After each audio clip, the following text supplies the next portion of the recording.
Hello, Achaducks, what's up, what's up?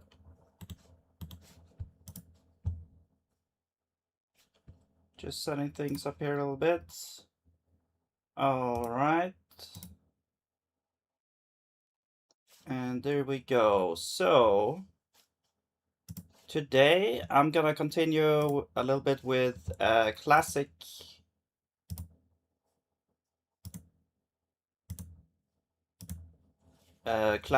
arcade games, and the one I chose for this time is going to be Defender.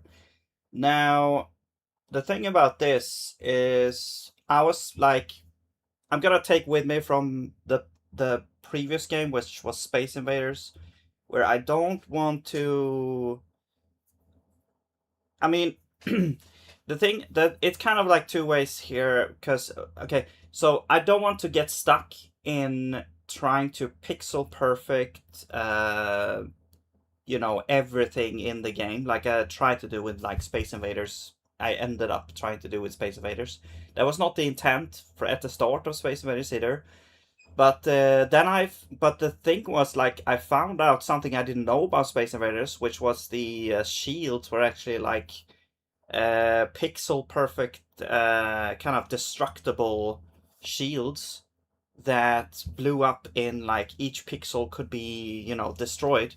I didn't actually know that that was how it worked, and so and that was actually kind of like an interesting problem to solve. So it's kind of like a two-edged sword there. It's like I don't want it to be. I don't want to get stuck on this idea that I have to make it like exactly as the original.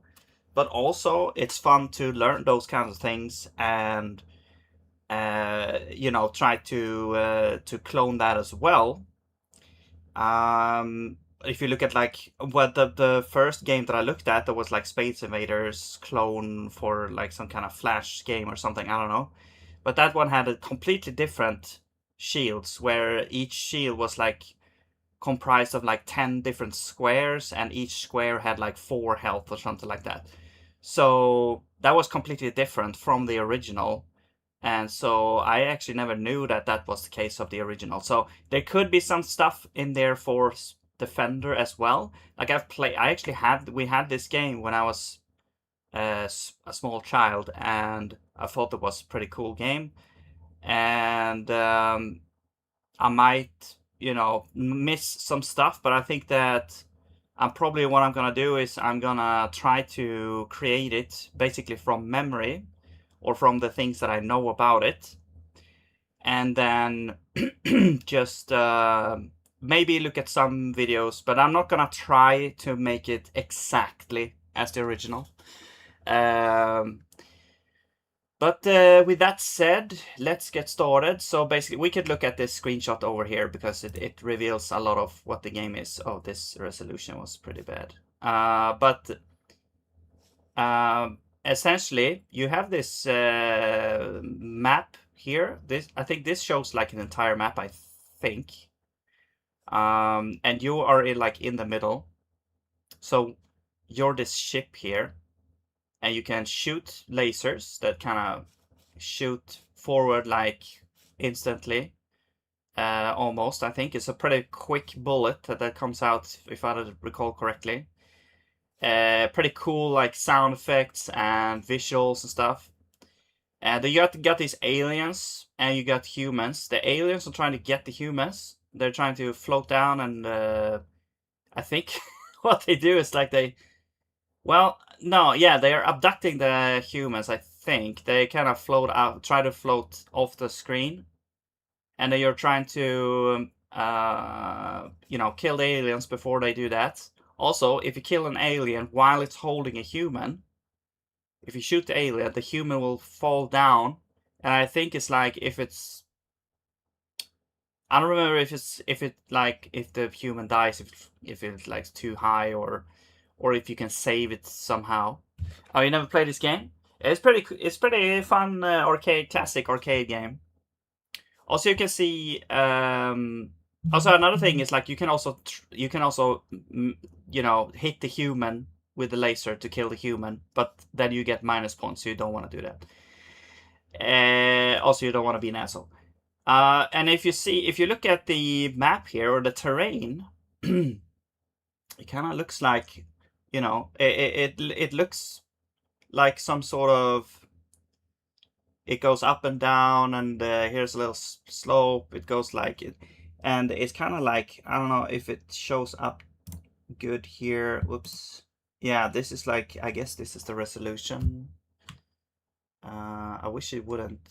Well, there's some kind of compression on it as well, but I'm not sure if if it looks like, if it's jagged like this, or if it's just dots. I don't remember now. Now this is Defender.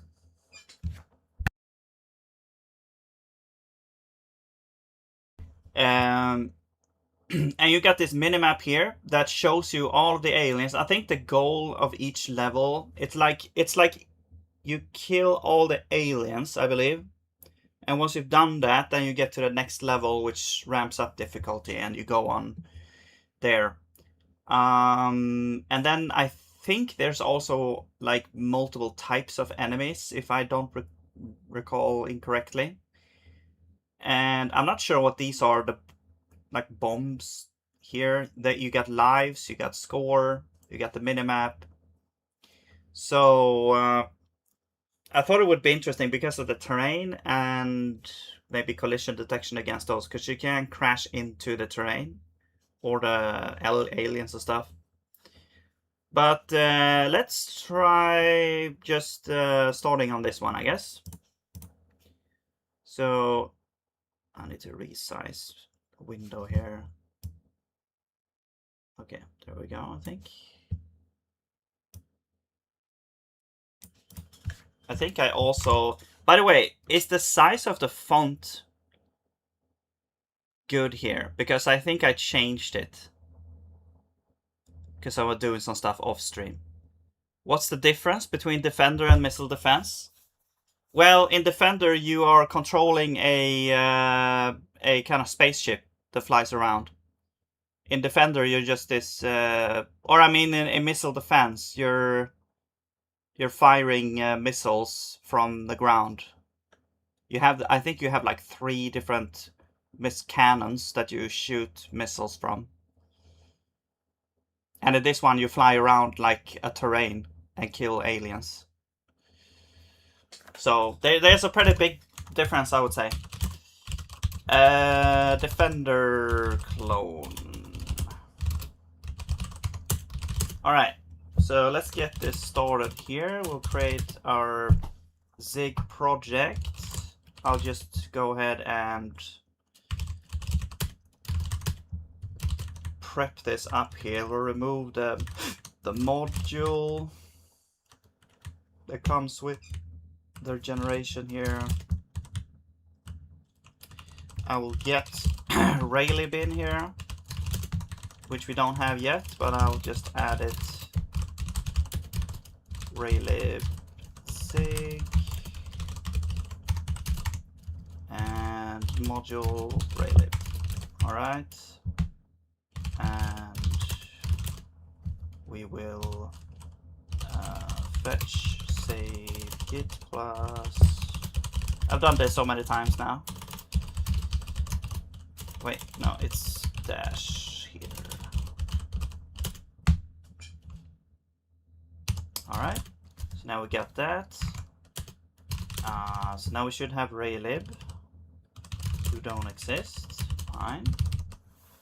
And there we go. Now let's go with the main. And there we go. I think I'm gonna use ECS for this as well, because I'm so used to this.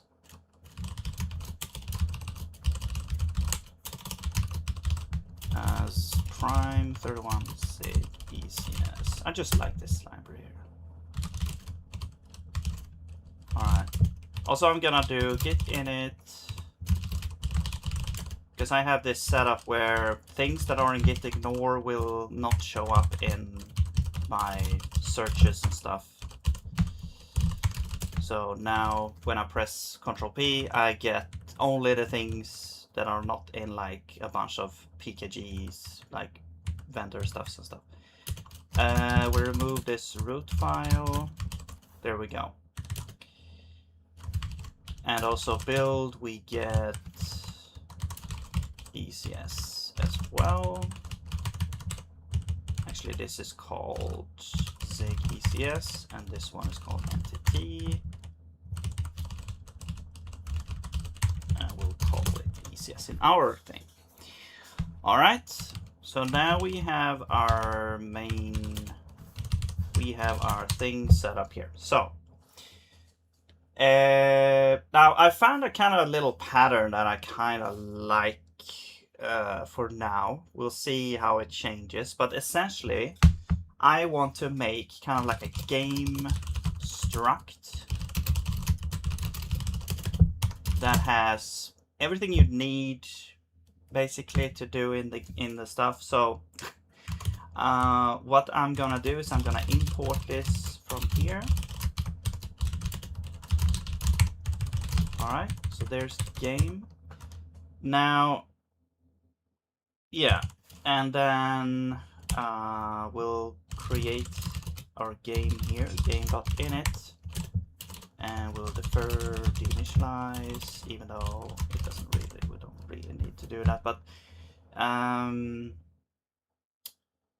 then I will call setup, which will create like, yeah, it will initialize everything. So this is essentially creating like a place for where the game is, and then this will actually initialize and allocate things or whatever. And then we will do game.run, which runs the main loop. Okay, so that's all we have in main. Also, we probably want to just put init in here because, yeah, we are gonna need like allocator and IO probably and stuff like that. Okay, so let's initialize, let's create these functions. So we have init, which gives us a game, and we're gonna take init, which is standard process init. And then, I mean, we could just store init here, I guess, but I usually have like IO and allocator on here. So yeah, allocate, we need to allocate stuff. IO needed for things like reading from saving to files. Network, random, like basically anything that is non-deterministic. Like, yeah. And then we'll return IO is IO, allocator is allocator. Okay. Now what we also want to have is the registry for the ECS. So this is ECS registry. Oops. Import ECS. Okay.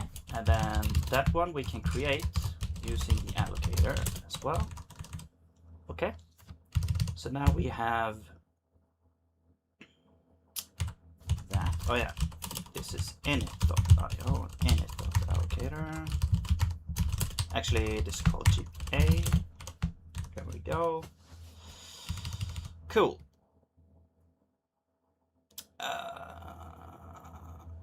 Oh yeah, so let's call this main init or something. It comes from main. Okay, so now we have the init function. So there we go. Now let's do the dinit function. Dinit self. And I'm pretty sure we need this to be a pointer. So basically the registry is the only thing we need to deinitialize right now. So let's just do that. Okay, so we have the init. Now we need the setup function.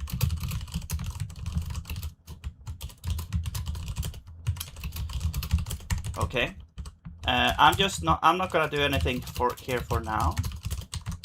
And then we also need a run function. Now this function will basically, it won't like, it will block the runtime because that's how it works. But what I'm gonna do is I'm gonna import raylib, because what we're gonna do in this function is that we are going to create our window, and width and height is something that we can decide on. I think well, I mean, let's just look at what Defender has for, it has, so do we get like resolution here or something? Defender arcade game resolution.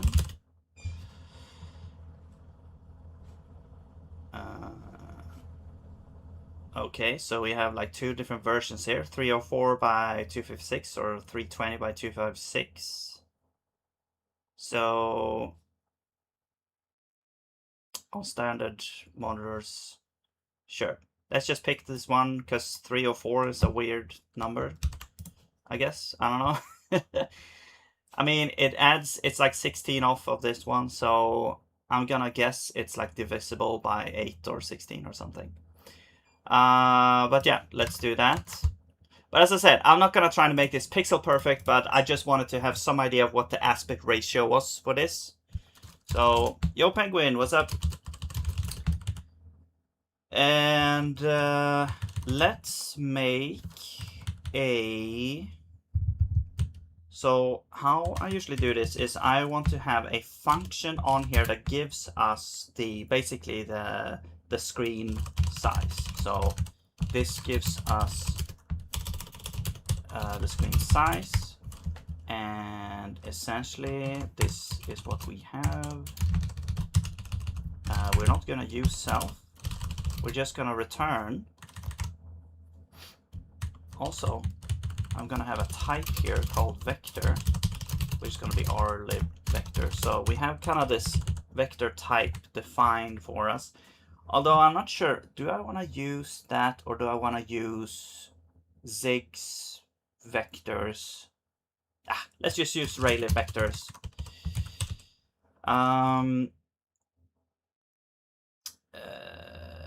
Oh yeah, function. I was like, why is that color so weird? So let's return, and you are a vector. So let's return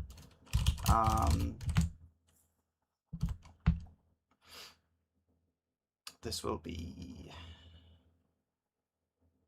yeah, 320 by 256. There we go.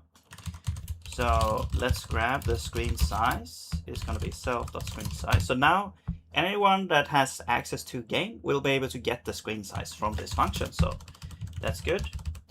And I believe I need to cast this here or convert it. X, and then screen size Y, and then the title is going to be Defender Clone. Okay, so there's our little window. So now in the initialize, actually, we need to also close the window. Okay? Because this is happening first, and then the initialize is happening when we close the game. So we close the window. Okay? Now we can have, I think, the while loop here.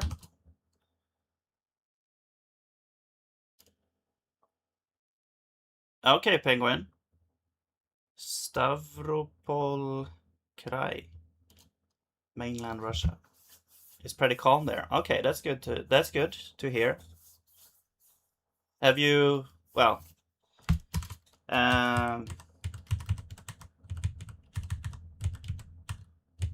cool. Are you gonna be there? Is it like temporary or? Let's see. So now it's like window should close. While that is not happening, we can run the game. So in here we will run the update function. So update, so basically self.update. And then we also want to run the draw function, self.draw. Okay, we don't have these functions yet, but that's basically what's going to happen here. Now, let's make the update function. Now, how I usually do this nowadays is I want to make a... actually, let's just make an update file, because I want to break it out into a separate file to kind of organize this a little bit. So we have this update function, and you are gonna have game as your first argument.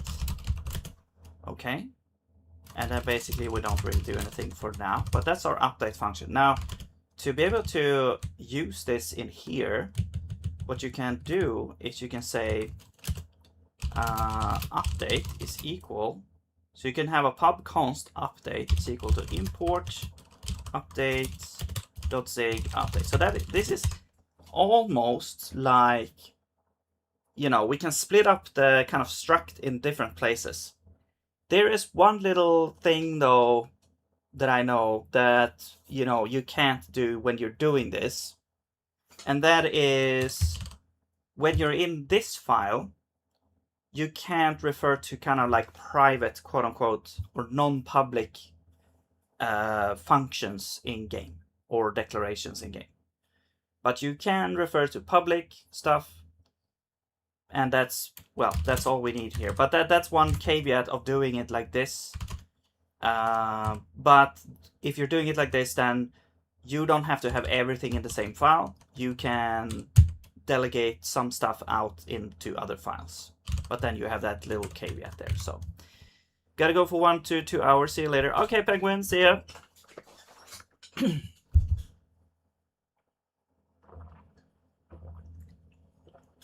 Okay, so update and then draw. We'll do the same thing essentially. So I'm gonna do draw, and then we import game. Whoops. And we have, I'm gonna do this, but I just rename it to draw. All right. Now in draw, we can actually do some stuff. So here we'll do begin.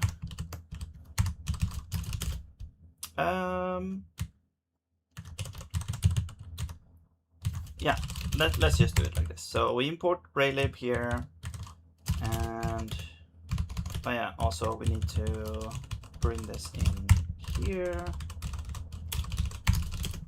It's a little bit easier also to find these functions, because I can just search for file, go to update, draw, I will find it immediately here. So in draw, what you have to do, this is actually what you have to do in all raylib applications. You have to use like begin drawing and end drawing.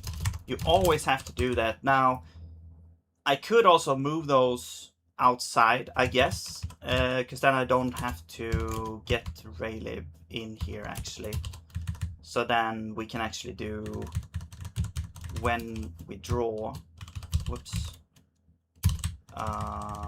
we do like begin drawing. Yeah, I think this is better, because then we don't rely on draw using those, and we don't need raylib in here right now, at least. So there we go. The idea is that I want to basically provide sort of almost everything I need from this game struct, so I don't have to get a bunch of other types of, like, import a bunch of libraries to or random things to do stuff. So basically, almost all you need is going to be in this struct, is the idea of this architecture sort of here. Okay. Now for draw, so, well, let's see if we can actually run this now. So now we should have everything, sort of the shell of the application set up here. And I'm going to also copy my session. So let's grab Frogger maybe, session into here, and let's source that so we can run this. my key binding. And we should get a window up, and we have, but you can't see it, so I'm gonna make you see it now. Okay, we got a tiny window here because it's like 320 by 256. And what I'm gonna do is I'm gonna just scale that up so that we can see what's going on. Okay, so basically, let's call this is the screen size, but then I usually have something I call the pixel size, which is like,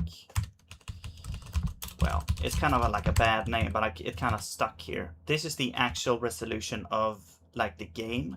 This is the resolution of the screen, which is going to be well, now we need self here. So this is going to be pixel size scaled by the zoom.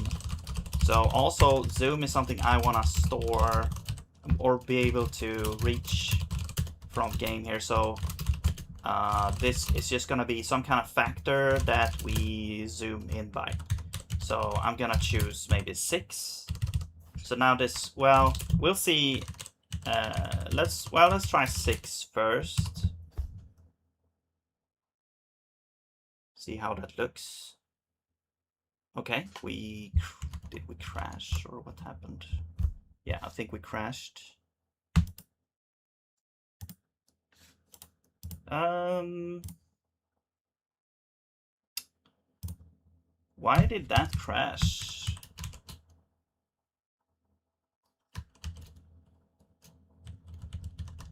Okay, I mean, what if we do 1?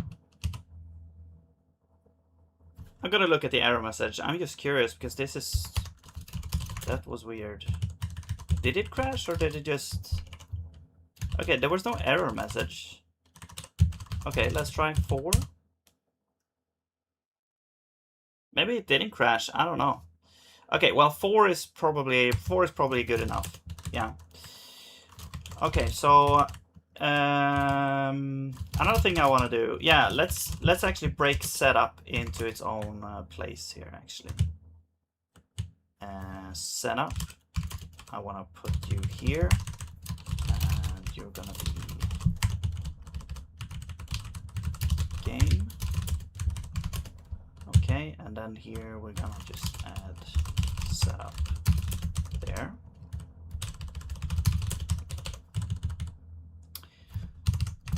Okay, because now we'll go to setup, and actually, you know what? Run. We're gonna move this to setup because this is more like a setup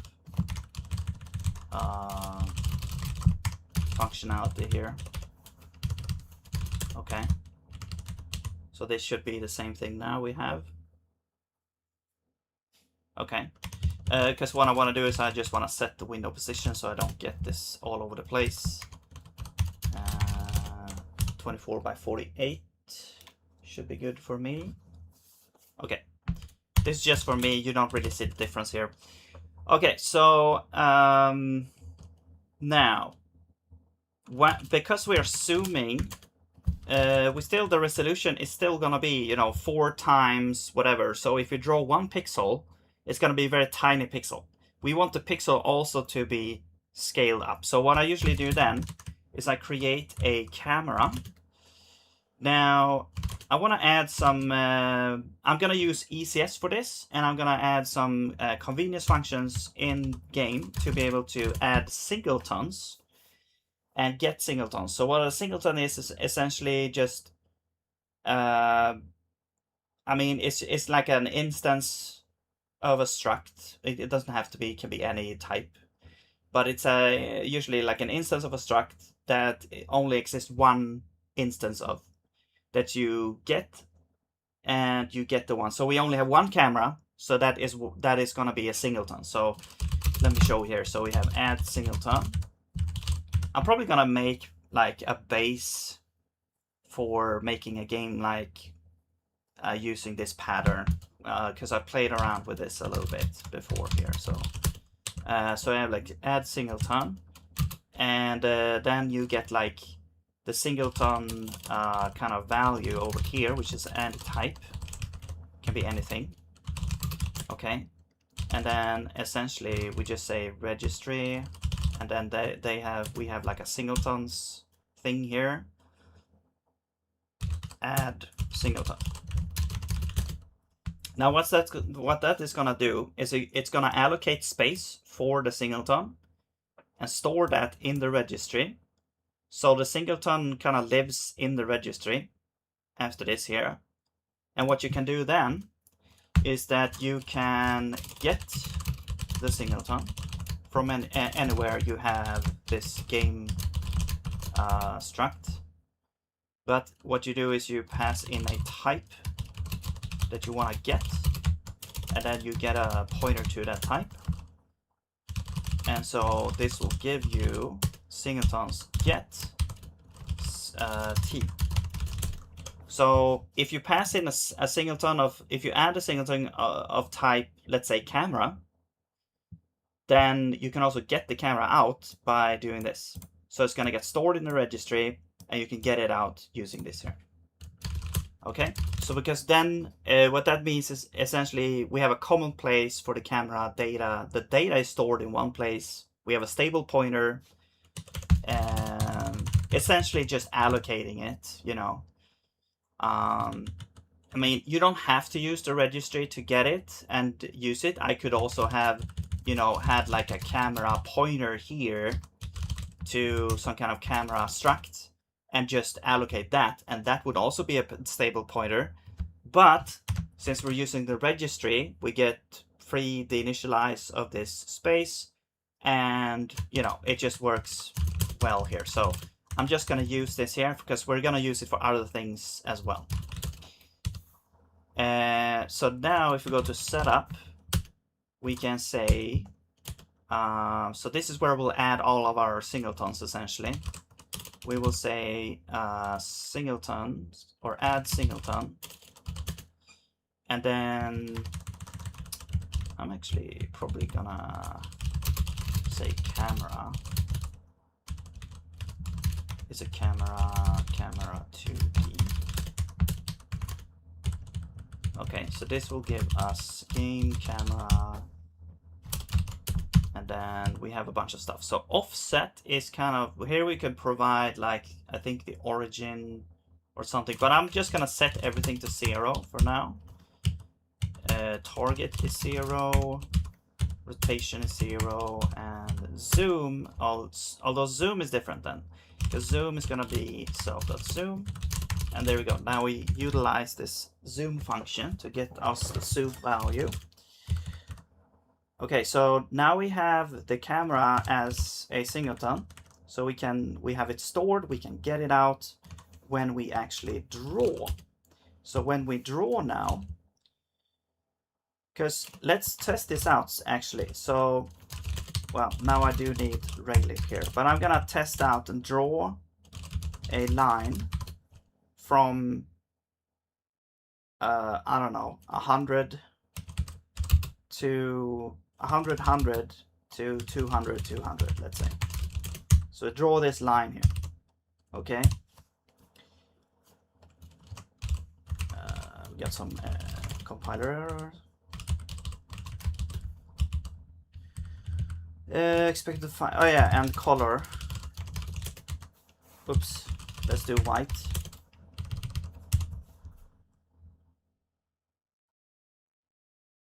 Okay, and we get this line here, but it's very tiny, and you would expect it to be almost the entire screen if it was 320 by 256, right? So now what we do is we say, okay, well then we'll get, actually, I also want to do this. I want to have like convenience functions for getting these singletons as well. So let's, well, for getting like specific singletons. So I'm gonna just say camera. This will give us our camera, and we'll just return. Also, we need self. We just return get singleton camera. So this will give us that that camera here. So now here we'll say self camera begin, and then self camera end. That will transform whatever we're drawing to be zoomed in now. So but we have some kind of expected raylib camera. Oh yeah, so you're actually a pointer that we get there. Not sure why I don't get errors for that right now, but whatever. So there we go. Now we can see the line is kind of in the center here, although it kind of looks a little bit weird. Maybe, I don't know. Or does it? Does it look like it's zoomed in by 4? Like each pixel should be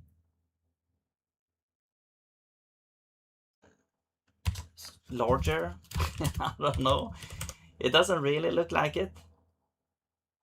I'm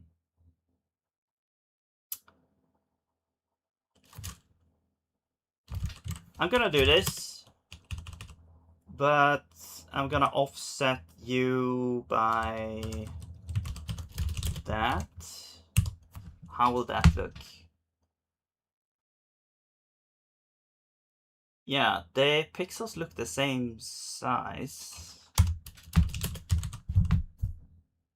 That's weird.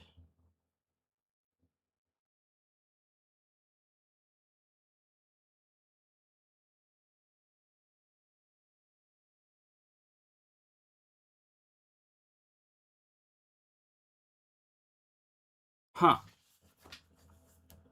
Because I would assume that these pixels are going to be smaller because they are, you know, not just the start and end position.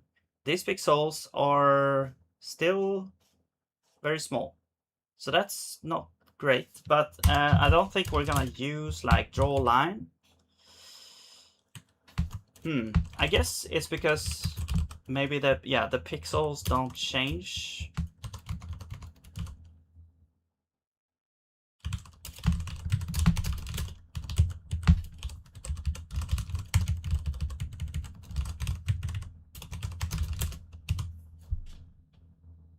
In size, even though it's zoomed. That's very strange though. Here you can see like, yeah, draw pixel actually does change the size of the pixel, but draw line doesn't. That seems almost like a bug in raylib. Or is that the intended behavior? I don't know. But anyway, I'm probably not gonna use draw line anyway, so, but yeah, but anyway, now we have our, but that's good to know though. There's probably other, hey Phil, what's up, other types of, like you can add thickness and stuff like that, but it's, I'm still kind of puzzled by that, but okay. So, but yeah, now we have our like camera begin, and we can draw in when it's like zoomed in, and yeah, and we probably want to use the camera to also move. Well, it depends. No, I'm probably not going to use the camera to move like from left to right. We'll see. Like it's either you want to move the player around or you move everything else again. I guess the most, well, you know, I'm jumping, jumping ahead here a little bit. Okay, so we have our little setup here now. Okay, so I guess the first thing I want to do is try to get a player on the screen. So let's get that. I'm just going to, well, okay, so to get a player on the screen, since we're using ECS, I need some components. So the first component I'm gonna make, I usually do things like this. So I have like components directory, and then I also usually make, well, we'll get there. So a components directory.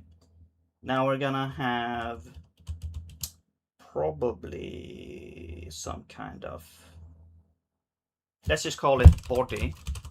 This will be kind of like, we're not gonna use some kind of advanced physics engine or anything. I'm just gonna use very simple physics here. So we're gonna have this body component, and that one is gonna have a position,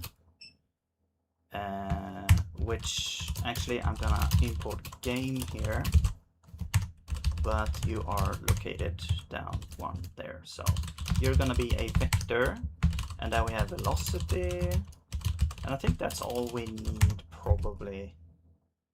We'll see. Maybe we'll add more things later. And let's add an init function so we can initialize this conveniently. And you probably want to provide a position. And I'm just going to set velocity is equal to 0, 0. All right. Actually, I'm going to use init. Okay. Cool. So there we go. Now we have the body. And that's one thing we want. I'm going to also add a... I'm gonna add a renderable. So this is a pattern that I've been figuring out last couple of streams. Is you have a renderable, which is actually a union eno, so it can be different types of things you render. And we have but I'm just gonna have one thing right now. So it's gonna be a rectangle, and we can also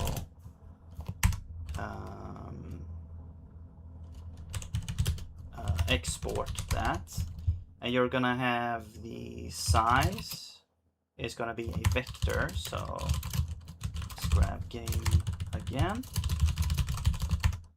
and a color. The color, let's also export the color from here, so we also avoid having to import anything else. And then I'll add a draw function. Now the draw function, we actually do need raylib. So although we could also move the draw function into the draw system, I guess. I usually put it here, but I mean, the thing about components is like, if you want to go strict ECS, or a version of ECS, is like components only, the only thing they should have is going to be data. They're not going to be coupled with logic, and then the systems are the only thing that has logic. But I say, hey, do whatever you want, essentially. I mean, it all depends on how you want to build it and what makes sense for you. Screw it. I'm just gonna add this draw function. I'm just gonna do this here, draw. And what we need the rectangle, and we need position, and no, I think that's it. Now you could add like rotation and stuff like that, but we're not gonna have rotation in this game, so I'll leave that out. Okay, so we'll draw this. I'll import raylib. What the hell? And okay, I want to have type like LSP support in this file. So what I'm gonna do is I'm gonna make components.zig. This is usually how I do it. So I have this convenience file, which basically will export all different components that we have. So we have body, which is components body, and then we have renderable.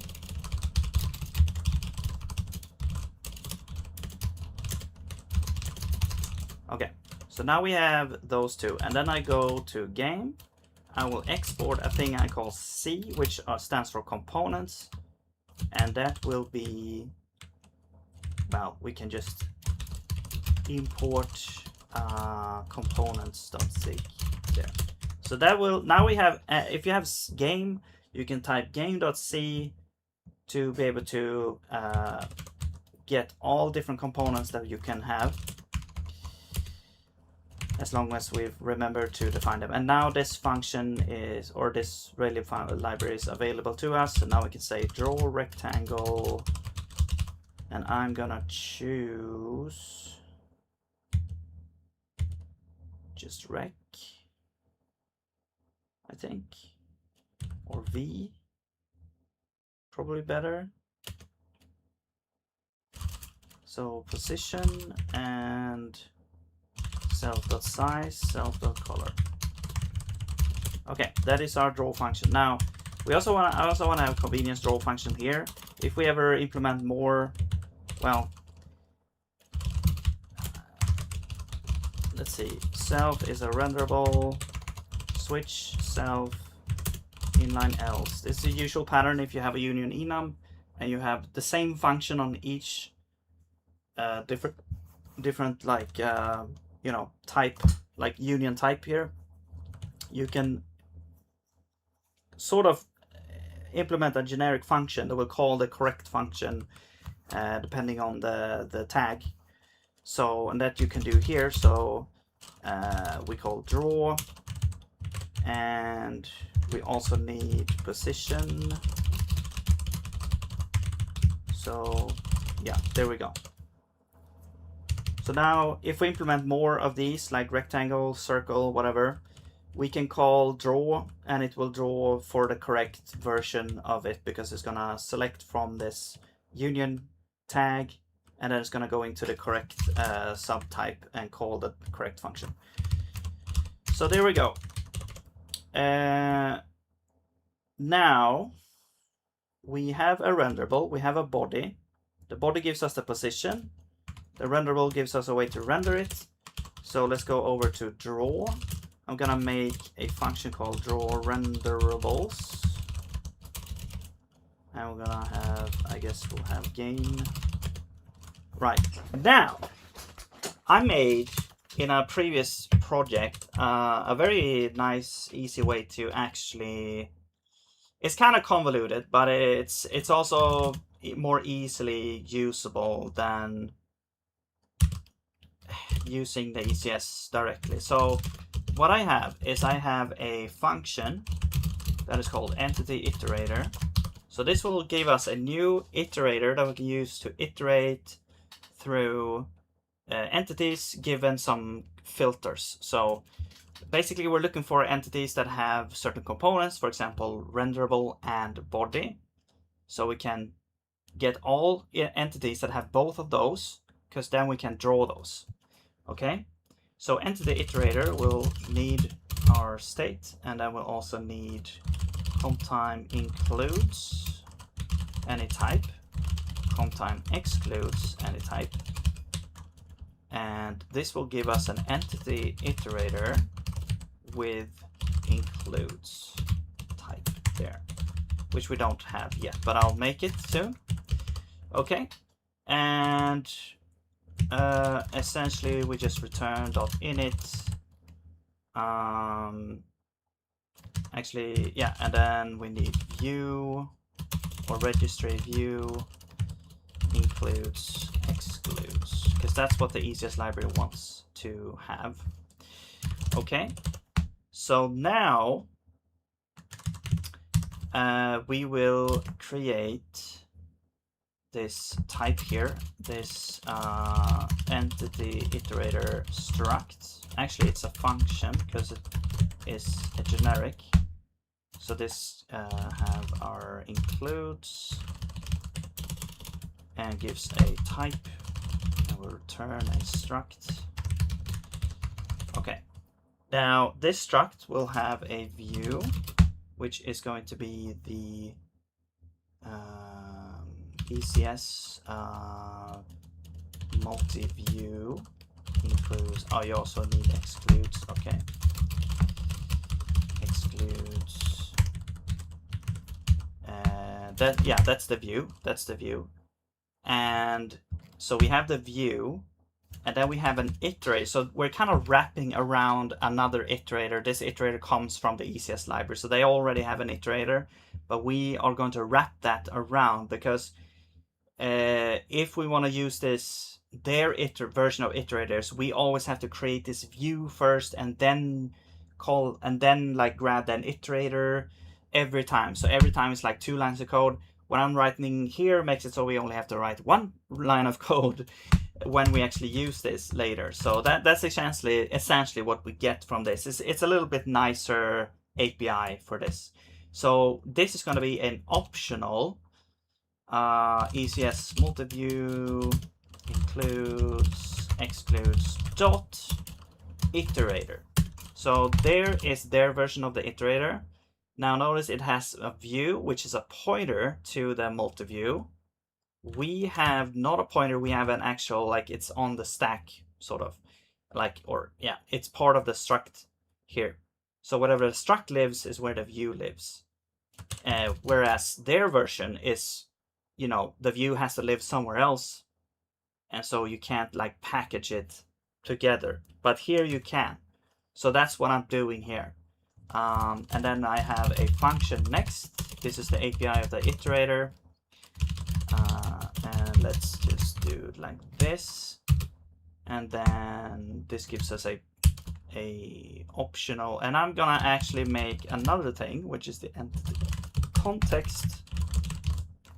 No, you don't need generic, but I'm not gonna give us an entity. Actually, I'm gonna give us an entity context. This is gonna be something I'm gonna define soon, but it's essentially gonna enable you to grab not only the entity, but also any components that the entity has as well, for convenience. So all of this is for convenience here. So basically, I want a function that I'm gonna call getIterator, or getIt for iterator, and it will initialize the iterator if we don't have it, or if we have it, it's just going to return the iterator. This is what we have to do because we have to point to where view is, right? So and view is in this struct, so we have to have a pointer to this struct to be able to get a pointer to view to pass into creating the iterator. Because yeah, and this is the way to do it here. So get iterator, and that will give us this type here, like this. And I'm also gonna make it a pointer, so we can use it as well. So basically, if we have an iterator, we will grab the pointer to it and return that. Okay. If we don't have it, we need to create one. So I'm gonna initialize this, or we can also say view dot entity iterator. This will also give us the iterator, except this is, you have to call this actually because it's calling sort, which is very important to call when I scan this source code here. So you have to use this entity iterator function, because it essentially initializes a bunch of array data on view, and then we just return self.it that with the address of that. So there we go. Now we can get our iterator, and when we call this, it will initialize the iterator if it doesn't exist. If it already exists, we get the pointer to the iterator, so we can get it like this. And then we simply return, well, actually, no.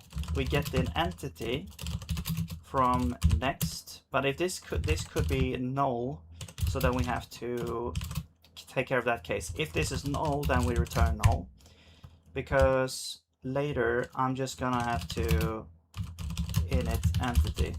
Now this, we have entity context. So let's actually create this type here, entity context. This is going to be a convenience. It's not a function. It's going to be a convenience struct for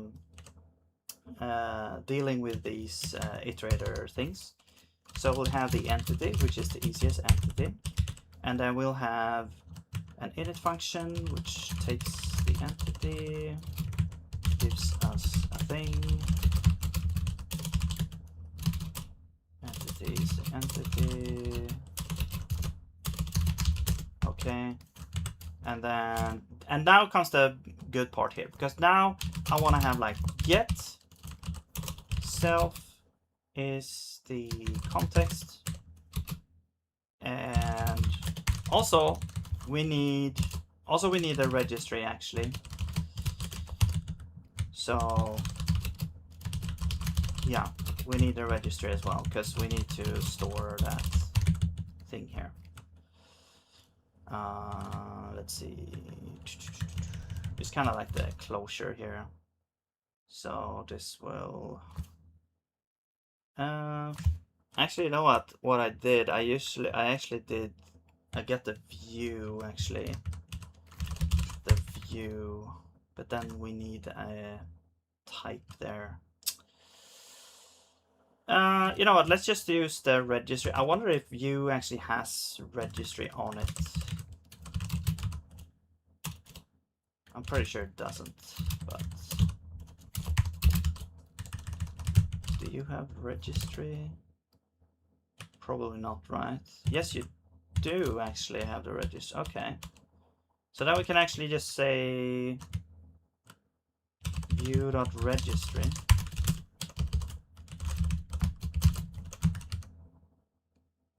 Or, yeah, okay, self.view.registry. There we go.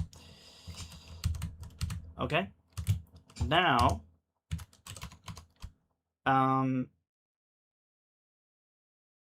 yeah, so now we can say self, we can just return, well, get needs a type, so you're a type, and then you get a pointer to that.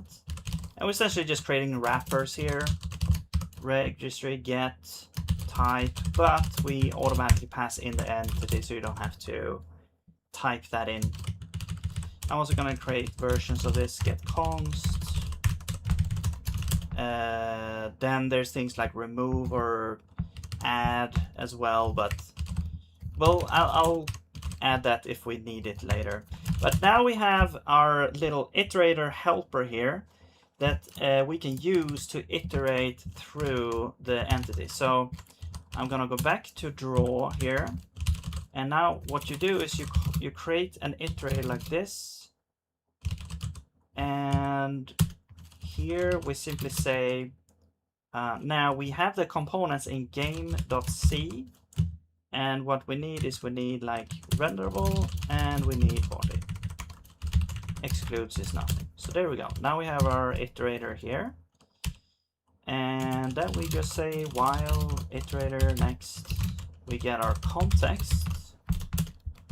And with the context, we can get the entity, we can get our different components. So if we want to get like body, we can say body like this. And this is really good because this is kind of like a universal way to get things using an iterator like this. And let's get the renderable.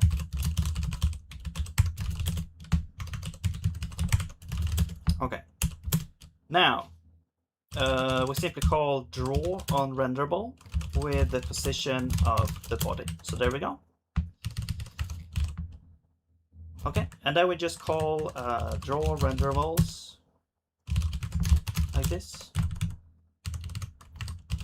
And that should be it. However, we haven't created the player yet, so or anything that we could draw yet. So I'm gonna create the player straight up in setup here. So we'll create player. Now I'm gonna make a convenience function for this as well, called create entity or self.create entity. So let's put that up here, maybe. Create entity.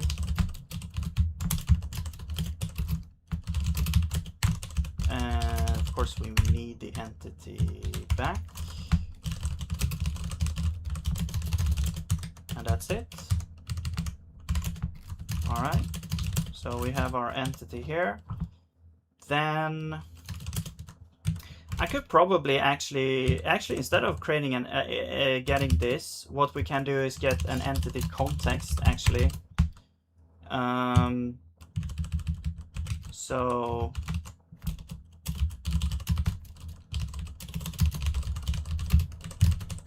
it's gonna be like this, because then we can simply, instead of saying like add components, stuff like that, we can just say player dot add if we want to add stuff. So now actually we do want to add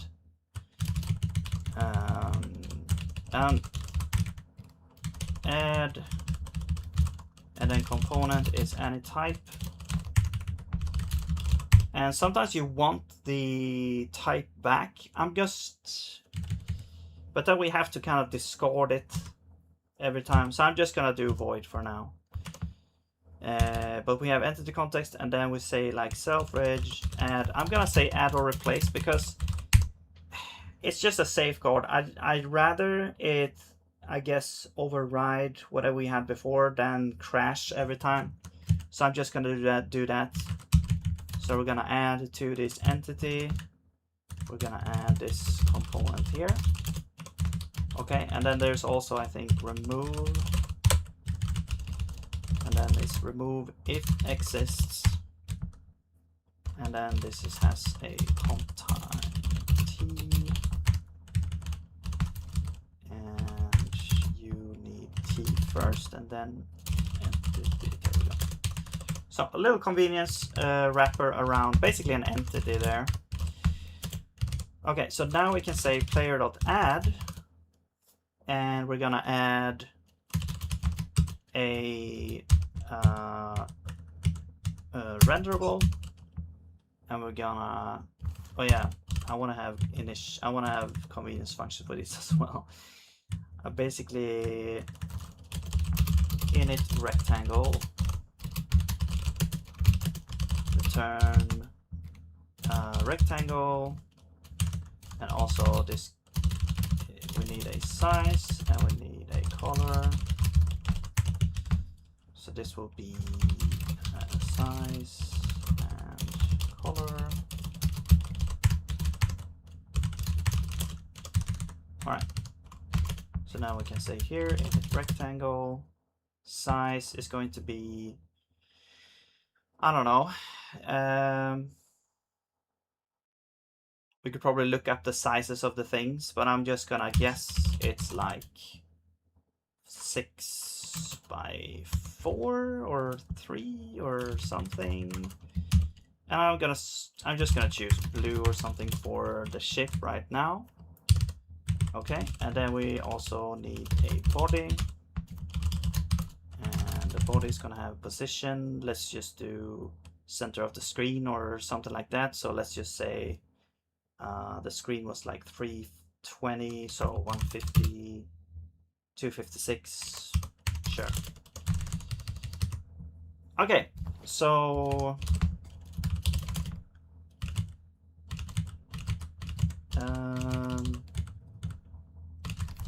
right, we have some issues here. I don't know why my LSP is not working. Let's try and restart it. No, still doesn't work. I'm not sure why. Okay, there we go. Excludes.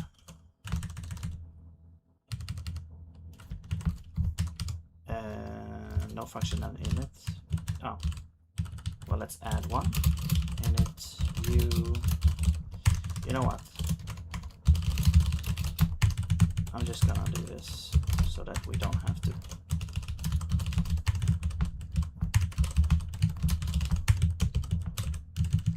Write this a million times, even though we already did. Okay, view, and that gives us this. And you should be defaulted to null. Okay. We can also implement like reset if we want, like very easily as well. And this will also be like self get iterator dot reset. Wait, get it. Okay. Cool. Oh,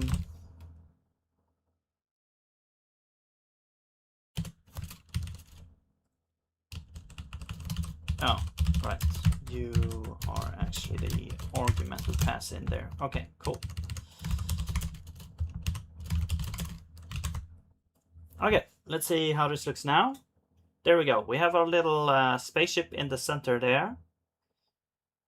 Does it look... Yeah, I mean, it's like 6 by 3 pixels. That does look like scaled up there. Cool.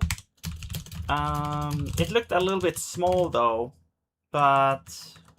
So maybe it's more like 8 by, I don't know, 4 or 5, I don't know. Not sure exactly how big it is, but we'll figure it out. Now I want to be able to move the ship. I'm gonna use my gamepad, I think, for this. Now, for moving, I'm gonna add a... So either we could have like a singleton, maybe. I'm just gonna add a component, which I call controllable.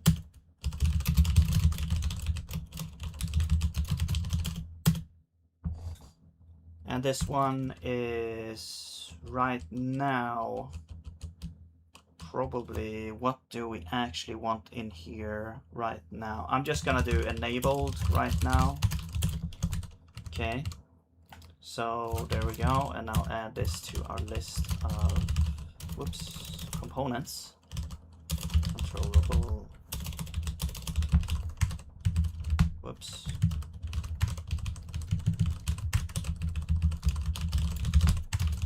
There we go. C comes after B.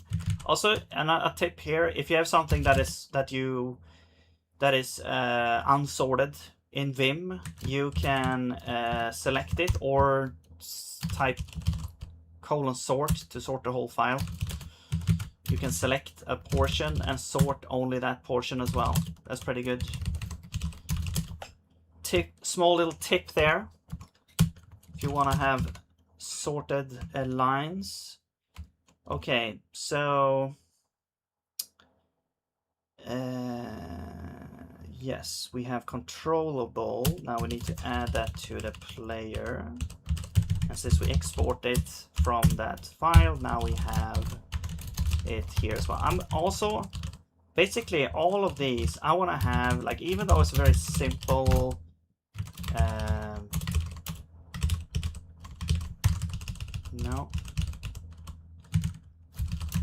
it's a very simple struct to initialize. I usually want to have init functions just to have that pattern in. It's just so nice when you have the pattern and you can just rely on the fact that you know kind of how to work with something. Oh yeah, sorry. There we go. I did the same mistake last time. I think in my brain it's like merging. It's like bringing out some ancient knowledge about JavaScript objects in here. Okay, so there we go. Now I want to be able to read from the game. You might wonder what we're gonna do with this controllable. Well, I'll show you in a second here, but first we need to be able to read from the game controller. So what I'm going to introduce a new concept here is called systems. For ECS, you have entities, you have components, you have systems. Now the systems are going to be here as well. So I'm going to make a folder or directory called systems, and we're going to make a thing called input. So this will be the input system. and this will basically hold things that we need to read from the input and stuff. So I'm gonna do this. I'm gonna use the joystick, I think. So let's do left x-axis. Gonna be an F32. Left y-axis. F32. So this is the kind of the left stick here. It's gonna have, it has like a y-axis and an x-axis. Let's do right as well.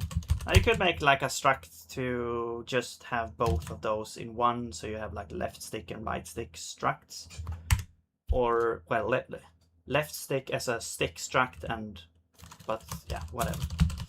It's not that much big of a deal here, but we'll make like left and right x-axis. Now I also want to have dead zone, so left dead zone, left stick dead zone, and right stick dead zone, because otherwise you get like these drifts if the stick is not properly centered when you release it, which it basically never is. You get this little tiny drift which can cause issues there. So we'll have some dead zone, which will make it so that you have a tiny area where the stick is still 0. Okay. And I'm gonna add an update function. So update, and then I'm also gonna get the game here as well. And this will return void. Okay, so that's basically all you need. You need game and you need input here. So actually that's not true, because we also need raylib, because raylib is going to enable us to actually read from the game pad or game controller or whatever, keyboard, whatever you want to read from. But let's see. Oh yeah, so also I want to add this, just for as with components, I want to add a systems convenience thing here to export every system that we have. So let me export input, and that's going to be systems input dot input. And as with components, that's also going to be available on something I usually call S systems. So there we go. So now everything that has game can also now access all the systems, all the system types that we have. So now we should be importing this as well. All right, so to get the left stick, the left x-axis, we will have to say get axis movement. Now the gamepad number is also kind of interesting concept here, because it's like which gamepad from the list of gamepads that raylib currently knows about. Essentially, if you have multiple gamepads, you have to kind of select the correct one. Now I did implement in my Metroidvania game kind of like an automatic, because like usually games nowadays is like they detect which input method you're currently pushing. Like if you pick up your controller, you push on that, then that's your gamepad that you're using for the game. Or you switch to the keyboard, now you're using the keyboard, or you're switching to another gamepad. So no, that's kind of like how or they make it so that you have to kind of configure it in a config thing, like which one you want to use. But I'm just gonna pick 0 for this one. So 0 is the first one it's gonna find, and it's usually gonna be the correct one for me. But if you want to do this like properly, you probably want to do something like what I said there. Show like a list of gamepads that are available, and then the player can select them somehow.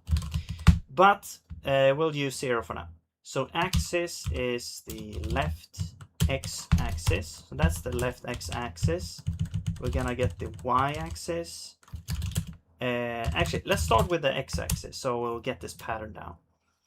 Now, to check for dead zone, I'm not sure if you have like dead zone here. No. So basically, if the left x-axis is, let's actually I'm gonna call this axis here. If the axis is less than, because I'm gonna move this out as a separate function here. If the axis is less than 0, that means we have to check for the negative dead zone. So the axis, then the axis is going to be equal to the, let's see, so either it's, actually if it's less than 0 and it's more than minus the dead zone, then it's going to be 0. Or you have, if I'm going to do else if here, or you have axis is more than 0 and it's less than dead zone, then we also set 0. So there we go. There's our little thing there. And so what I'm going to do is I'm going to move this out into a function called apply dead zone. No, we don't need self actually. What we need is we need the axis, which is a pointer to F32, and then we need the dead zone, which is F32. Okay, and now because it's a pointer, we have to do this.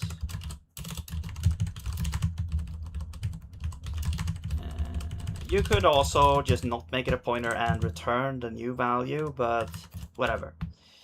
Okay, so then we could just call apply dead zone for this axis with our left x-axis.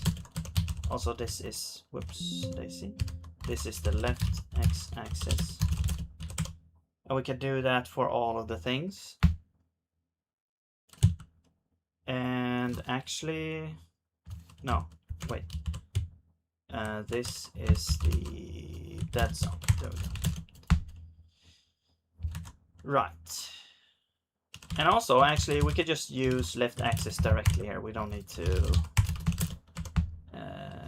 create a separate thing for that. Okay, and then we'll just do this for all of the things. Left y-axis. And then we repeat for the right stick as well. So left becomes right. There we go. So now we're reading in all the axes. We are applying the dead zone. So now when we when we look at these from like the game somewhere, they will be, you know, the proper actual axis value that we want to have. Okay, cool. Game we don't need. Okay, let's just remove that. Fine, that doesn't matter. Also, the formatting here went weird. I think if you do this, it will actually keep that formatting. Yeah, let's do it like that. Sure, why not? I mean, we could also do curly brackets here.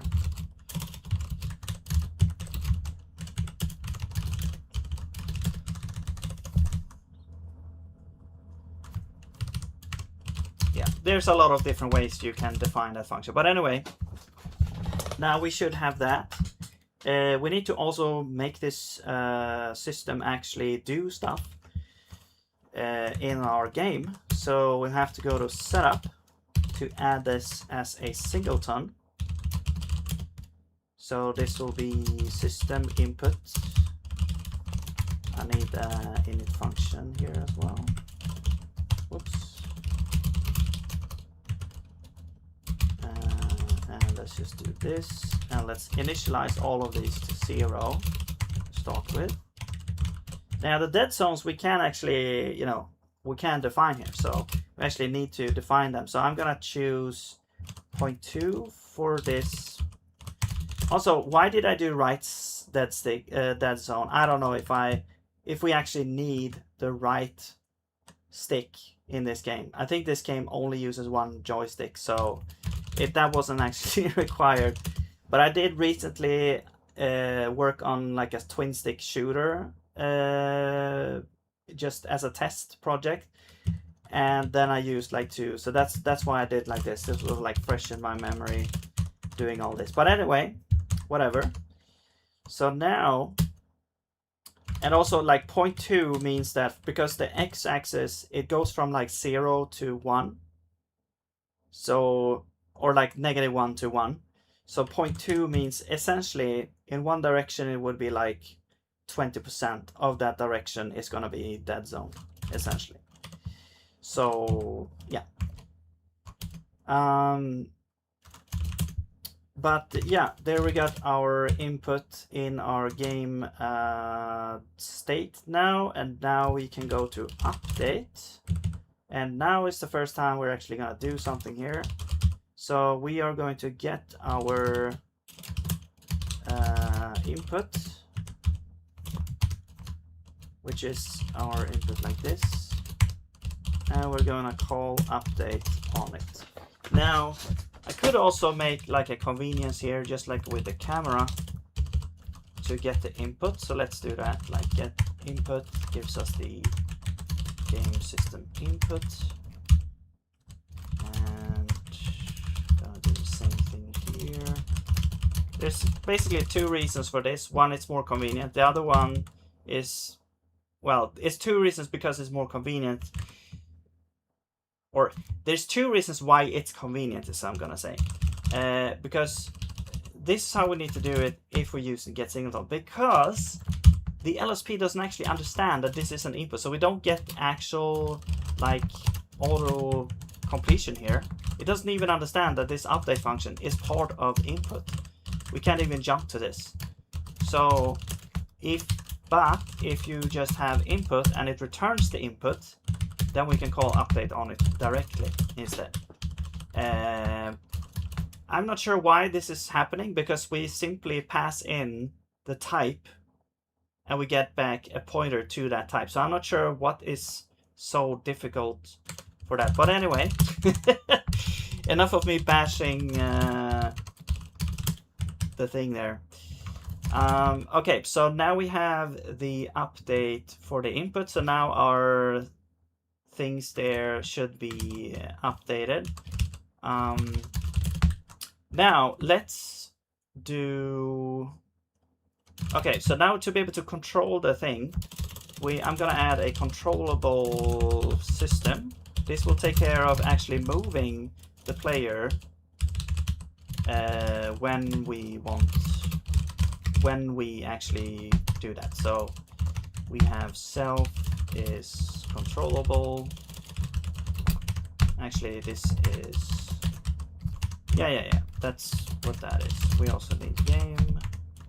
Whoops. Self is controllable, although we don't need this. Also, I remember that you actually need some kind of state on here to make this work. So I'm just gonna add this dummy field there.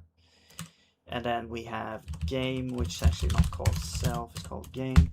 Okay, so update controllable. So here we're gonna go through all of the things that have controllable. Whoops, c.controllable, c.body. Okay, so that's what we have there. Whoops. There we go. And we get the body from controllable.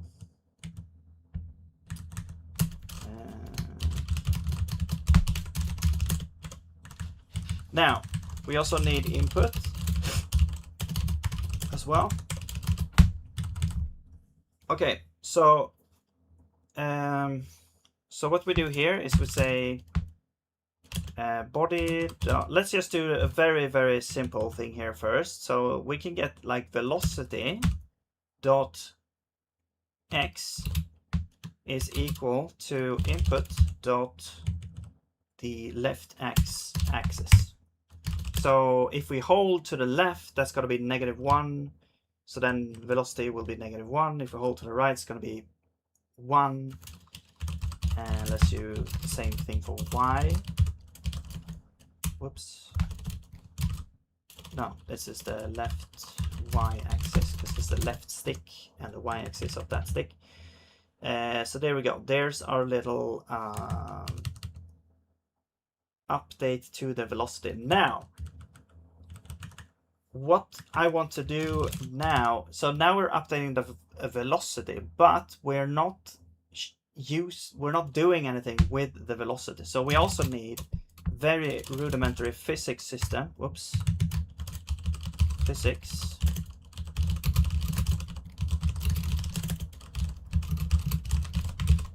And whatever.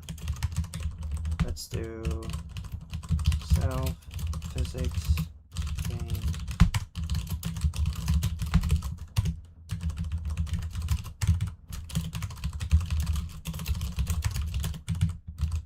Oops, don't need you. Okay, so now in the physics system, we're gonna iterate through all things that have a body.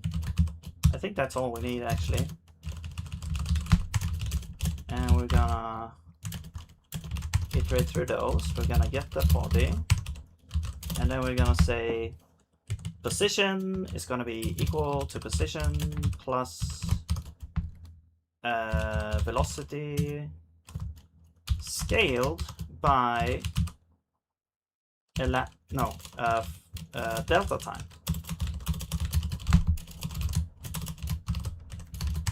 Okay, there we go. So actually it's not delta time, it's going to be like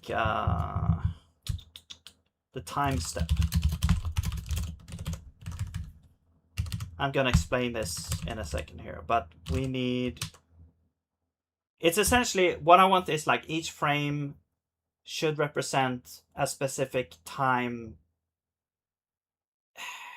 It's like the game can slow down if your start to lag. It's like each frame is like representing maybe like 16 milliseconds of real time. So if you're running at 30 milliseconds, the game is gonna basically run at half the speed. Is that even good? I don't know. Well, whatever. It's not gonna be a real problem here. If you wanna look up like things about delta time and stuff, there's a really good video on that. If you just search like game dev delta time on YouTube or something, there is a video by an individual developer, which I don't remember what he's called now, but which goes in detail about delta time, which is really good and interesting. But I'm just gonna do very simple here now. So I'm gonna do setup. We are going to set target FPS, and I'm also gonna make this available on game. So let's do game.fps or self.fps, and same as with screen size, let's do FPS. It's going to give us, actually, let's just get a comp time float or something, or int. FPS is just going to be, let's say 60. And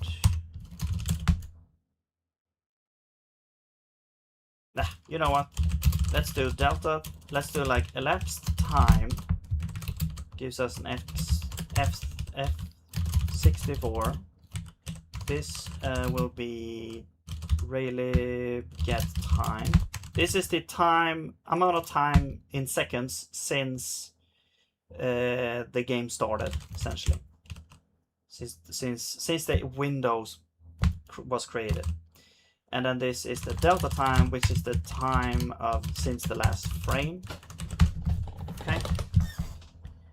And I'm actually gonna use that instead. I'm gonna use delta time, actually. Okay. So now we're setting target FPS to 60. So essentially, raylib is trying to keep the target FPS 60, but it might, it might go below 60, but it probably won't get higher than 60. So it's going to be around 60, essentially. Nothing here is going to make it go below 60, probably. Yeah.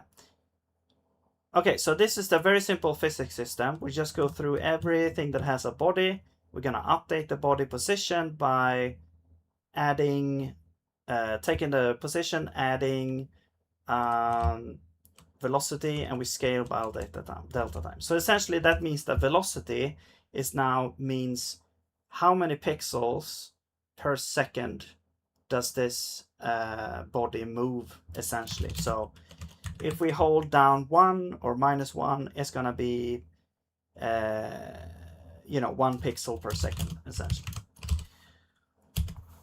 Okay, unable to resolve comp time value.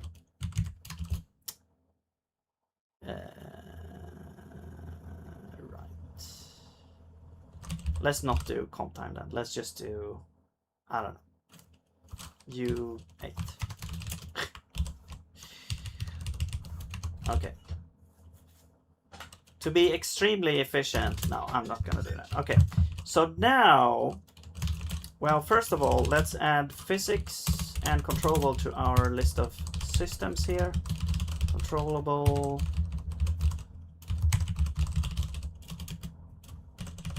And physics.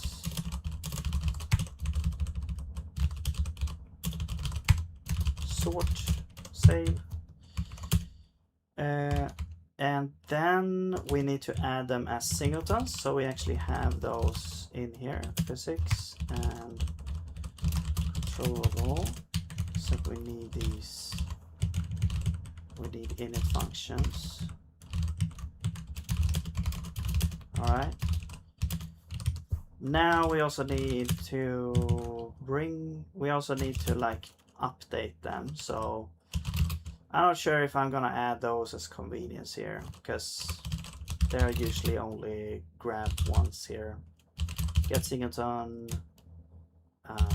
game as controllable, and then controllable dot update. And now we actually need to put self in there. And then lastly, we'll update physics. Okay, so controllable will update the velocity. Physics will use the velocity to update position. So I think now if we added, oh, I did the same boo-boo here.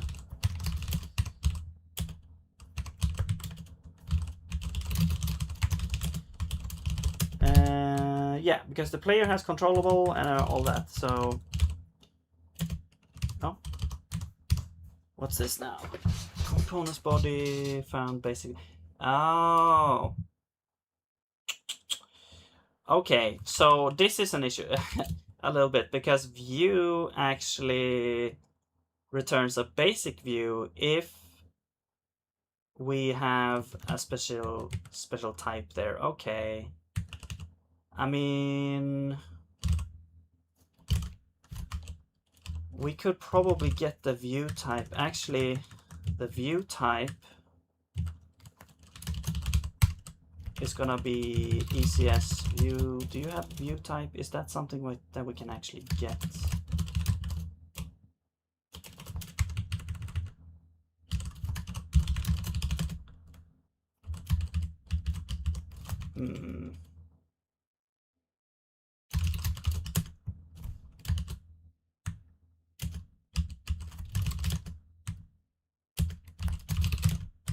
Where is this? It's not public, so we can't access this function, but I can basically copy it.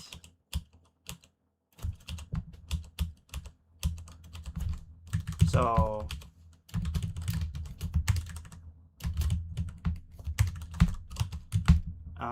view type. I mean, yeah, we could do this break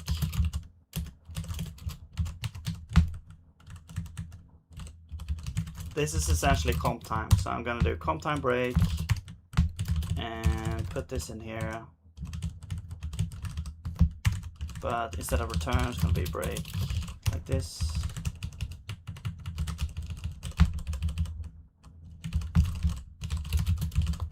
All right.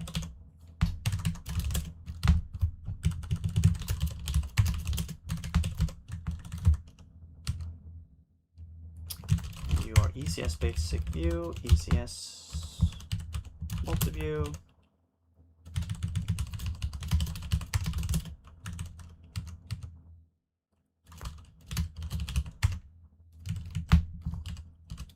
Actually, let's go back to view. That's a little bit better, I think. Basic view has no named iterator. Oh, really? But it does have an entity iterator function, I'm pretty sure. Oh, that just gives us this. I see. Okay, well then, I guess we could use that.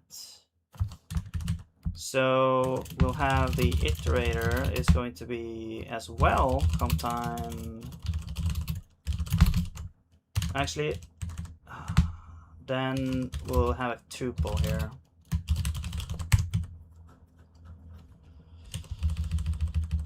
You will give us the basic view and then also the thing we had here, because it's ECS. And there. And then you will give us this and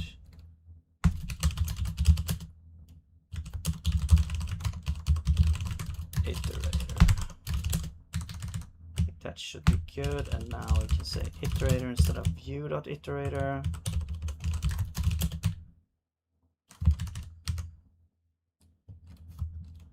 You don't have the registry. Oh, because basic view. Okay. But we could just add iterator, or we could just add a registry here then. Actually, it's not a big deal. There we go.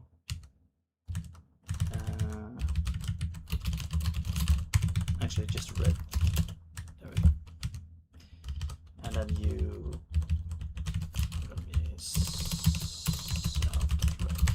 There we go. Just some internal API changes there to make this work here.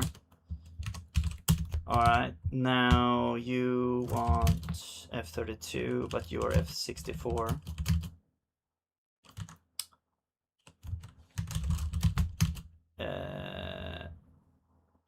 I actually never had a problem with this. Oh, but you are F32, so I was just wrong there. The type. Okay. There we go. Okay, are we done now with the compilers? Let's start this up and see if this works now. Finally, some progress here. And there we go. It's kind of hard to tell, but well, you can kind of see that it's moving around.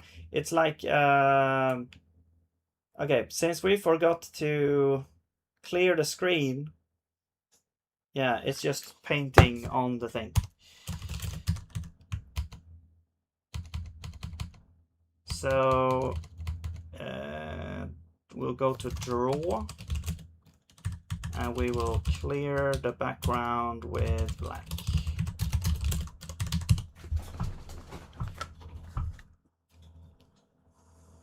And also I'm gonna up the speed a little bit. So now we can actually go to controllable component, and instead of enable we can add, like, I don't know, speed. This is gonna be the factor of which we move, so this is gonna be, I don't know, let's do like 10 pixels per second, or 50 maybe, I don't know. And then we'll go to the systems controllable and we'll times you by, so now we need a controllable component. So controllable.speed. There we go. Let's see how this looks now. There we go. We're changing the velocity as we go around. Cool. Great. We have our moving ship after some amount of time, but we have like the basic framework of the game, you know, in place as well, and be able to add more things to it as we go here. So a lot of setup here, but I don't know. It's just a way that I'm comfortable in programming a little bit. So, but we have our stuff happening there. Now the next thing is let's do. I mean, we could just make like an alien. I guess we can make a little alien floating around. So let's make an alien here. It's gonna be like I don't know, 4x4 maybe, 6x6, 5x5. Not sure how large they are. They're gonna be green, and let's actually do dark green here. And then let's put you over at somewhere here. And you are not controllable. Actually, it's gonna be interesting because if this is also controllable, what's the issue now? Oh. Forgot to do those. If this is also controllable, we actually also control that thing over there. So there's the easiest quirkiness for you. But let's remove that, but now we cannot control that thing. Okay, so there's the alien. Cool. Should we now, let's make it so that we can shoot maybe. And this is interesting because the thing is like the shooting mechanic in the game is one of the more like I think iconic things about the game. It's just such a cool visual, and the speed of it is kind of surprising the first time you play it. So it's such a cool feeling to me. So I'm actually gonna just look up a little bit of a gameplay just to look at the shooting. Defender arcade gameplay. And let's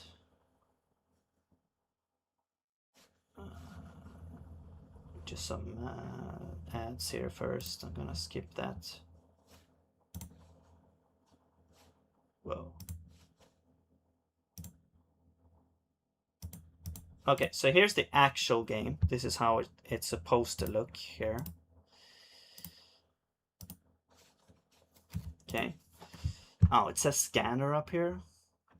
And here's our little alien. Okay, I can see now the pixels are actually... This is like way larger. This is like, I don't know, maybe... Is this... I mean, is this... Maybe 4 pixels here, 4... Okay, 16 maybe? By 8 or something, and this is more like 6x6 or 8x8 or something like that. Yeah, 8x8. You can see the aliens picking up, and you can shoot. You saw the shot there. So the shot isn't actually instant, as I said before. It's very fast. So you have to kind of trail a little bit, I guess, when shooting, but it's just see if we can get some sound. Okay, that was not what I was expecting there, but yeah. Yeah, so the shot is basically, it's going straight in a very fast manner, and if you can pause it, it also has this kind of cool trailing kind of you know, line here with a bunch of dissolving pixels, and also like it's also like changing colors and stuff. I don't know. When I was a child, this was just such a cool laser effect. I don't know what it is about it, but yeah. And then you have this little bullet that just moves pretty fast. So I'm not sure exactly how fast this bullet is moving. If you take this like frame by frame, I'm not sure if this is actual frames when, you know, Oh, also there's like a little animation going on in here. Huh, interesting.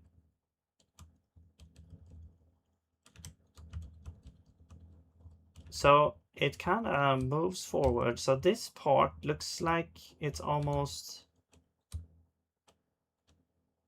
like, it would be interesting to know how they did the trail. It looks like it's, oh, and then everything disappears at once once it hits there. Interesting also, it looks like it goes past and then hits like, it like, oh, we hit here. But it looks like the pattern here is kind of staying. It's decaying from the end of the trail. And the pattern is like revealed also along this thing here. It almost looks like there's a little trail that always follows the bullet, like after the bullet immediately, but this kind of thing is always solid and it like expands over time. I mean, we could go into the actual source code to see, probably to see exactly how this is done, but I'm just gonna try to mimic this bullet effect because I just think it's pretty cool. But yeah, okay, so we have kind of the basics of this, and if we're gonna say that, let's say this is 60 FPS, I don't know, this bullet is like flying every frame. It's like flying like, I don't know, maybe 8 pixels or something. Yeah, it's pretty fast. But it's like, and it's like, I don't know, 3 by 1 in size or something like that. Okay, so I'm going to do, let's just put this in controllable, sure, why not? And let's put, what I'm gonna do is I'm gonna say that I'm pretty sure that you can't hold down the button and shoot. I'm just gonna decide in our game that you can't do that. You can just press the button, it will shoot once, and then you have to press again to shoot again. And then maybe there's some kind of cooldown, we'll see. But let's not make cooldown for now, but let's just make it so that whenever you press the button, we're gonna shoot, right? So essentially over here we have controllable. If I guess we'll have like input have to be part of this here. So we can actually say like, we can have a function here actually. Is down, and then we'll have, I'm gonna make like a very rudimentary button mapping here. So is down, and it's gonna be input type or something, action, type action. We're gonna have the action enum here. You're gonna be like shoot, for example. We can have other actions as well. I'm just gonna have shoot here. This gives us a bool. We're just gonna return is, yeah, return is gamepad button down. The gamepad is 0. The button is gonna be, so I'm just gonna do like, well, we need self is the input, so I'm gonna do self map action. Okay, that gives us like the button there. So we'll do a function map action gives us a raylib button. Okay, and then we return switch action. If we're shoot, then we return dot right, no, face. Wait, what the hell are they called? Right face, I don't know, left maybe? Not sure why we don't get auto completion there, but there we go. Oh yeah, self, but we don't use self, so we don't care about that, but that's fine. Okay, so now we have is down. We can also add is pressed. And essentially we just do that. So that will be the edge detected if is released.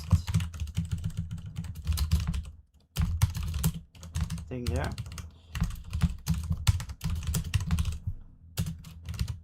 Okay, so now we can say if input is pressed, shoot. Welcome back, Penguin.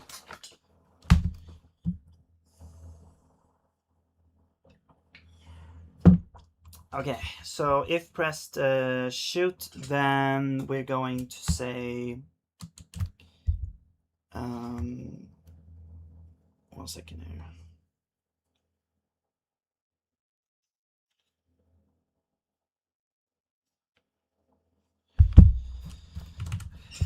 Then we're going to like spawn a we're going to spawn something that can we're gonna spawn the bullet here. Spawn bullet. We're gonna get the body position. So spawn position. It's gonna be like body position, and then it's gonna be probably what we want to add as well is like a direction. Which I think we're just gonna do a very simple direction thing. Direction. Oops. Direction is just gonna be an enum, left and right, because the player can essentially be either facing left or facing right. Probably the aliens have maybe kind of similar thing. I'm just gonna choose left to start with, or maybe right. I don't know. And then depending on the position or the direction, I mean, the shot will be spawned at different positions. So we'll take the body position, we'll add, so we'll add like X depends on the direction. So left will be like negative, right will be positive. I'm gonna have a function here, toSign, which will be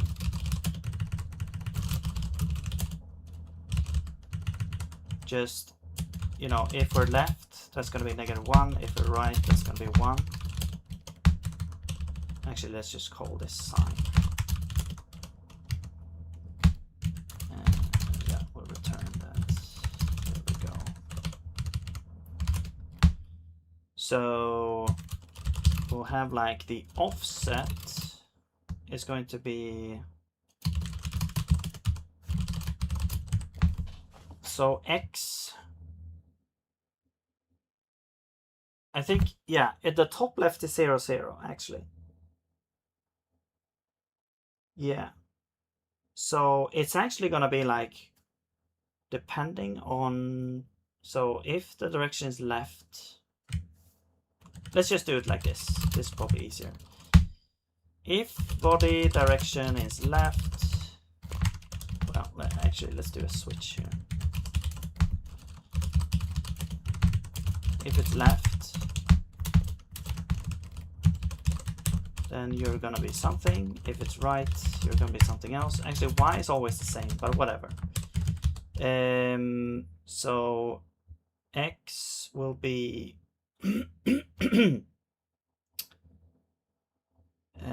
if it's left, it's gonna be 0, and then Y is like, I don't know, 6 or something, or 5, I don't know. And then this is going to be 16 or something like that, and then this is 5. Okay, so we add the offset. That is going to be where the ball should be spawned. We'll have game here. We'll add the position.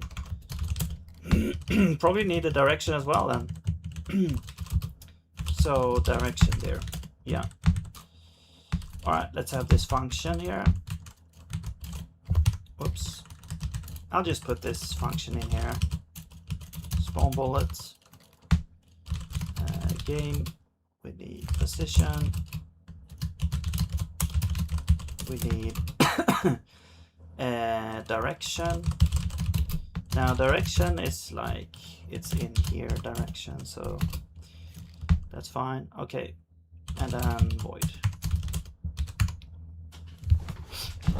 All right, so we need an entity that's going to be, or the context, I guess. This is going to be game create entity. We're going to say add body position. Okay. We're going to add a renderable in its rectangle. The size is going to be like 3 by 1. The color is white. And let's also grab out the body.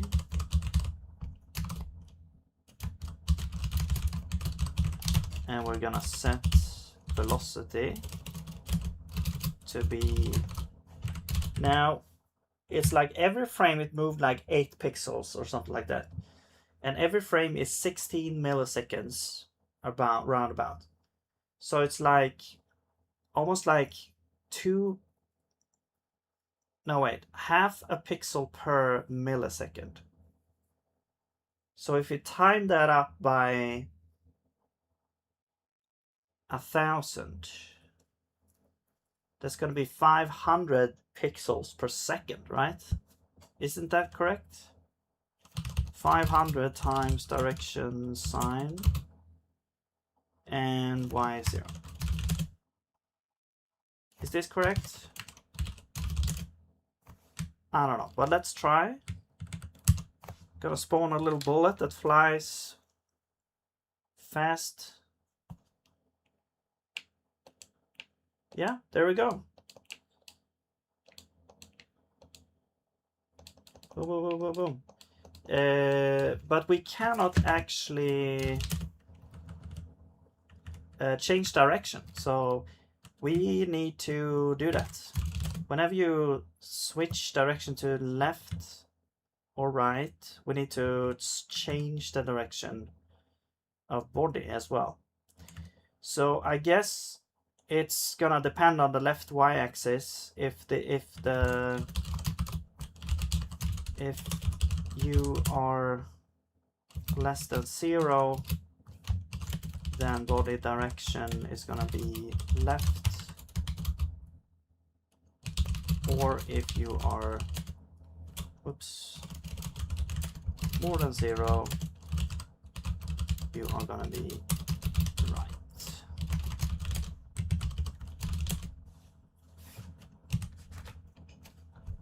So now we should be able to fire in both directions there. Cool. All right, I'm just gonna get a glass of water and we'll be right back.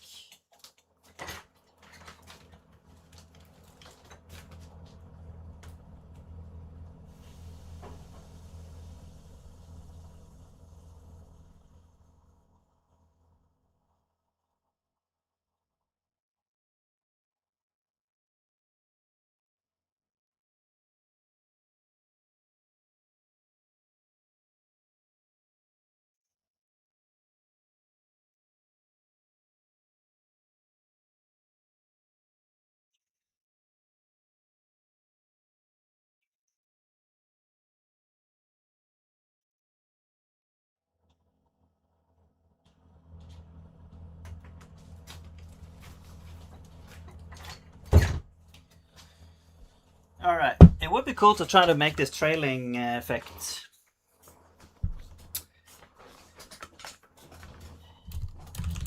Not sure how they do it. I mean, we could do something with like curly noise or something, but, or just make a table like, I'm not sure if every laser effect looks exactly the same, or if there's some kind of background noise that they're using, utilizing.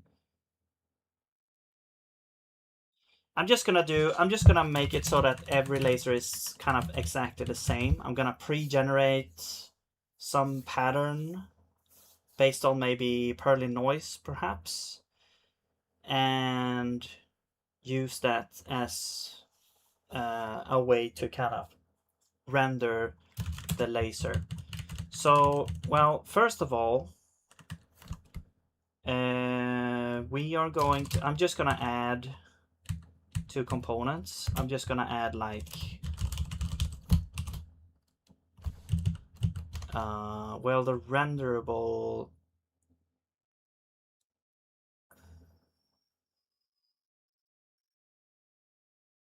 No, let's add a laser trail here.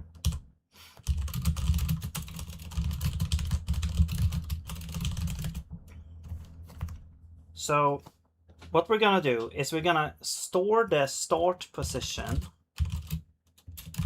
where we started the laser.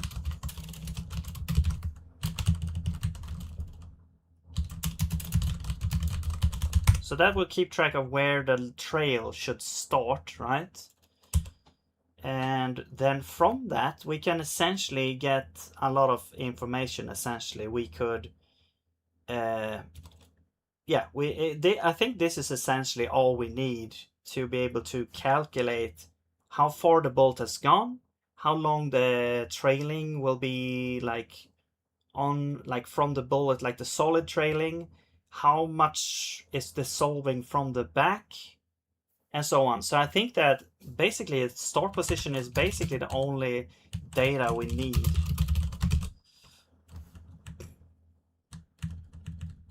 What the hell?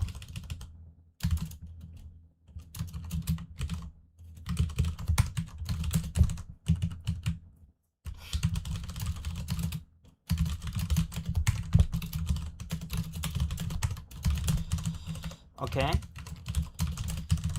So when we spawn the bullet, we also want to add the trailing laser. Oh, right, because I need it here as well.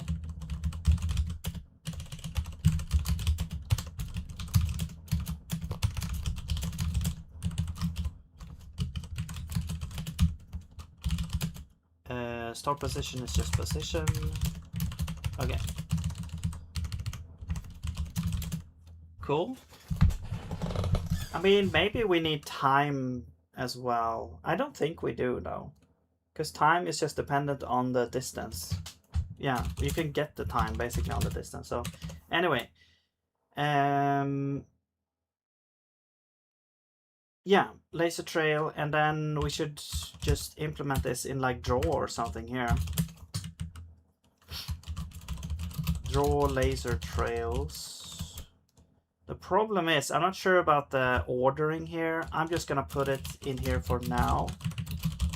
And we might figure this out later, but this is gonna be a laser trail. We also need the current position, so I'm gonna also get the body. Probably don't need anything else, to be honest. Okay. Now, from the screenshot, it kind of, well, I'm not gonna go from the screenshot too much here, but let's do that. Let's do like the solid trail first, the one that's like immediately following the bullet. So that's gonna be, well, I don't want to draw the line actually, but I do have to draw the line because that was like 1 pixel. Let's just do rectangle. Sure, let's do rectangle. So this will be position. This will be like before the bullet, and then the size is essentially, no wait, this is top left, Right, so this will be kind of the start. I'm gonna call this top left, and then you're the size, and then you are the color is also interesting, because the color is also kind of varied from pixel to pixel in this, so that is also very interesting here. But I'm just gonna do like purple for now. So top left will be, actually, you know what, let's just start off with having the top left be well, we need laser trail. It's gonna be get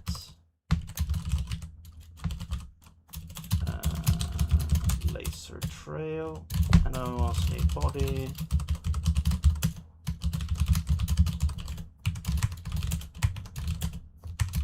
Let's just start.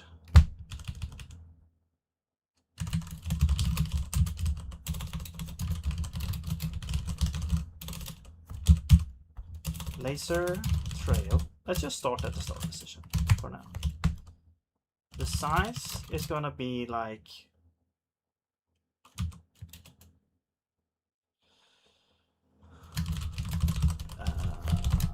that's gonna be like so the X here depends on laser trail start position.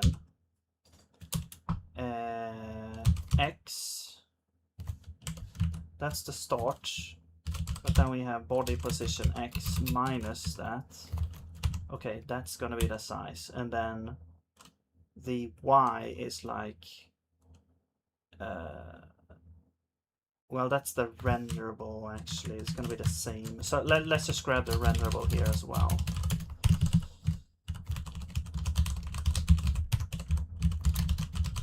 Hello, Ursad Sammy. What's up? What's up? Welcome back. How's it going? This is gonna be renderable rectangle height, or I mean size dot y. That's right. Okay, there we go. Okay, and then we need to call this function as well. So let's draw this here. I might draw it before or after, I'm not sure. Let's do it here though. So now we should get a laser trail, or not. Oh, I see.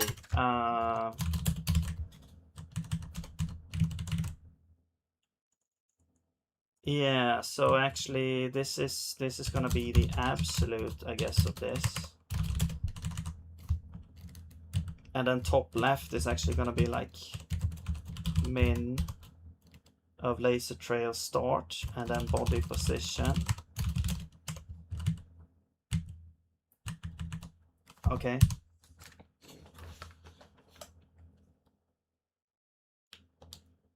There we go. Cool. Now I probably want to add also, like, whenever the laser, I'm not sure how it works in the original game, but there should be some type of either time where the laser should disappear, or maybe it just goes off screen or something. I'm pretty sure you can look at the minimap and shoot an alien that is off screen. I'm pretty sure that is the case, but then the laser eventually gets destroyed somehow. I'm not sure exactly how it works, but we could just pick something.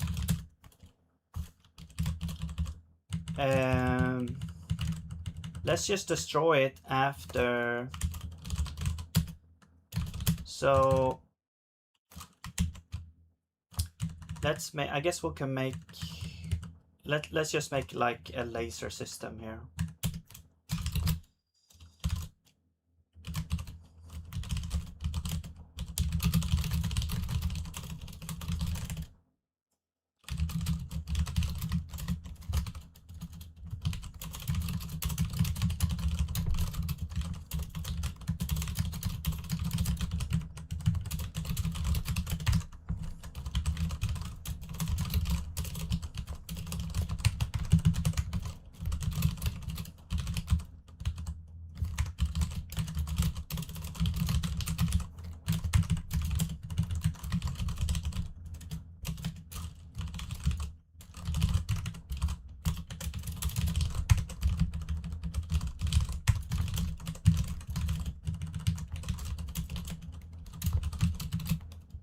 So get something that has a laser trail, and we want the body. I'm just gonna do. I'm gonna calculate like.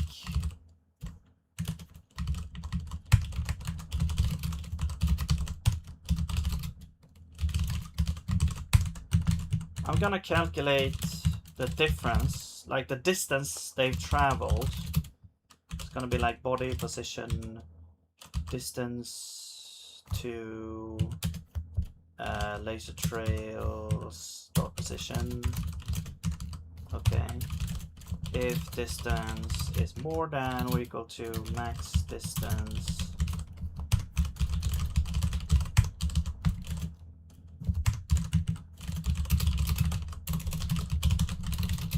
then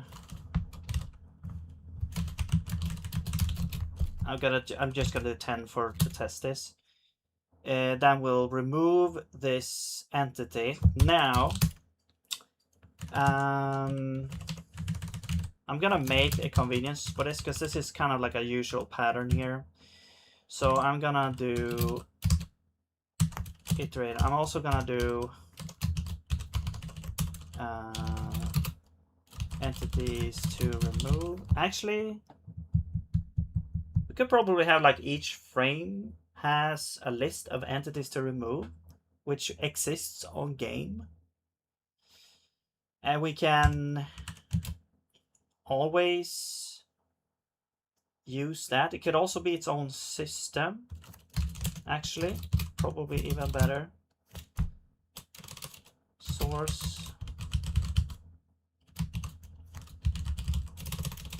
Remove entities.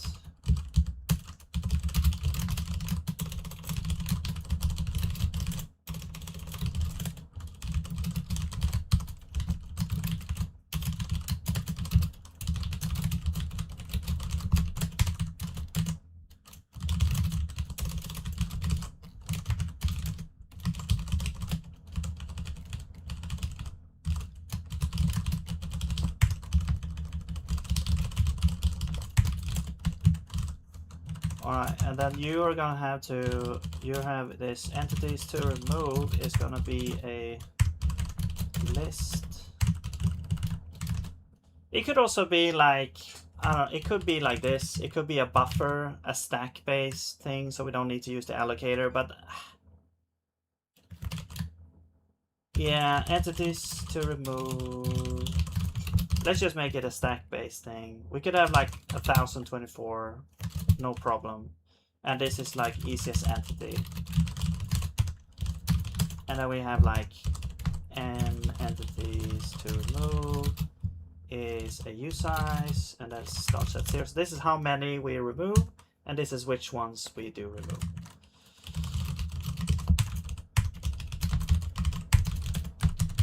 Alright.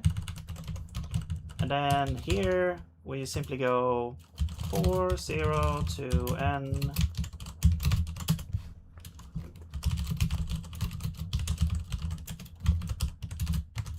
We remove that.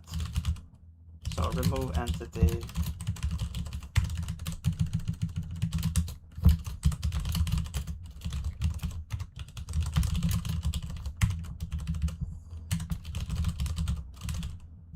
Remove.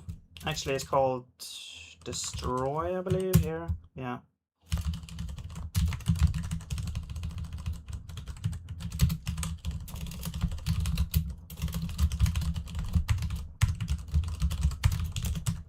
All right.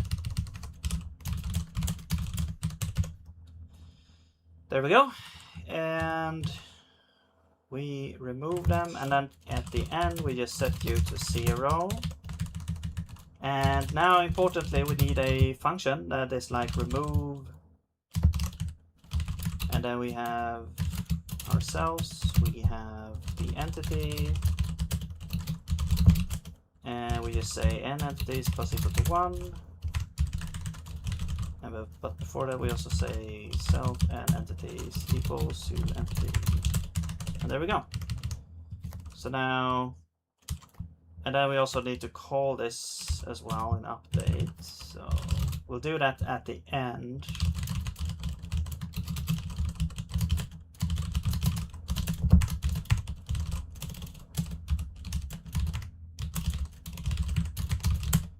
All right, we also need whatever we had, laser.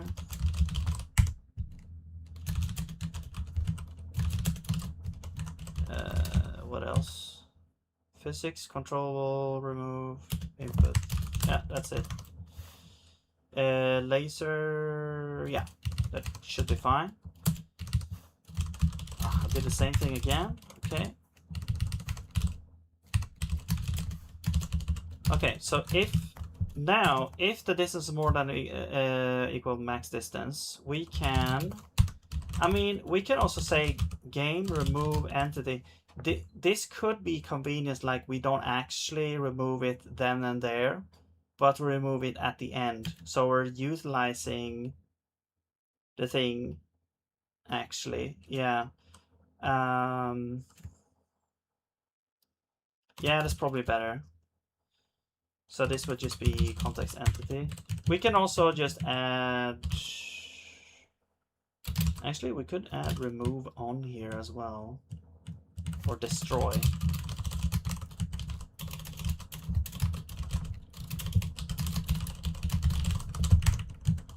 Yeah. Let's do it like this. Self. And actually then, instead of getting the register, we should have game here.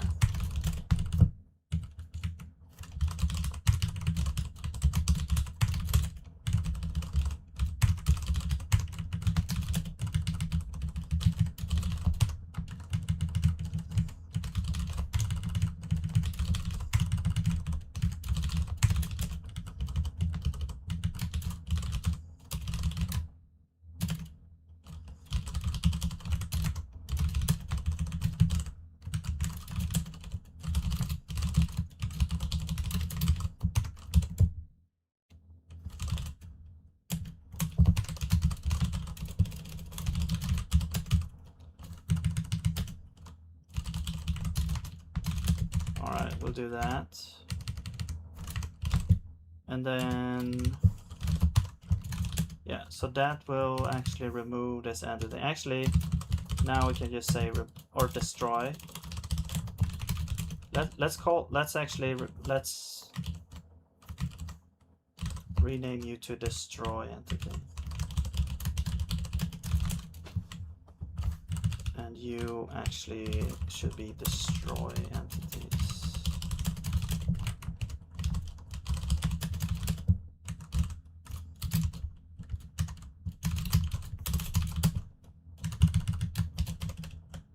Whoops.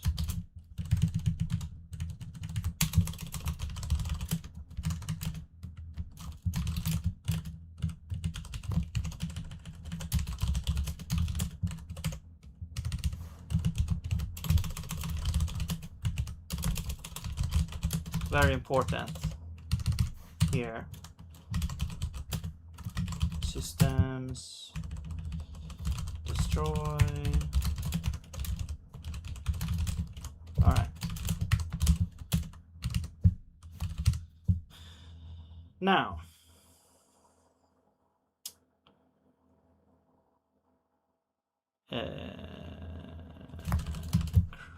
right.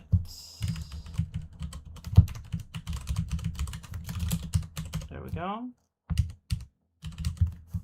You have destroy.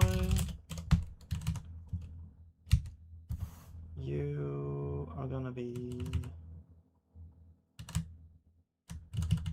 actually then we need game here instead.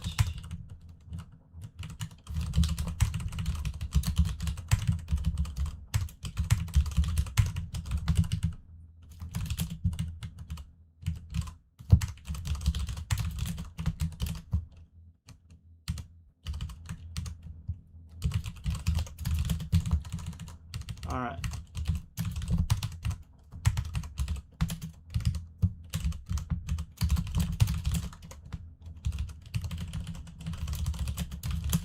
Cool. Now, laser, right. So the bullet is destroyed if it moves a certain distance. Okay, so let's see if that works now. Okay, I think we forgot to add some systems here. Singleton, we need laser. And remove entities. Or destroy. Sorry, destroy. Why are you? You do exist. But you don't have any function.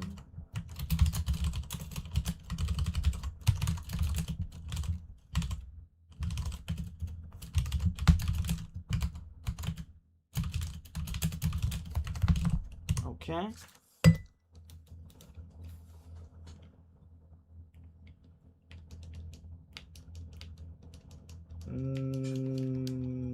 Oh, I pressed the wrong button. Wait.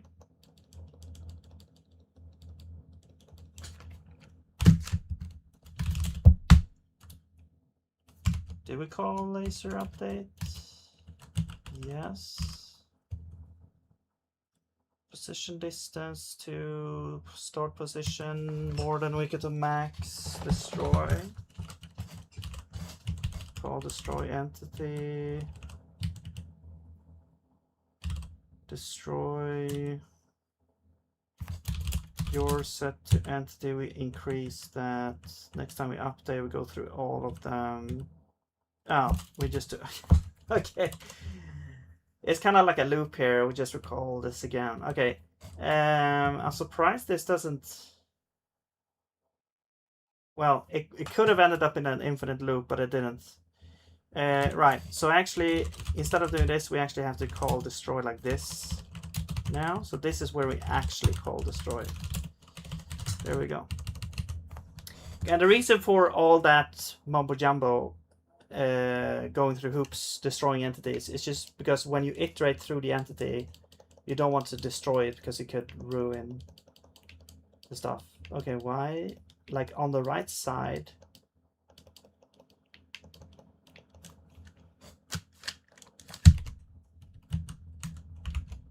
It looks like it's... On the right side we can see the bullet. On the left side we don't. Interesting. Okay. Strange.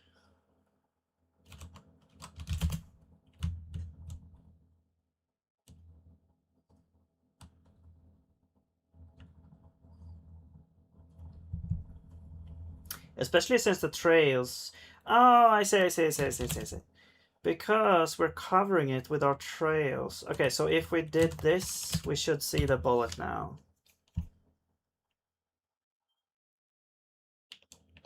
Yeah, there we go.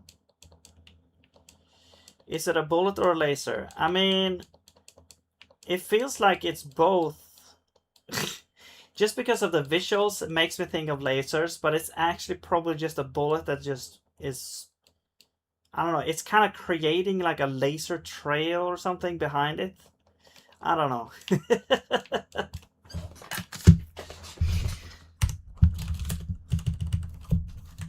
Maybe I should just call it a bullet and just a trail, but I'm just gonna keep it like this to confuse you.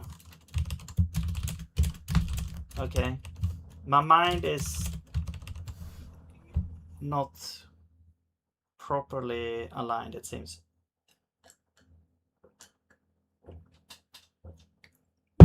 It makes sense to me, okay?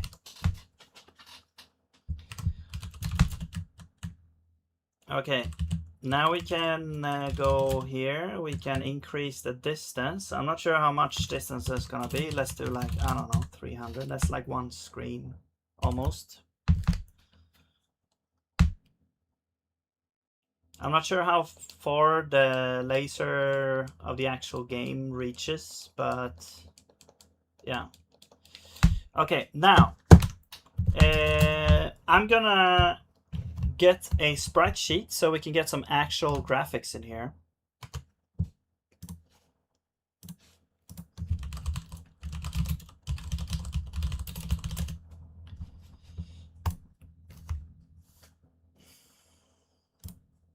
What the hell is this?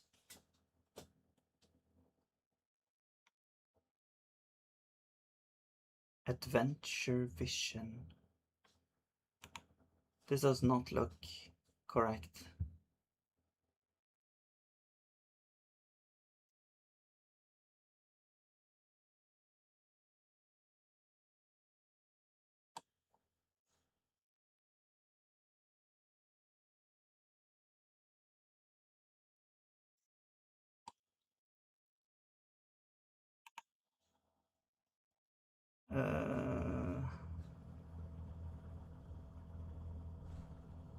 Okay, maybe this one. This one looks more correct. Yeah.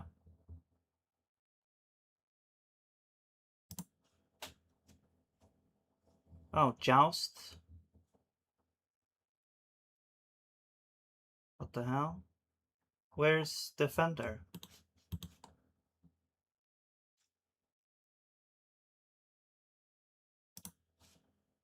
Here's Defender. Cool. It's a JPEG for some reason. I guess that works as well. It's like a non-optimized JPEG. I usually do like PNGs. Alright, I'm gonna save that. Yeah. I'm probably gonna open it in GIMP and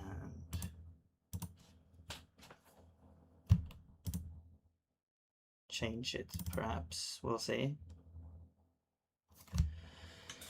L in laser is for light. Right. And what are the rest for? Look at this. What the hell, man? How much is 1 pixel here? It's like 4 by 4. So if, okay.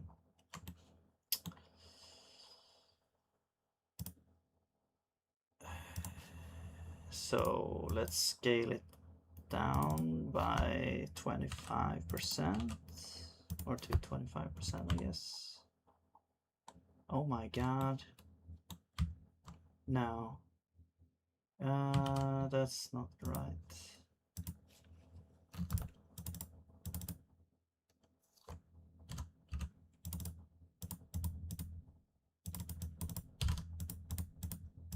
It's gonna be none there. Okay, there we go. Yeah. But I mean, it might not be perfect now, even though there, but also there's like a lot of weird stuff as well. I'm going to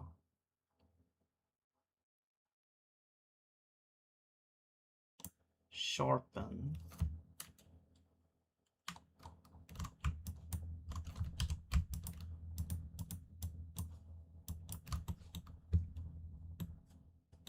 You, I don't think is part of the thing.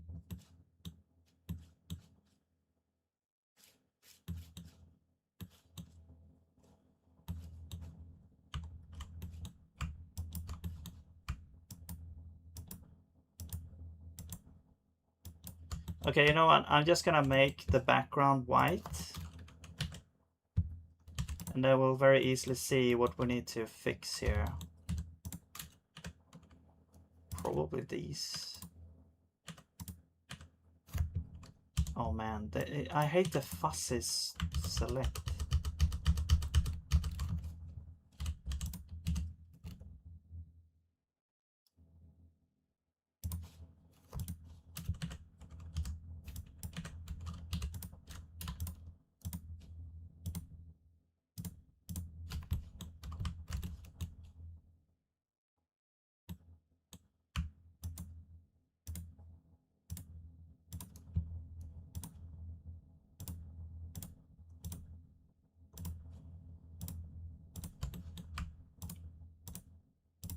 All right, let's just clean this up a little bit. Scale half again. No, we're good now. I think we're good now.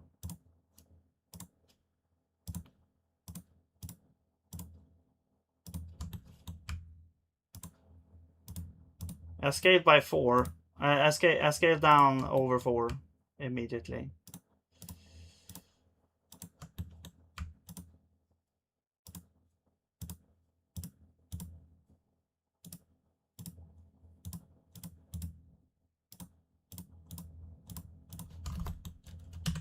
Goodbye.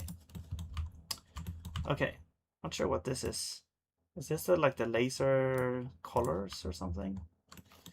Right, and then we go back to, well, actually, you know what? Let's select my color. Okay. This one is, well, actually,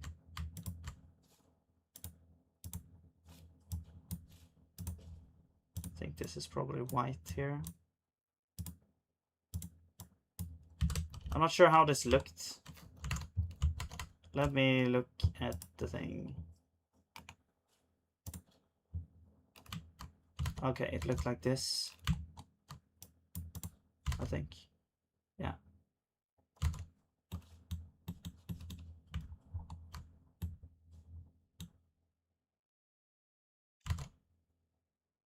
Yeah, that looks probably good enough for now.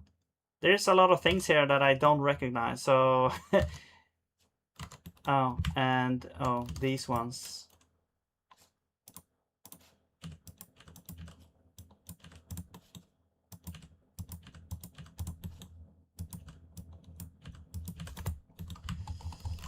Okay. That should be good enough for now. Cool. Export to PNG this time. It's the space deforming in front of the first laser photon.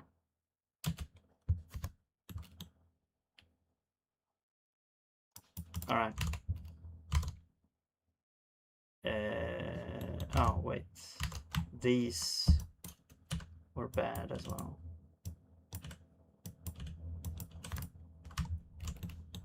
Where's the humans? Oh, there's a human. I think they're only like one type of human. Okay. Cool.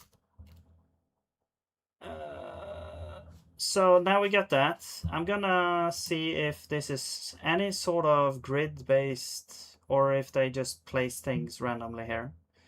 So I'm gonna configure my grid. Let's put it by 16 by 16 maybe, or 8 by 8 or something like that. 8 by 8 maybe. Double dashed. Let's turn the grid on. No, it's not really. These are even not, these are actually not even 8 by 8. Interesting.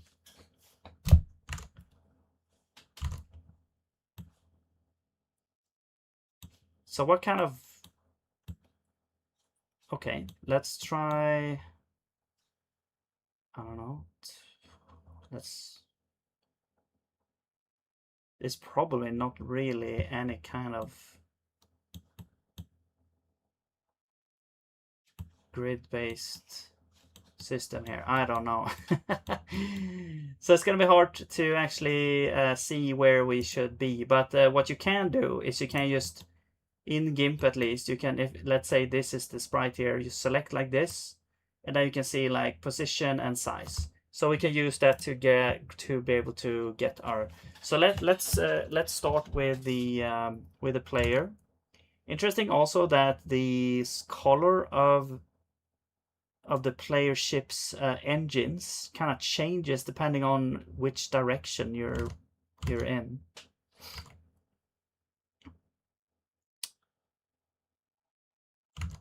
Yeah. Okay. Well, anyway, let's start with this one here, I guess. And all right. So now we need to be able to draw a sprite, essentially. So let's go to renderable. We'll add a sprite here.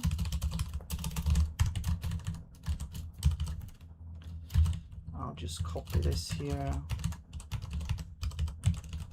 Sprite. And what we need for this is we need a texture and I mean we could have a tint color if we want, but I'm not gonna add it since we're not really using that in this game, I don't think. Texture and then source rectangle. Okay, so this, and then we draw it at some position. And we're not doing that. We're doing draw texture pro, I think. Yeah. Texture, self.texture, source, self.source, destination. We have to calculate origin. I'm gonna say 0, I think.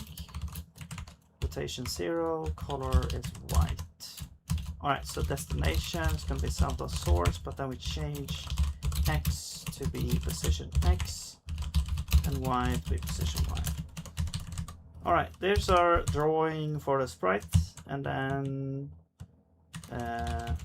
let's add an init sprite function, texture, and source rectangle.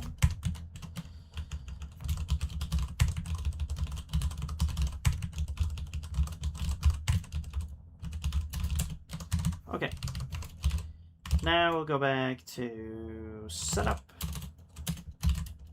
and the player is no longer a rectangle. We're gonna do a sprite, and the sprite is going to be,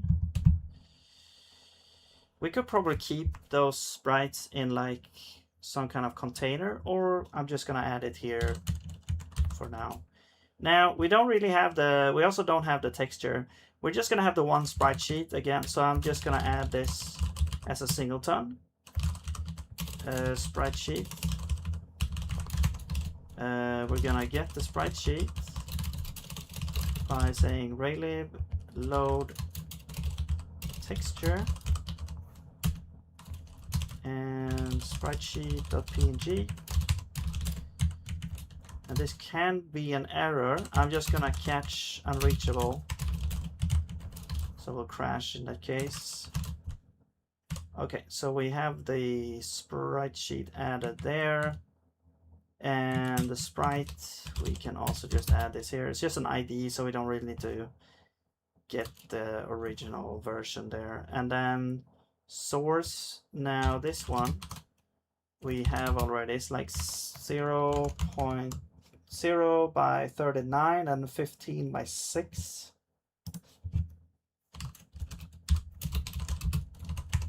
There we go.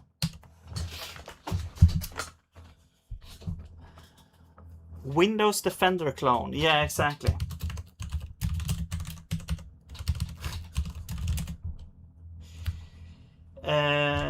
Okay, cool. So with that,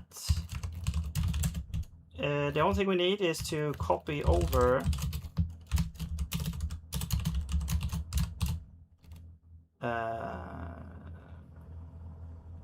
yeah, we need to copy the thing. So this will be Defender sprite sheet PNG. Okay, let's see if it works. All right, there we go. There's a little ship here. And it's almost, it was almost correct. Actually, we need to move the Y1 up when we shoot. So that will be in now controllable system. The position is 4. Also, we need to flip the ship when you go the other direction, but there you go. Cool. Let's get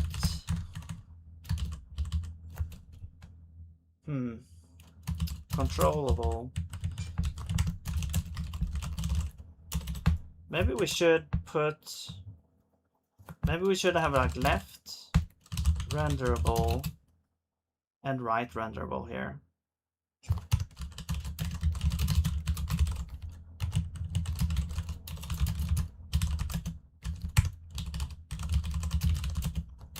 So that we can choose which one should be when you are left and which one is right.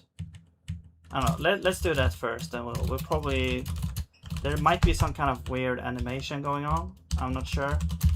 I'm not gonna deal with that actually. I'm just gonna do this here.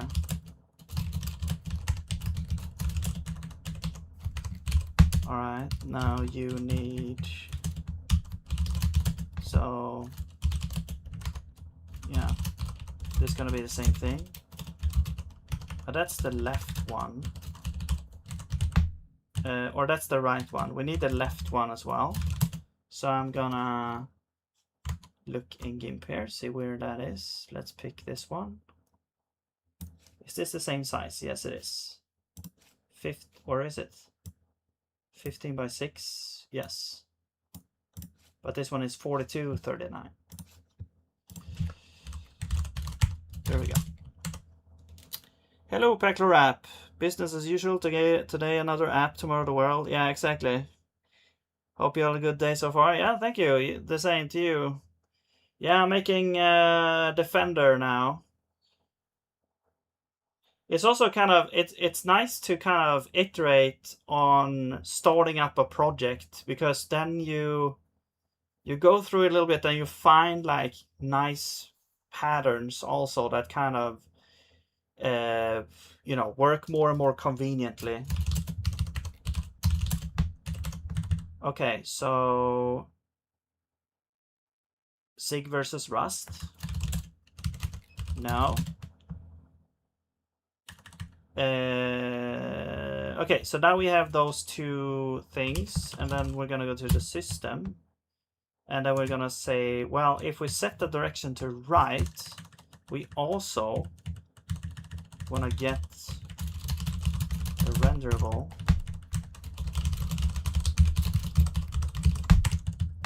It's not constant though, it's gonna be actually mutable. We're gonna set you to be controllable renderable, no, left, and you're gonna be right.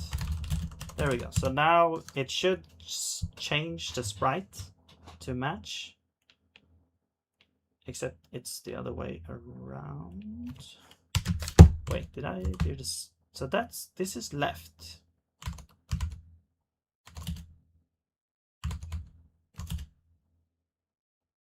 The left one is right. Okay, there we go.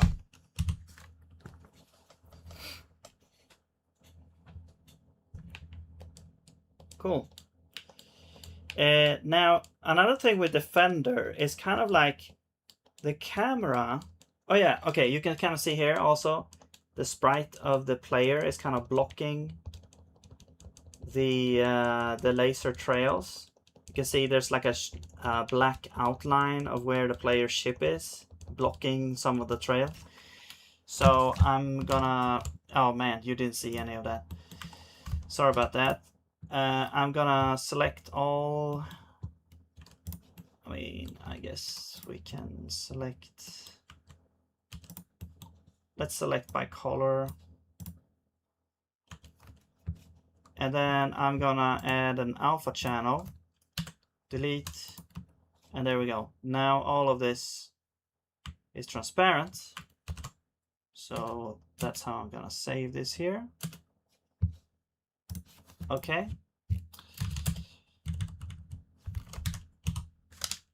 And let's try this again.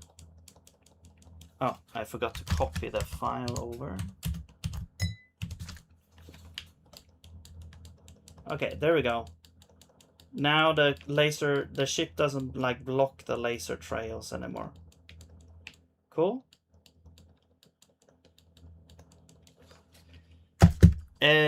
With my mushy eyes took a nap. I first read Defender of the Crown. I was like, wait a sec.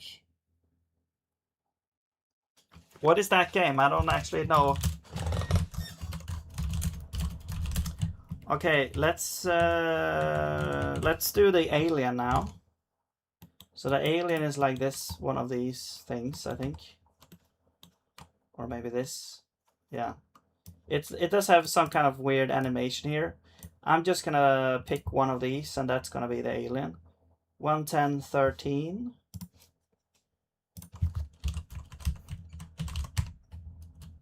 Wait, in its sprite sheet. 11013, and then 9x8.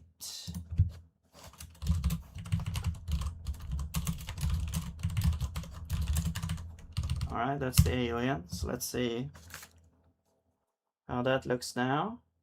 There we go. There's our little alien there. Cool. But we can't actually like kill the alien yet.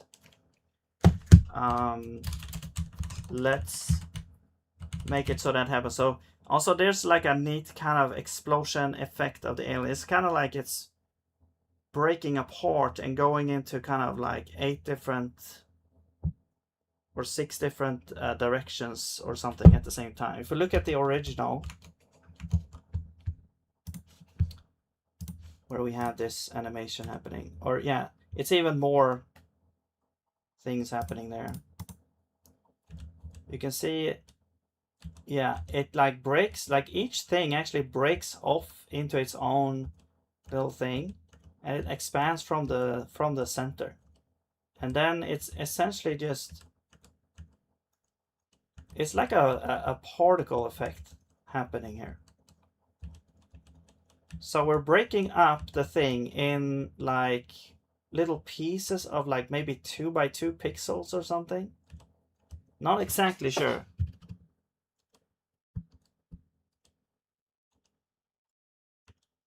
And each piece gets, depending on its like distance from the center, it's moving faster as well. Like these pieces move faster. It essentially expands from a center point. But I said that I wouldn't try to make it too much like the original, like exactly like the original. Also, we have the stars, I just realized, and the ground, of course. So I'm not sure if we're gonna make this happen. You know what? I'll just make it so that the thing disappears for now. When you hit it. So for that, we need to be able to check to see if the alien was actually hit by the bullet. And do you generate the ray, aka build it up and kill it off with a time delay, or do you build it up and let it loose so it moves when you stop shooting? So essentially, what I do is, let me see here. Well, as you can see from the video here, the bullet is this tiny white dot. So in my game, this is where the bullet is. This is the position of the bullet. The ray, or the laser trail here, as I call it, is like just a rendering thing that I add later on. But I don't remember if there's a tiny part of me that says that if the monster collides with the laser trail, it also dies and kills the bullet. I mean, that's easily fixed later because we have that information later, but we could just check for this line instead of checking for the bullet. But I'm just gonna say that, hey, it's gonna be, I'm gonna see if the alien collides with the bullet. So I guess we can add that to the laser system. We could check if the laser collides with a bunch of monsters. Now the question is, Should we brute force every monster? I guess we should.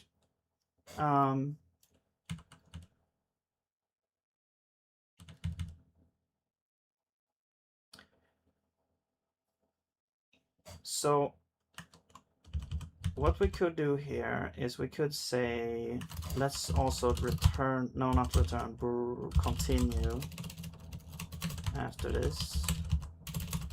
But down here, we want to check handle collisions.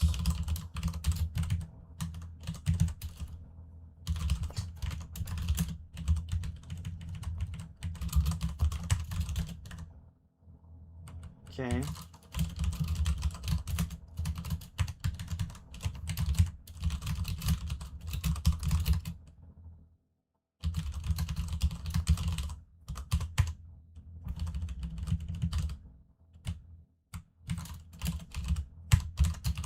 Entity context.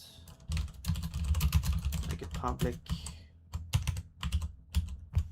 Okay. So I'm just gonna brute force, like, whoops, check every.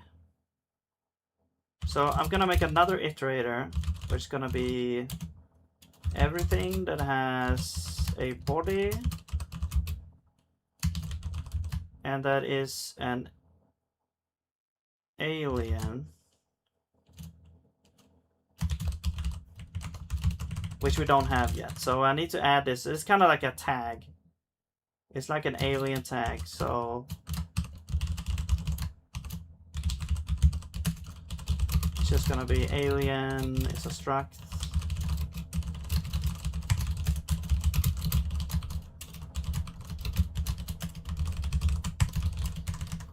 All right, components.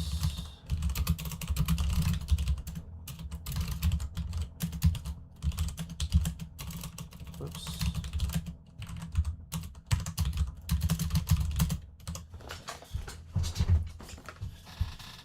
Do you have wave queue system already?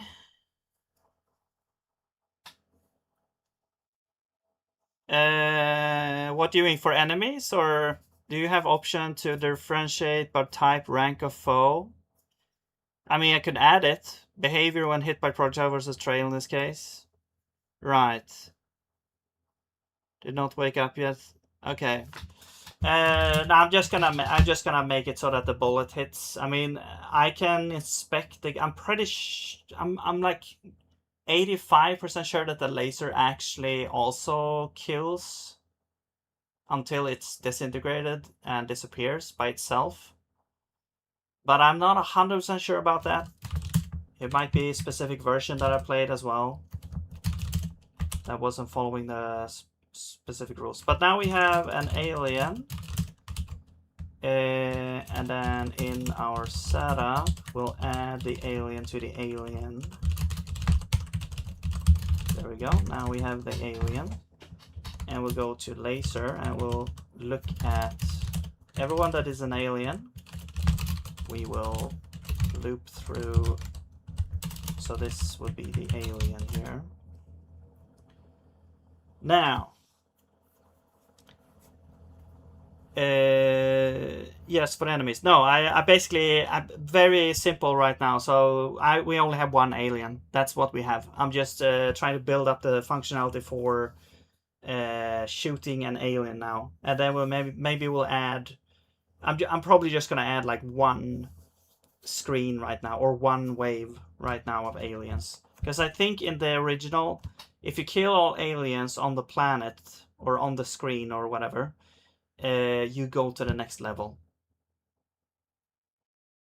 And I don't remember if you die, if you lose, if all humans die or something like that. But then your ship can also explode. Yeah, but anyway, I'm probably just gonna do like one screen. That's probably all the time we have today for this. Alien. Right, so basically we want to check, we want to get the body of the alien. And alien get body, and then I also want to get, actually we actually need like the renderable as well. Alien renderable. And then we also need the body of the bullet. This is the context. And we need renderable. Alright, so now we have all those. We can, and then we also need like bullet rectangle.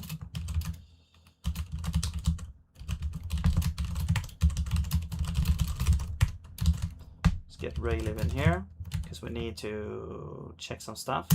So there's going to be the position, it's going to be body positions X, body position Y, and then renderable. We're going to need some kind of size here, so I'm gonna make a size function. Size, so bullet size.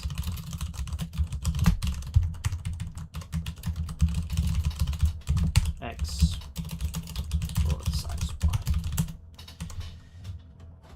Y. Not sure which version, but if I recall correctly, there's collateral as well. So if an enemy object was shown disrupted, it affects surroundings. Just mention it because that was often.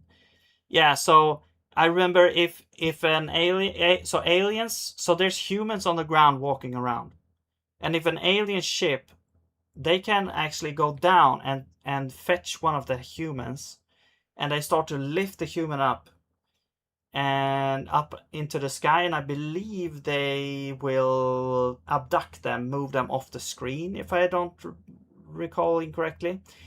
What you can do, if you shoot and hit the alien, the human will then just drop down to the ground, but I'm not sure if they can die from the fall, if it's too high of a fall, or if you have to kind of rescue them. I don't actually remember.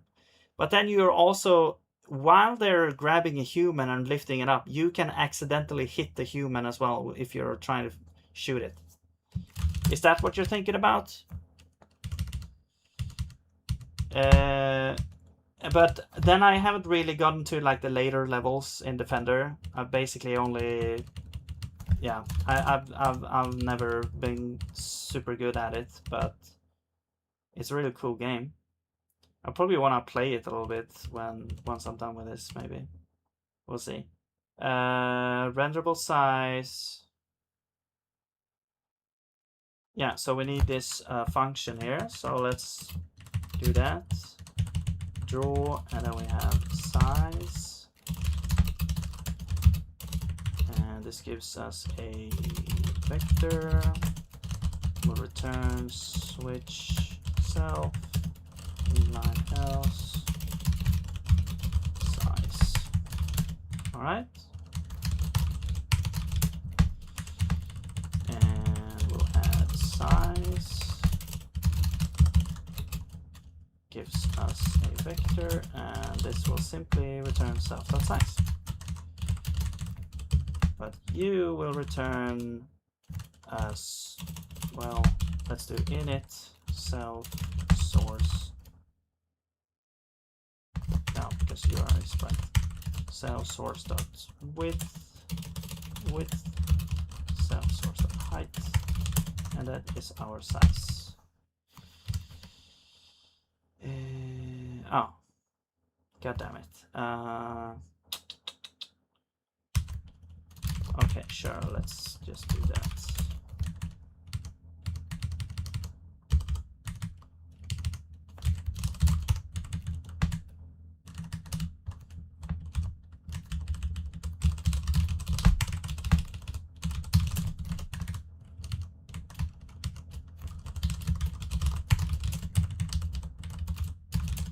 Okay. Naming collisions.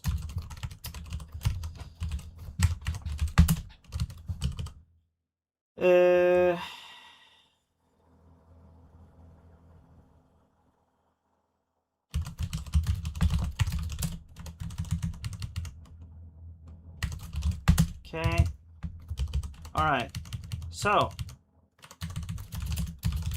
there we go. Now we have the bullet rectangle. Now we need the alien rectangle.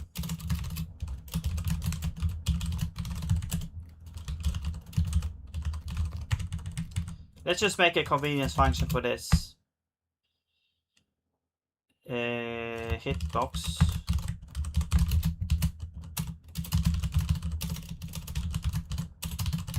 Welcome back, Penguin. Just eager to see where this ends up. Don't want to break the flow. Yeah, no problem. X-File Simulator. Yeah. I remember basically some enemy stuff they used to attack could be shot to pieces of buildings and fortifications. Right. Yeah. Sounds about right, probably. Alright, so this one is simply gonna do this. Whoops. And then we'll just return you. You can just be called size. Alright, cool. So actually now we can just say bullet rec is hitbox of context. And then you are gonna be alien rectangle hitbox of alien. Okay. So now we can say we can use like if raylib check collision rectangles bullet rec and alien rec. If this is true, then we have a collision. So then I'm just gonna destroy the alien here. So alien destroy. Okay. Let's see if this works.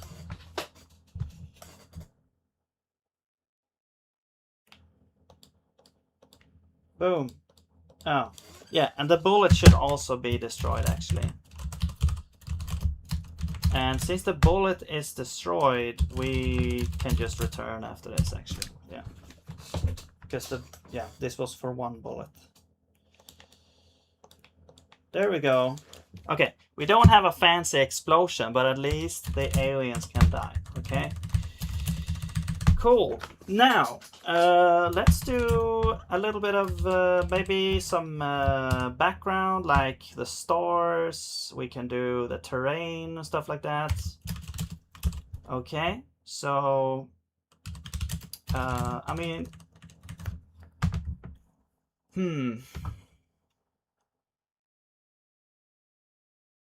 So the thing about this game is essentially it's if we look at this thing here.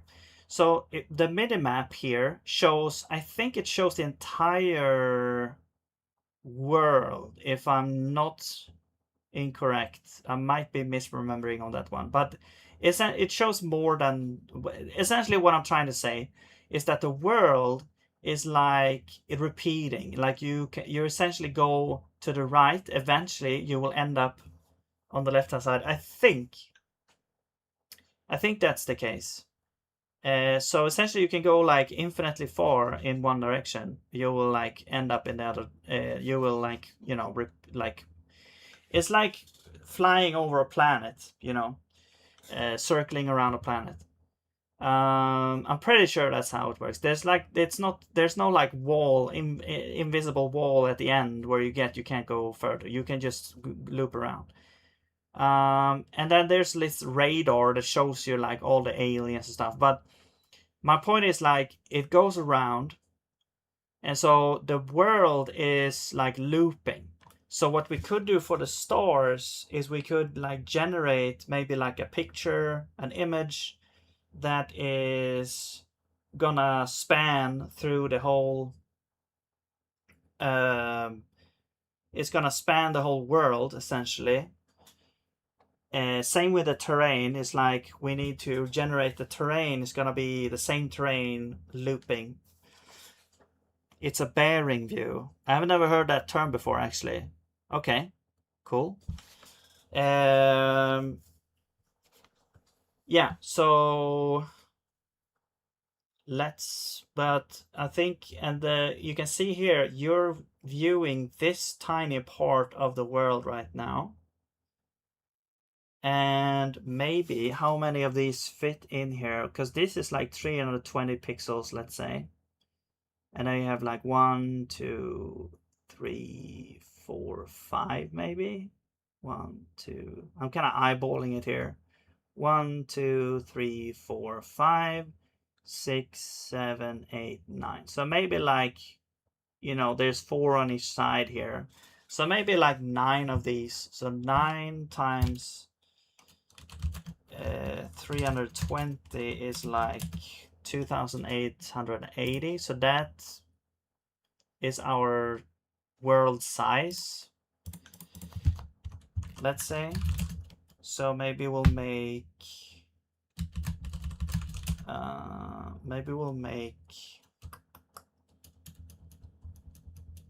let's make like a world system.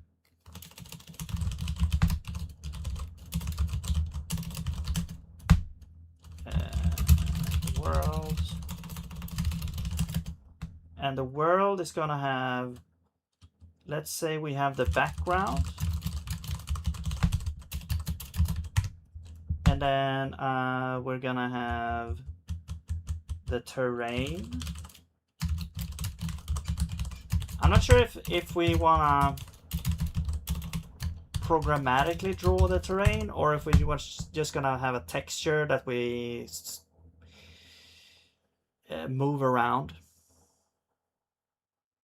Navigation by horizon illusion, but to the virtual sectors, aka the ranges, the enemies are aligned regarding the spawning. They have their zones in the bearing. Okay. Okay. Well, as I said in the beginning here, okay. First, like the previous game, the Space Invaders, I kind of got stuck a little bit on trying to make it pixel perfect. I'm trying to not go into the same trap this time. I'm basically only gonna try to copy the basics, but not make it like pixel perfect exactly as the original. So I'm just gonna, if something doesn't actually add up to the original, that's gonna be fine. So for spawning, I'm just gonna essentially just randomly place a bunch of aliens around. And I'm not even sure we're gonna get to humans today, if we're even ever gonna do that. I'm just gonna go as far as I can, with the time that I have, and we'll see how far we'll get. Okay, but I really want to get some the actual world in. So we'll have this background and we'll have the terrain. I mean, I could just draw, I guess, a background in GIMP as well. The terrain, I would like to get to like generating a terrain. That would be kind of cool to get. So, but let's start here. So we'll have init and we'll have like background and terrain, and let's see. So we need raylib, and we need, I think, game as well. This gives us a thing.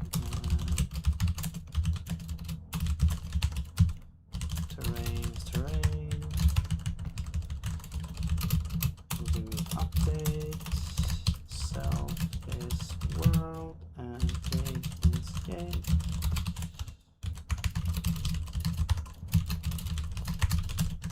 Okay. I'm not sure what to do with this, or if it's gonna be better as a component or something, but we'll start here. Just get our world.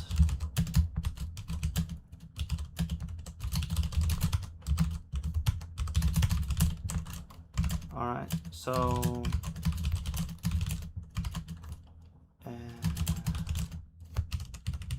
no, world. Because the draw system is supposed to draw these things, but the draw system could get these things down.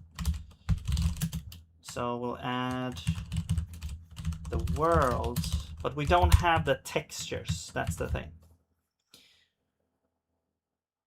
Treat more as side notes and request on my end. Yeah, no problem. Thank you. You basically loop through the range, subdivided action sections. Okay. Just to clarify, not trying to push you original. Yeah. Okay. Yeah. I mean, I appreciate the information. It's cool to kind of figure out, because dividing it by sectors is like an interesting idea. But I'm probably not gonna do that for this here. But it's cool to know. Okay, so we need to generate a background and terrain. Now, I'm probably just gonna import some kind of generate.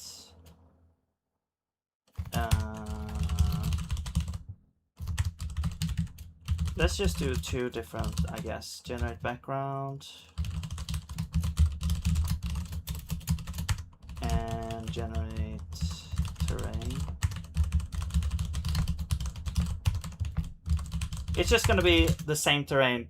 You can make, like, I mean, you can make it seed based. So you put in a special seed. It's gonna pick a terrain for you. It can be different each time. You can make it so it's exactly the same each time. But I'm just gonna do that for now. Also, the terrain, we could make it so that we have, instead of just a texture, we can make it a actual terrain struct, so that we can use the data more efficiently. Maybe, you know, like having some sort of like collision detection on the terrain, like what we can do. Because what I've noticed in the game is that terrain generation is like, it's almost like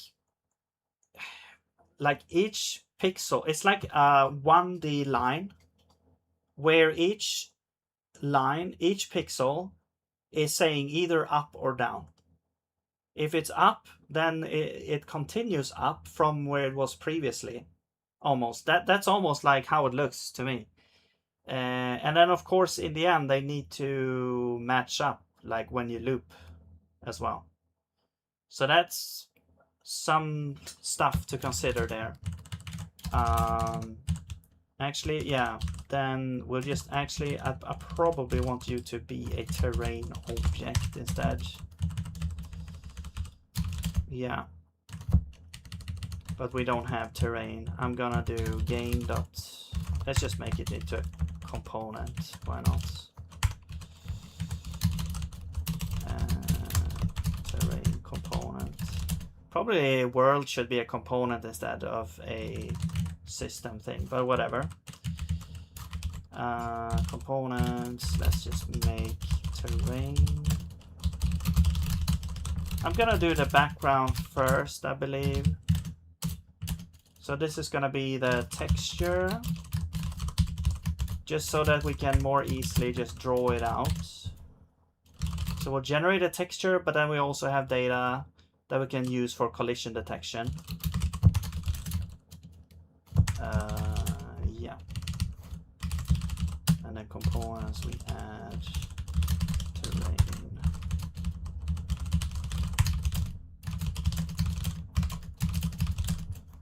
All right.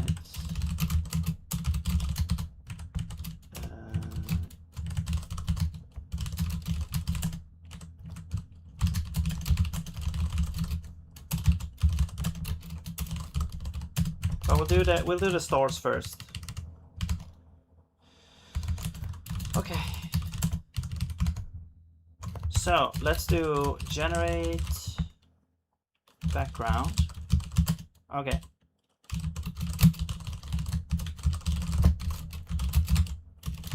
And we'll get a texture 2D.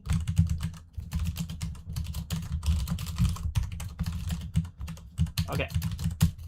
Now, we do have the dimensions, so, but let's get the size here anyway.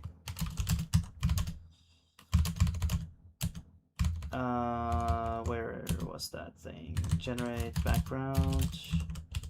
Let's get, I think it's gonna be like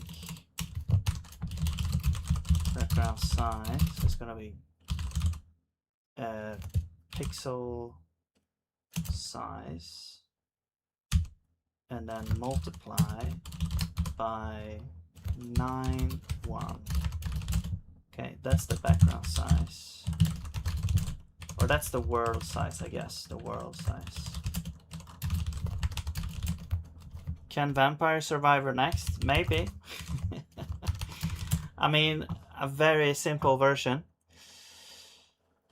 Alright, so there we go. Now, yeah, we don't have that yet. I'm just gonna make the other file, generate terrain, for now, so we don't get this error.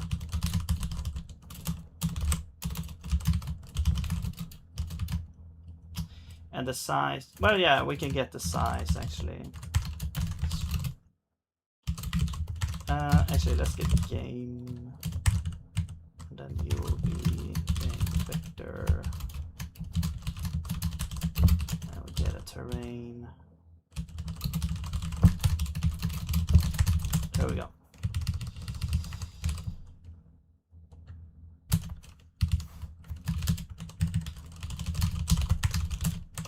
Cool.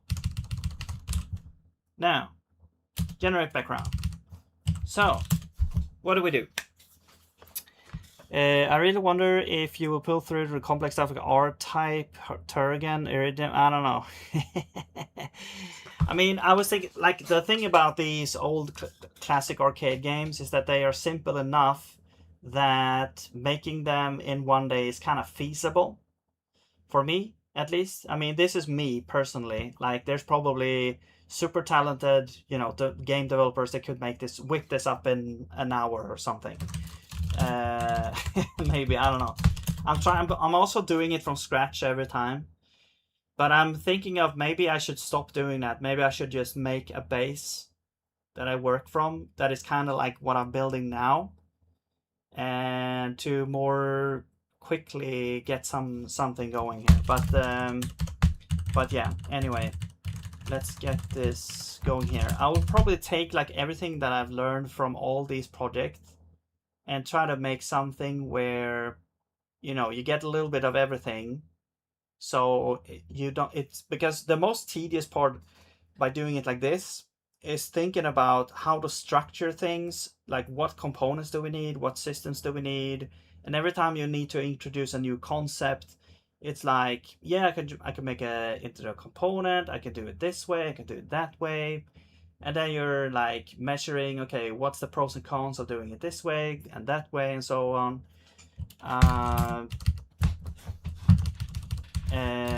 So yeah, so but anyway, let's keep going here. So generate a background. So I'm going to say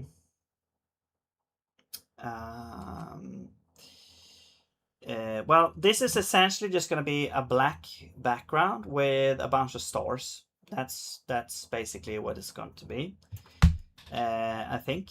And so let's start by, so in Raylib you can actually generate an image with a color, and we can provide the size, which we have to actually do like this here.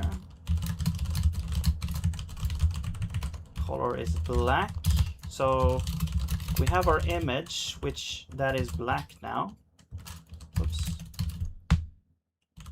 Now, you don't actually hold any data, right? You have a pointer to the data, okay. Cool.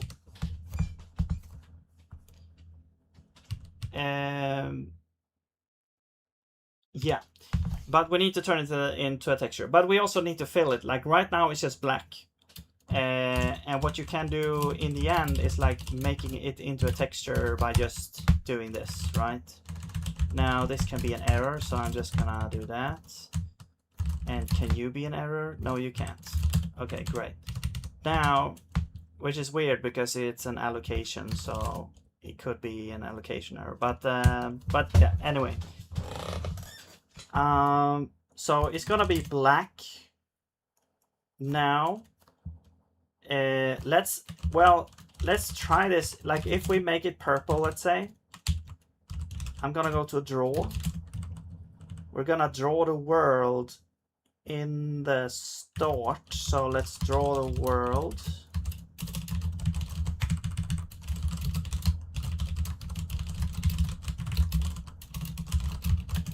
Okay, and then simply I'm just gonna get the world. We can make it into convenience. I'm just gonna do singleton for now. And actually that is going to be the singleton world. And then we have like world, background. Do you have a draw here? You actually do have draw here, so that's cool. And then we can draw it.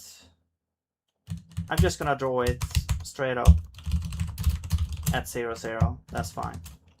Okay. So now we should have like the background in the background.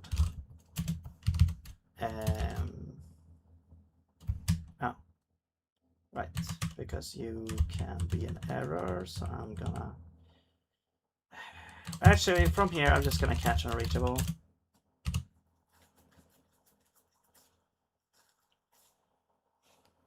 Okay, there we go. We got our background in, but it's all purple.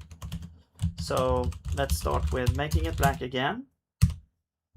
So that should go back to what we had before. Okay. And we need to randomly place a bunch of stars.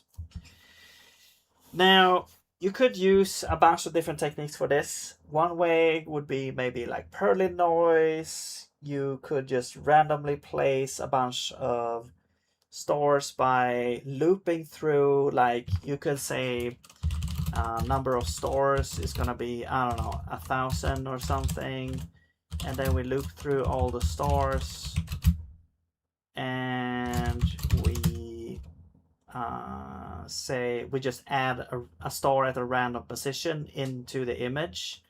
So essentially X is going to be okay, now we actually need IO here. Or yeah. Actually, you know what? Let's just get game here because that's gonna be easier. Let's get game in here. And I'm gonna add a convenience function somewhere here. We're gonna add maybe somewhere here. Somewhere here. I'm gonna say random. This will give us a random pointer to a random instance. And this will simply be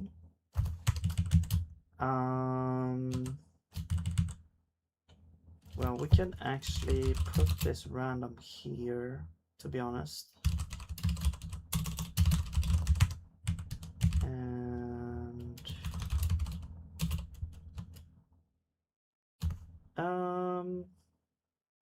it's probably, well, this isn't really needed. Actually, you know what? It doesn't need to be a pointer, I don't think.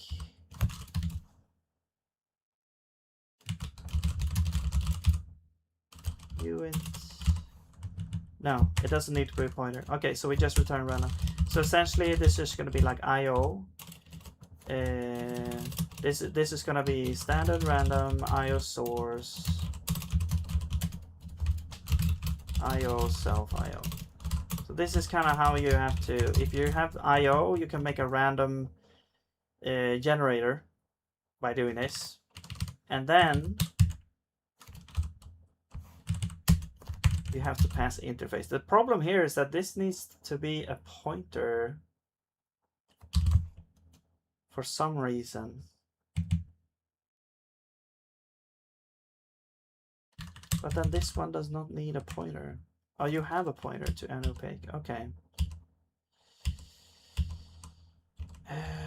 But the thing is, like, the IO source only points to the IO. So I'm not even sure why we would need the pointer here.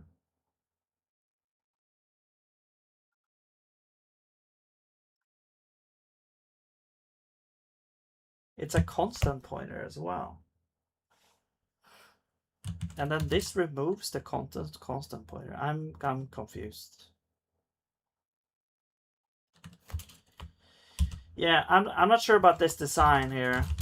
I don't know, but okay, let's do it like this. Let's do random. It's gonna be standard random IO source.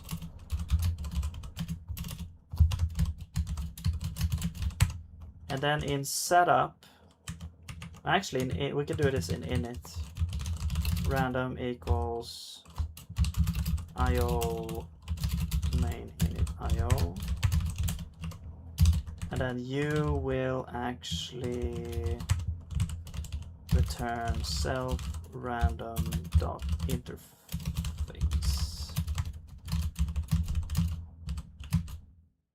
Oh, random. Let's call this random IO.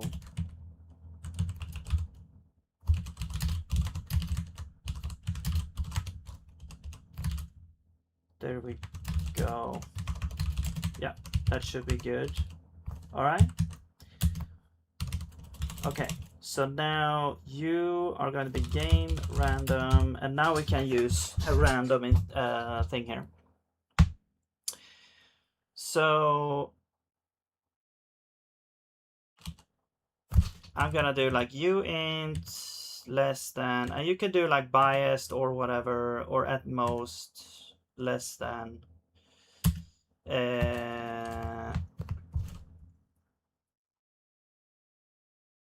Yeah, uint. Yeah, it's gonna be, I'm not sure what this is, I32. Sure. It's gonna be less than image width. Actually, it's a cint. Okay, whatever. Height. Or you can just RG each dimension up front, apply it as a factor to get the actual dimension size. X max 30, 320, whatever amount of pixels, skip RG.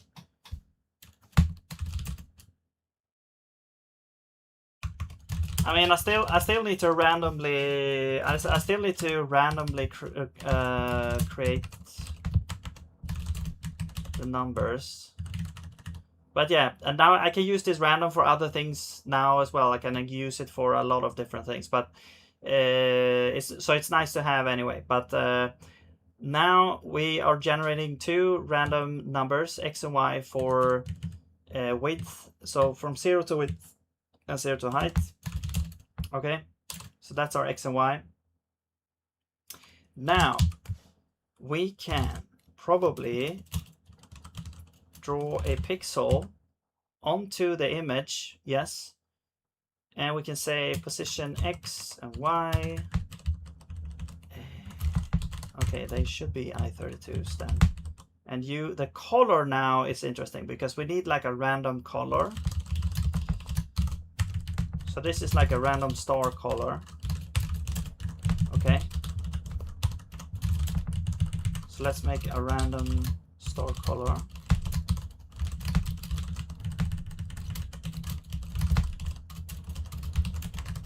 Actually, we could use like thinking color. So either we could just generate, we can have a table with a bunch of colors. We can generate random colors based on some algorithm. I'm not actually sure what, the colors, like this almost looks like it's just random, like full on random colors almost. So I'm just gonna do X, like super random here. Everything except alpha, I guess. So essentially, do you have random, by the way? No, you don't. So init, and then it's essentially just gonna be like, game random uint less than u8 256, because you are u8s, yeah. And then the last one is, I guess, 255. Okay, so now we should have a bunch of stars, I think.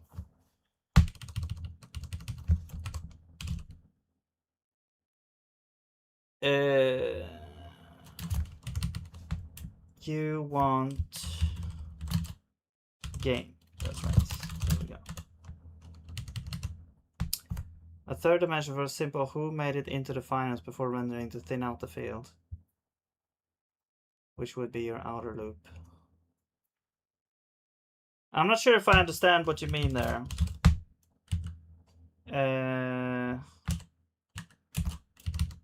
Expected raylib image found constant rate. Oh, so you actually need to be immutable, and you cannot be. Okay, well, let's do at most then 255. Oops, no. At most, now what's the issue?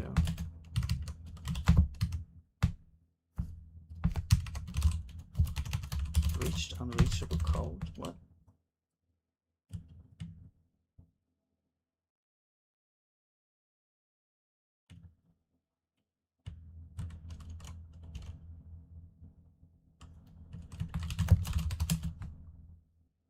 You int less than, oh, because it's I32, right?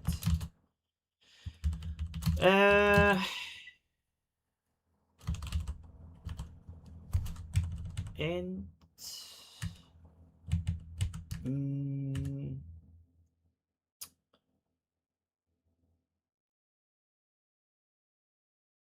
less than, okay, sure, let's do int less than 0 to that. Yeah.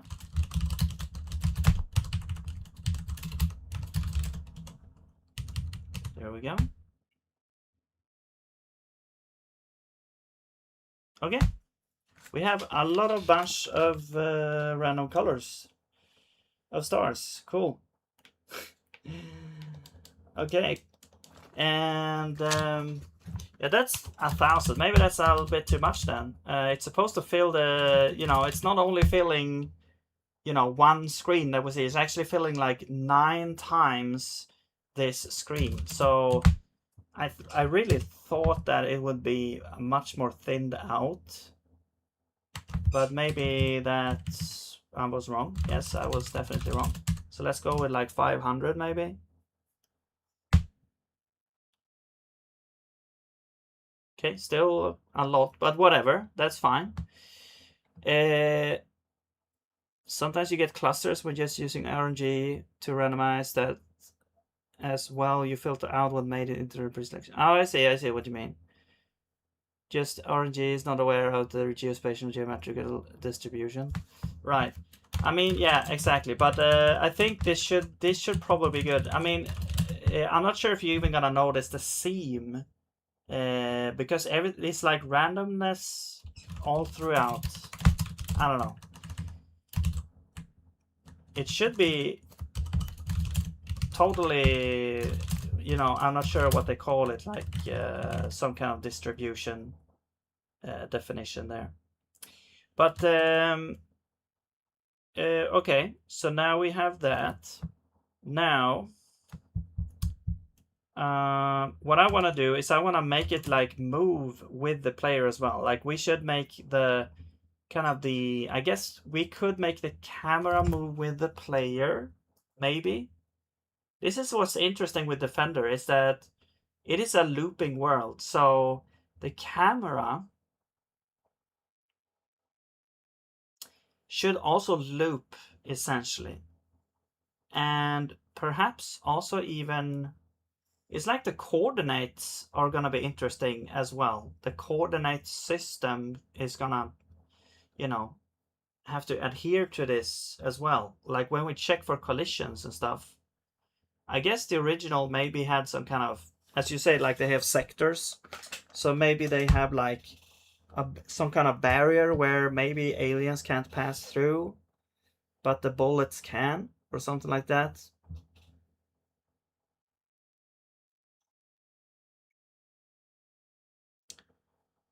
Make it 7-bit. What are you talking about, the color?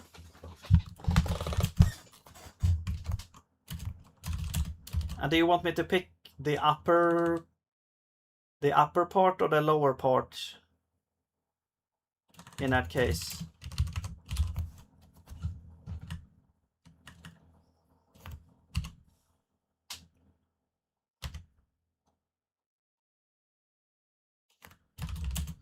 Yeah, that it's like I'm just thinking how that how that would work. But for now, for right now, I just want the camera to kind of move with the thing. So I think with controllable system, we should update the camera as well. And I know that the Defender camera is also a bit interesting because when you switch directions, the camera has a pretty far, it like transitions so that you can see a lot in the direction that you're facing, and then behind you you see a lot less. But I'm just gonna make it follow the player directly right now. So it's essentially we just go through this here. I'm gonna say camera target is gonna be equal to body position essentially. But that won't work because we need to offset it as well. Because right now because the camera origin. No, this should only be for X. Yeah, X is position X. Now this will be offsetted, I think. If we try this, it's gonna be like, yeah, it's gonna be like this. But then we offset it by half of this, basically the screen size or the pixel size. So it's gonna be like negative pixel size X over 2.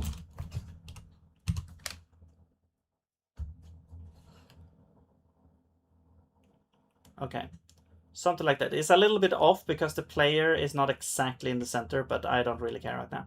And there you can see the image is drawn, you know, you can see it's being drawn. Here's the 0, right? But if we move over here, you can see all of this has been generated as well. And the idea is this is supposed to loop at some point. And the player position should also, in effect, loop as well. I mean, we could maybe try with some modding. I mean, by using modulus to make it loop. Well, this is really far.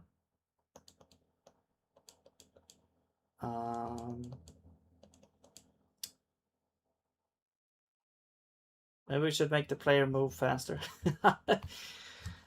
It should end at some point. Maybe I made it too wide, I'm not sure.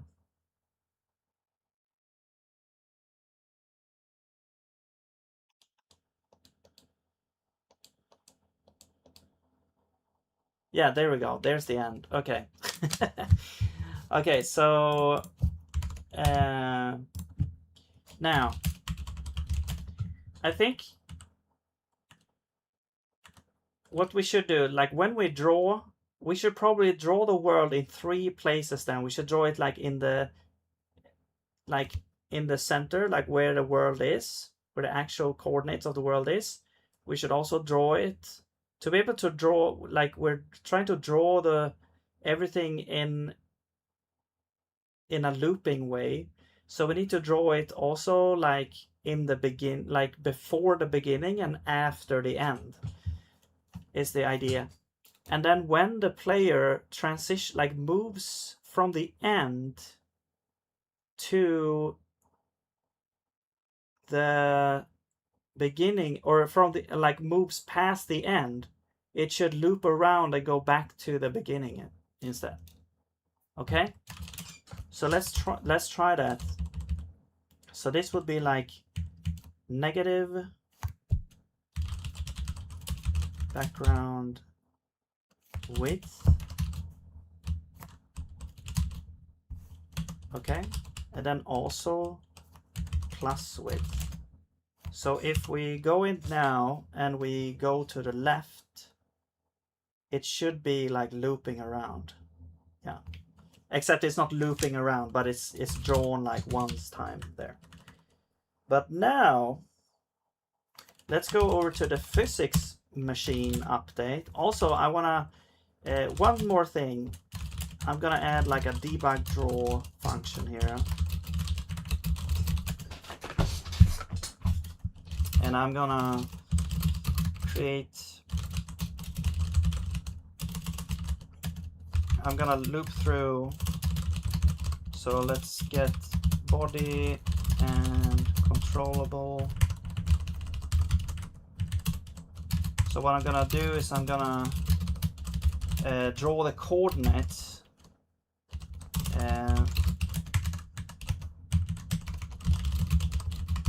of this body here. So, and I add controllable just because I'm only interested in the player right now. So, coordinates. Yes, I'm gonna add a draw text function, which is for convenience here. So this is the zig way of drawing text or printing text. You have a comp time format string, and then you have args, which is any type. And since we're in Raylib, we need a position as well. And I mean, font size, I'm just gonna pick a font size. That's gonna be good enough. So this would be draw text. Probably just draw text. And then we're gonna make some text. We're gonna say position is gonna be int from float position x, int from float position y, font size, I'm gonna pick 16. Color is, I'm gonna make it green for old terminal stuff.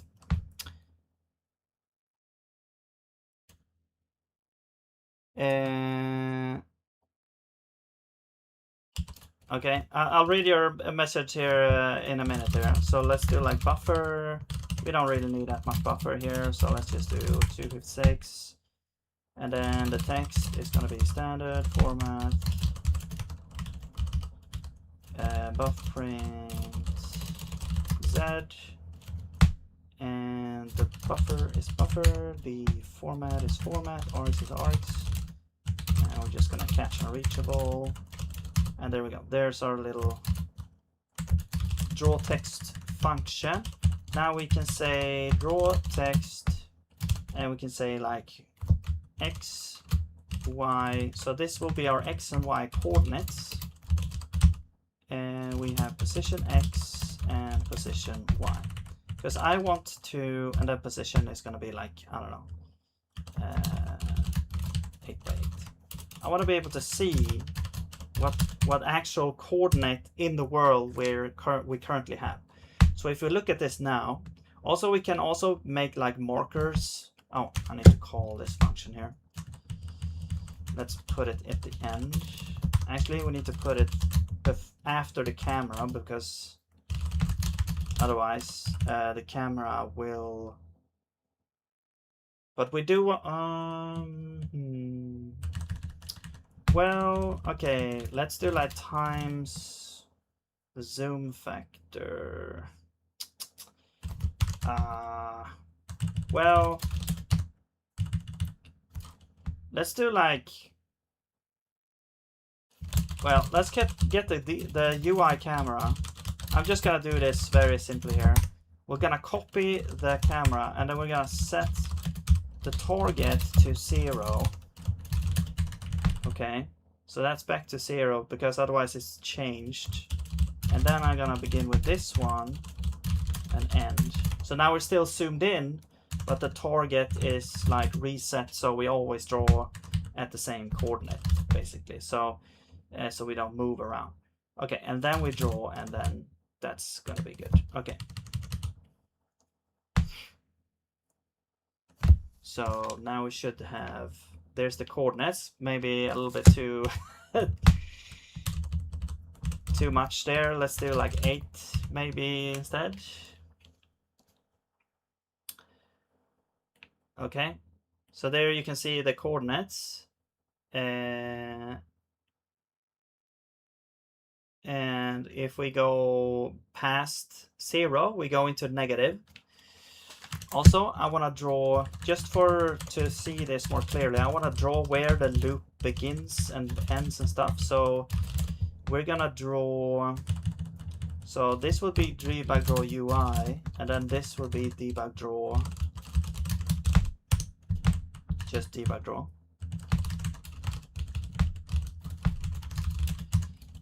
And we're gonna draw a line at 0, 0 down to, so draw a line at 0, 0 down to 0, 256, which is the, well, let's get the pixel size.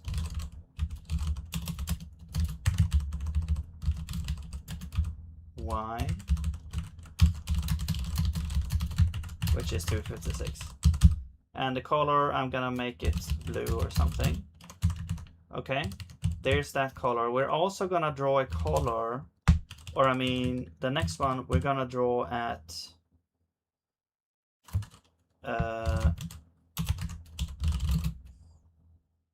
so end is gonna be pixel size X times 9.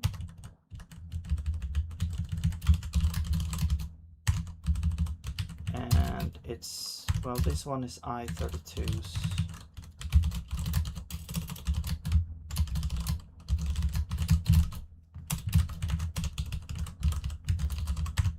That's the X and X. Okay, and then end X. Let's do end Y is pixel Y. Alright, so we're drawing a bunch of lines. Now these lines should show where the world like transitions from, yeah, that shows where they are. Let's also, I'm gonna increase the speed here a little bit. I don't know, by 10? Maybe that's too much. We're basically as fast as a bullet right now.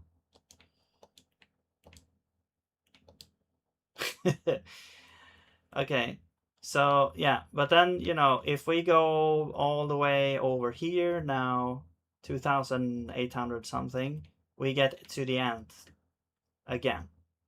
But the idea is that when we cross the 0 gap, I'm gonna like basically teleport the player over to this side and just continue going this way. And here's the other wall that we see. Okay, so when we, so then let's go to physics, because this is gonna be for all bodies essentially. Okay, hint regarding sectioning. Modular arithmetic, aka nest bases U. So each sector is an array aligned to an offset of the horizon, your bearing, keeping it U integral left to right. Okay. Reserve a buffer zone for the carry over if necessary. Anyhow, I guess that's even more confusing. Okay. Yeah, no problem, man. I mean, I'm just gonna do it my way. I appreciate the input. Okay, so we have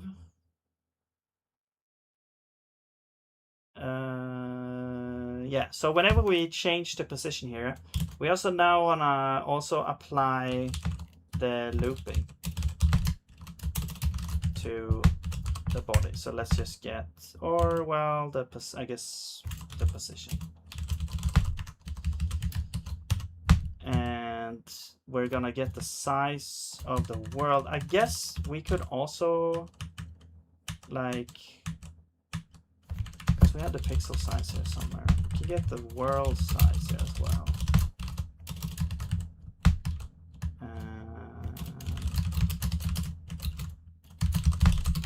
That's gonna be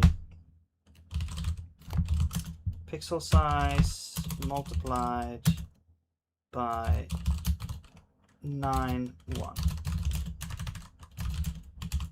That's the world size. And actually now we can just say world size here. Okay. And then, right. So now let's do position and then world size. So apply looping. It's gonna be a bit weird for bullets though, because the bullets, like when we draw things, it's gonna, like if you shoot over the transition area, the drawing of the bullet, I guess we can repeat the drawing as well. Yeah, okay. Yeah. So apply looping. So we'll take the position and the world size, which is a vector as well.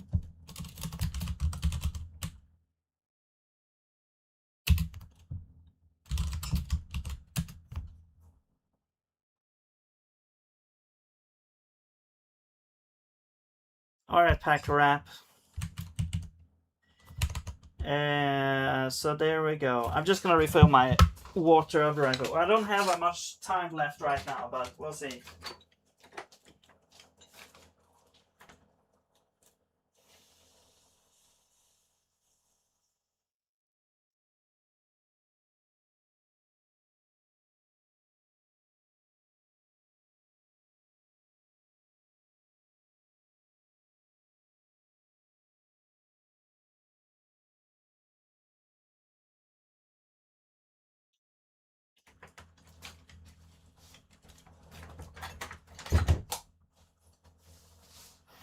This is an interesting problem here.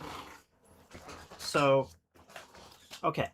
So essentially, we could check if position X is less than 0, then we essentially just add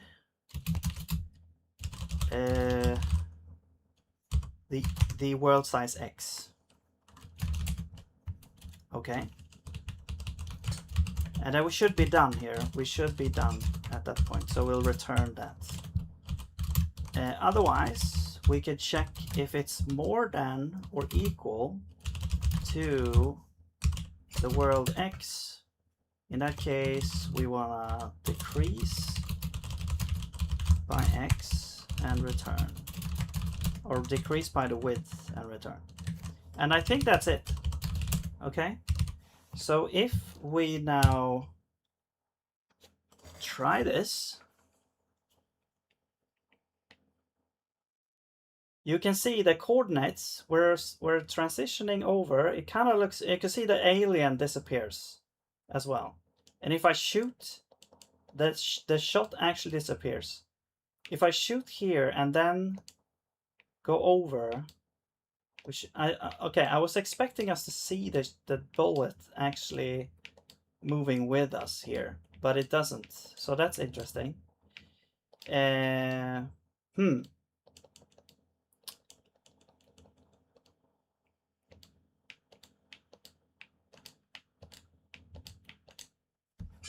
Okay.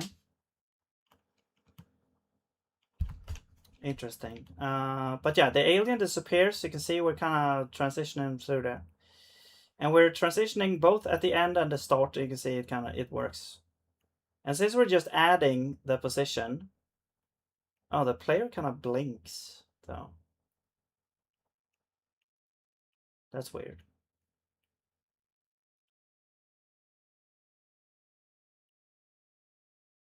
Okay, well, anyway. Maybe it's because the camera updates after. It should update after the physics. Oh, yeah. So the controllable system updates the camera, but the physics system updates after that. So actually, this should update. Let's actually just do that in the update function here, like after the physics. We just, well, okay.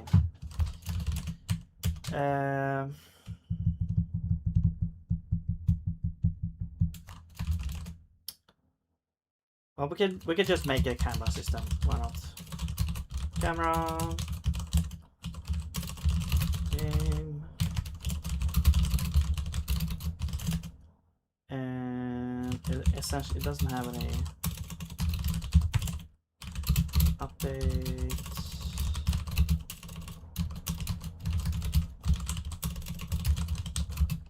Game. Let's make an iterator around controllable.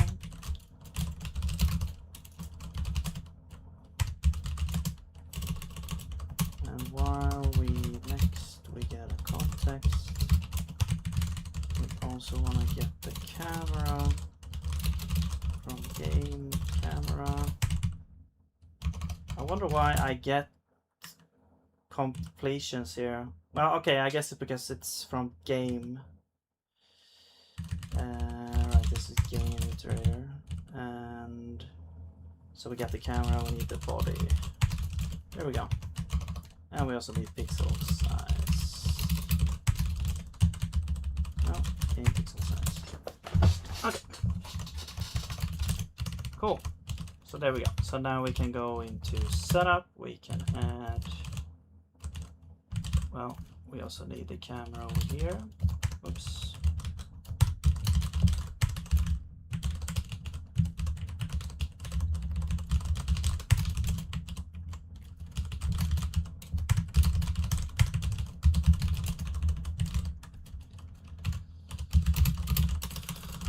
In it.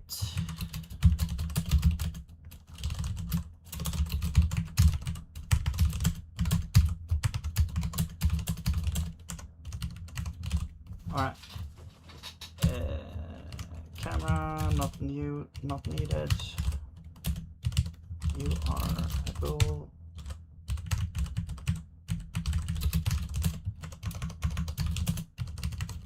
All right. Cool. So that's happening. Now we go to update and we call this after physics.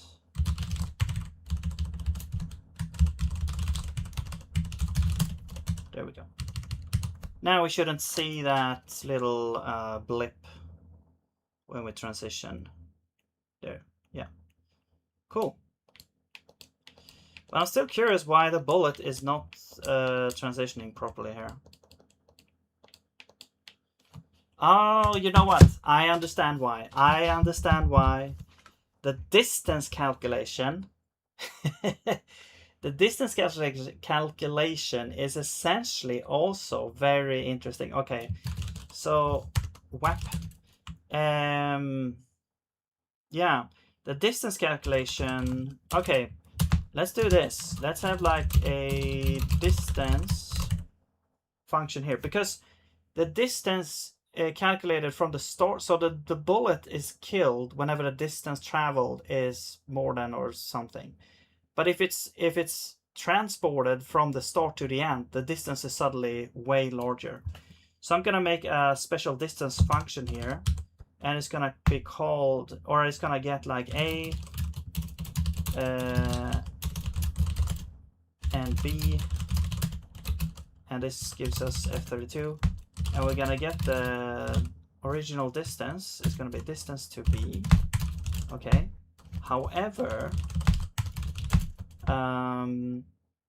we're gonna say like while distance is more than, and then we actually need game here because we need the world size. If it's more than the world size x, or equal, I guess,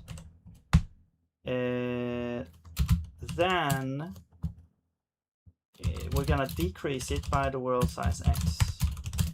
Okay, and then at the end we're gonna return it. So This is kind of keeping it down because distance is always positive, and so if the distance is longer than the world size, well, that means that they have looped around.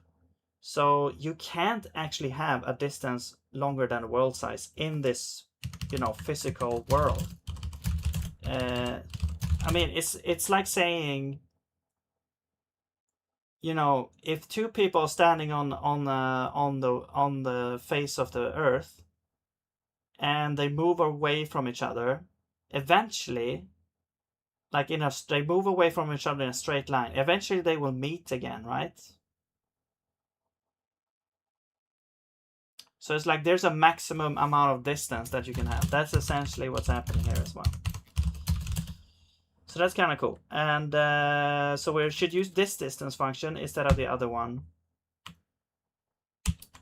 Okay. So where are we doing that distance? We are doing it over here. So we should get the physics instead. Physics system. And we don't need a physics system to call this function. We can just say game as physics distance between position and start position. There we go. Oh, you also need game.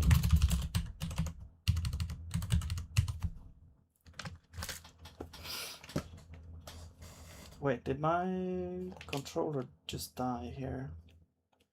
God damn it. Okay, I'm gonna grab my charger. I'll be right back.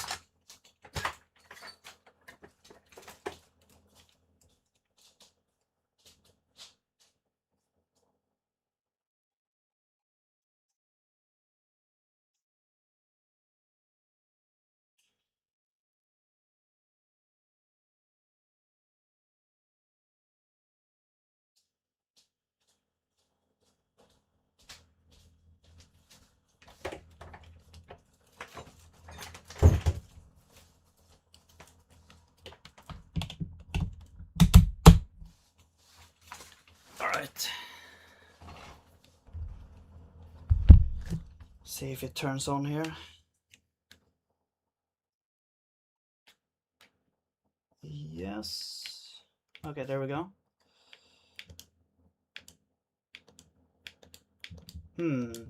Still doesn't.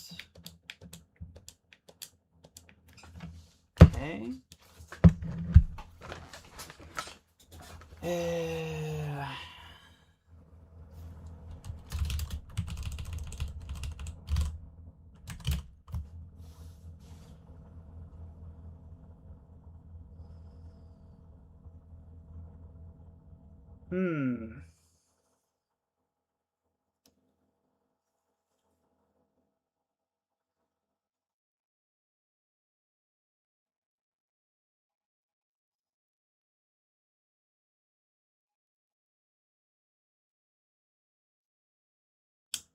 Distance. So let's say it starts as slightly over the beginning. It shoots back to 2088, right? Oh, wait. No, this is the okay. Because the distance now is less than the world size x. That's true. It actually teleported. Okay. So I think what we need to do. Well, this is kind of still true here. This function here, but what's happening? I think is the laser start position, which is technically correct. But we should it's almost like we should pick like a start position. It's kind of like all positions now have like an infinite number of possibilities they could be, because you could always add world size x an infinite amount of time to get. So what you need to find is like the one position here that is closer Well, yeah, if you, let's say we add world X or remove world X, we could do, we could do like 3 different checks by either adding world X to body position X, removing world X, or yeah, or not doing that at all. We could do 3 checks. That's like the most easiest way to do it right now that I can think of. So we essentially do like a bunch of candidates here. Subtract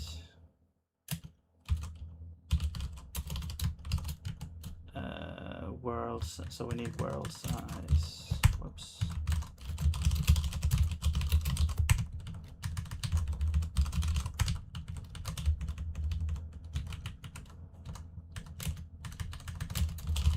World step. I'm just gonna do world size multiply. So y is we don't need. Okay, that's world step. And we subtract world step.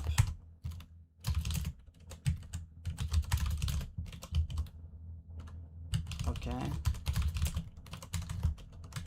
What's happening? What? Oh. Okay, that's one check. We'll do distance 2, and then distance 3, and then the distance, the actual distance, will be. We could do this as well. Let's move this into this function.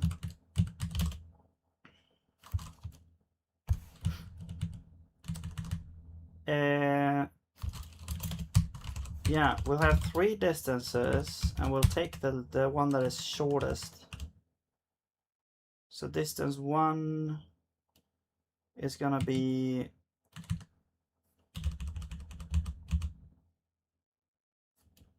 well, actually, it's gonna be body position subtract world step. No, it's gonna be A. Whoops. A subtract world step, and then distance to laser trail start position. No, distance to B. Okay. So that's distance 1, 2, and 3. Here we don't do anything. We just take the distance, and here we add the world step.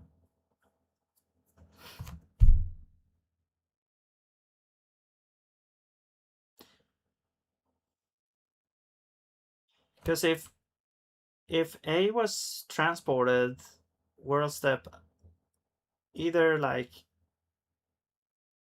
positive or negative, we should be able to negate it here and then just calculate the distance, and then the actual distance is going to be the min of all of these, the minimum,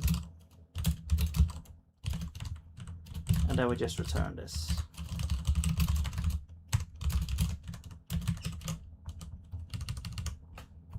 I think that should work. Okay, and then we're just gonna do one of these. We don't need world step, we don't need world size. We don't need to do that. And you can just recall distance. Okay. Okay, I'm not sure if this is gonna work, but we'll see.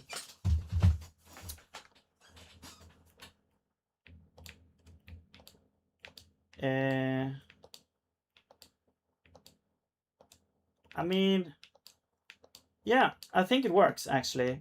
The only artifact left here is like this. Actually, that looks weird. Yeah, when we draw it, the trail is like switching positions.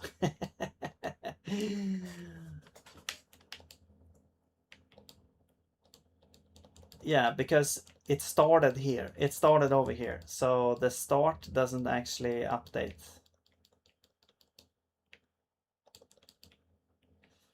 Okay. We should maybe...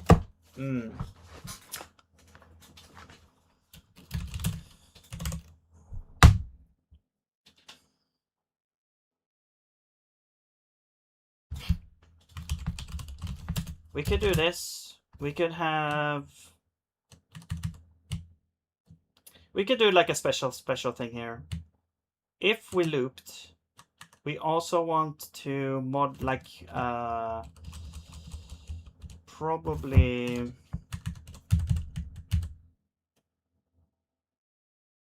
We could call a callback function maybe. We could set a callback function. We could do a special specific for laser trails as well.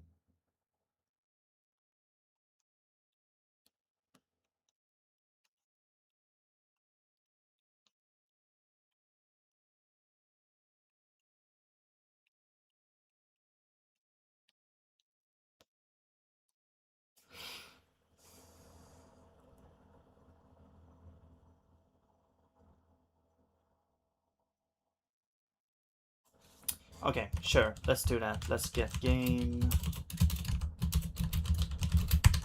and let's... I mean, yeah, then we need the entity as well.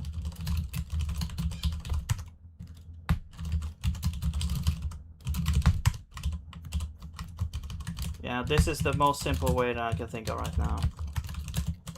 When this happens, we're gonna try get the... Actually, let's make a function for this. This is gonna be like adjust for looping or something. Actually, the entity could be the context, really.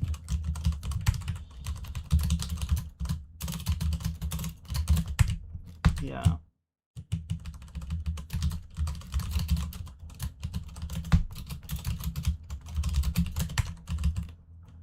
Don't need you. Okay, you need to pass in the context. Alright, adjust for looping. Game context. Alright, so what we do here is we will say if we have a laser trail, that is going to be... Let's do a... Now we can do a try get. So we go in here, we'll add a try get, which gives us an optional back. And we try get. Okay. So try get, and we try to get a laser trail. So if we have a laser trail, if we don't have a laser trail, we can return. If we have a laser trail, then this position will also be changed by the offset. Also, we need to get the actual offset that we used. Okay. So that is also like moved accordingly there. And the offset is world size X. And here it's gonna be negative world size X.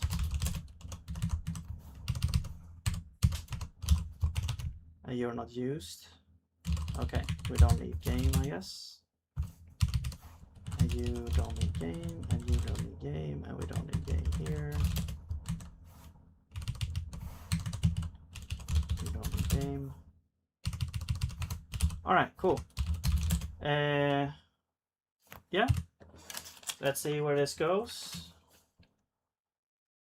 It's a trial and error type of thing. Okay. Yeah. Yeah. So I think that looks pretty good.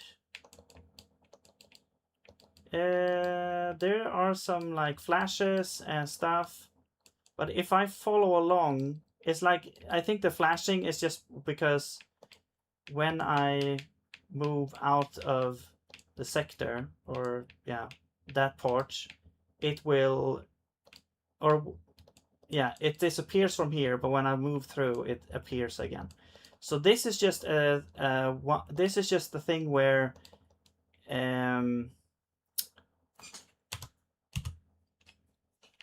also I'm gonna try this.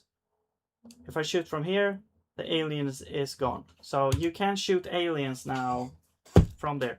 So what I'm gonna do is I'm gonna make it so that when we draw the bullet, it's gonna be drawn in two positions at the same time.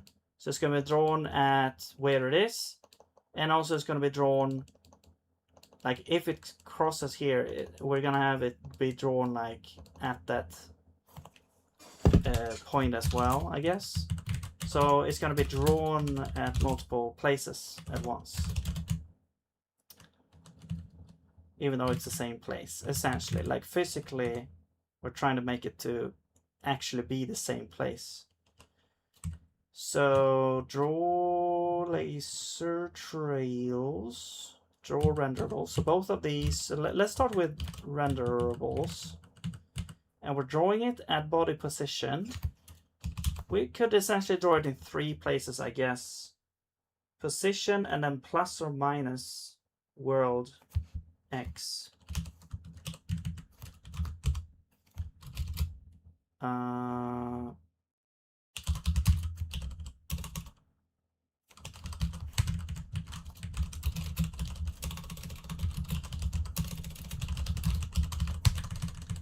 Okay, world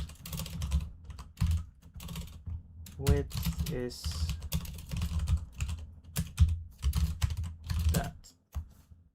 Okay, so now everything is drawn. Oh yeah, world width, let's do add.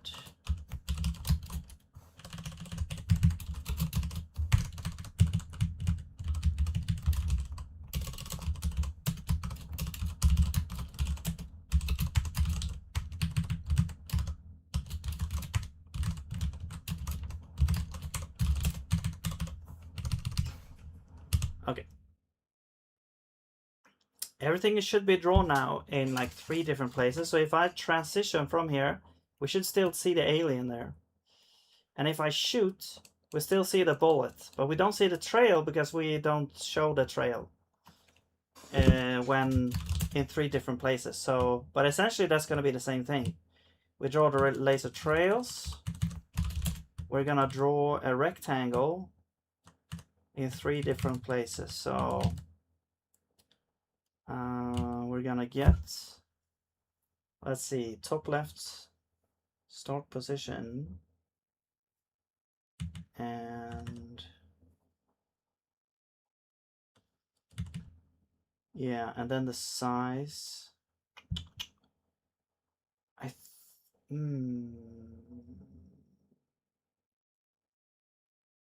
Yeah, I mean, I think this should be the same kind of idea here. We just add world width 0, and here we subtract world width 0.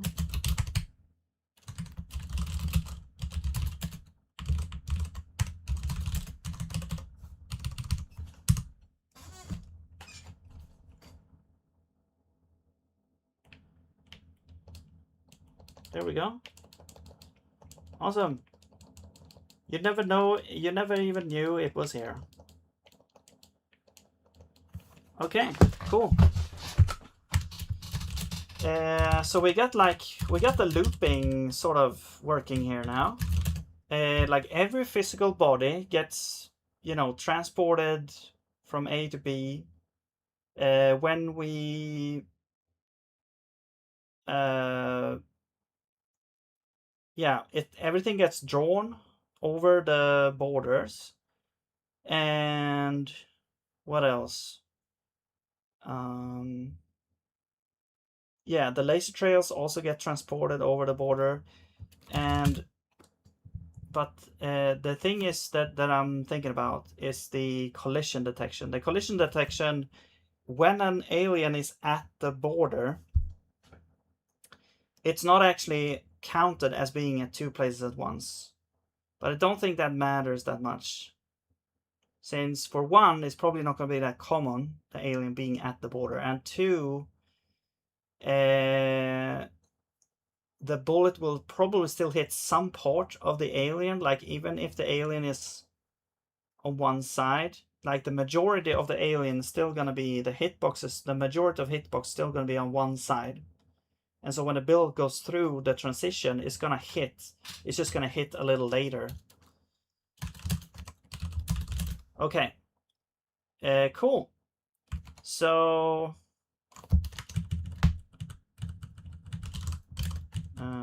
also I want to do this here because it looks kind of weird here. What font size? You're 8, so plus 10, and you should be like this. So now we see like X and Y on 2 lines. So Y here. Oh. Okay, we should probably stop the player from moving in one direction. Or like, if the player can't move through the sky. So, I guess we could do like controllable. Like if the player position, we could do like here, maybe position Y is going to be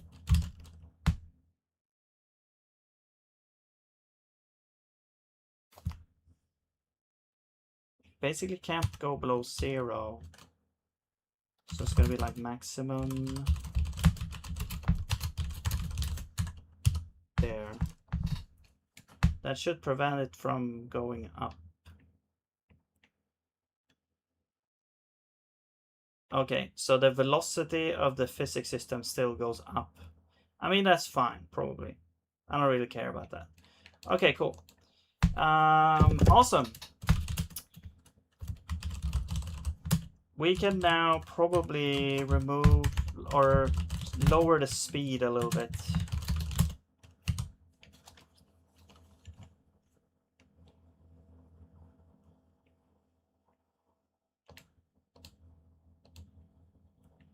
Okay.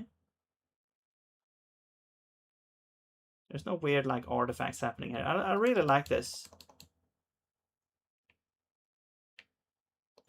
Okay, cool. What now? So the I was thinking the terrain.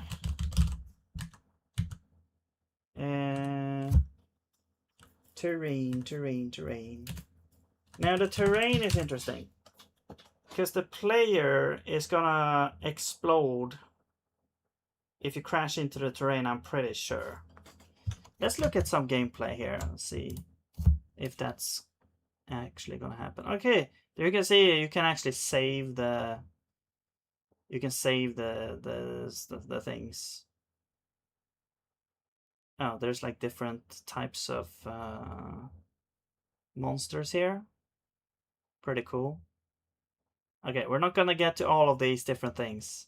Wow, there's a lot of different ones. Man, I really need to play more of this. Oh man, the laser. It's also like, it's like a rainbow as well. Okay, I see. So each laser has like the same... What the hell? The same color. But the color is like... Oh, it showed a human.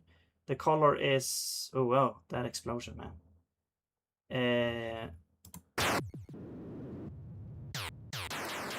And the sound effects. Man, this is so cool. The color is shifting, but all the lasers have the same color. We could probably do that. That's probably pretty simple to do. Oh my god. So many cool things happening here. Do you actually die if you go down to the bottom? I'm not sure if you can. If you die if you're in the ground. No, you don't. Look at that. You actually don't die if you're on the terrain. So we don't actually need... The terrain is just an image that we generate. Okay. That's good to know. So let's do that. Let's just make it... so then we actually don't need to have any more data than this. But generate terrain. So what I'm thinking for the terrain, there's like two conundrums, or there's like one conundrum, is how do we make them match up in the end? That is the question. Because you can randomize a bunch of heights and have them and draw lines between them. That's not really how they do it, though. It almost seems like they chose a direction. Every different cell has like a direction. It goes up and down or something like that. We have to make sure that we have the same, that the sum is 0, I guess.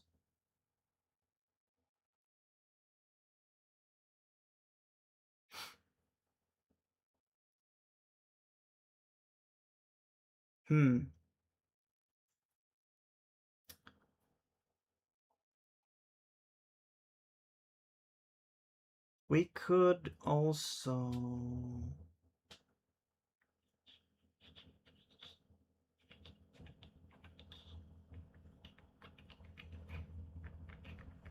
I mean, let's just do it easy. Let's just do an easy thing. Let's just do an easy way.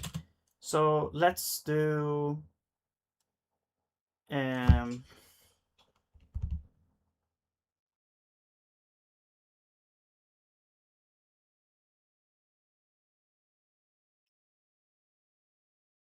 what the hell should we do?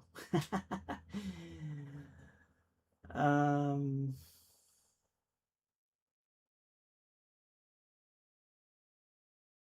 was thinking just, I mean, you could use like something like Perlin noise. The problem is with the looping, though.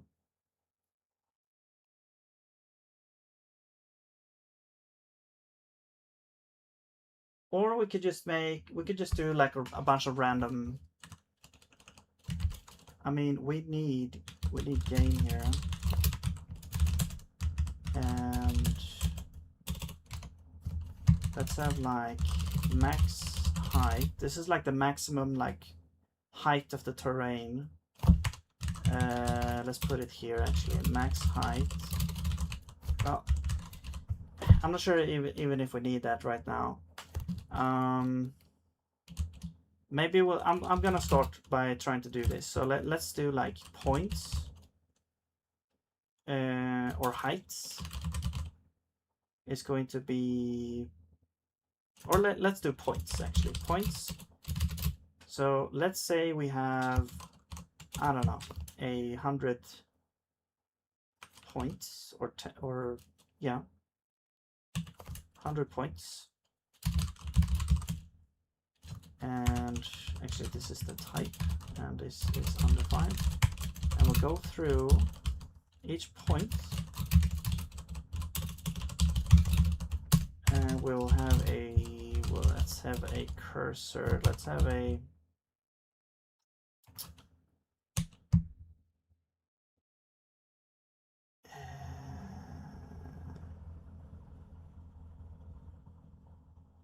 yeah, okay, let's have a cursor that starts at 0, 0, I guess, and then point.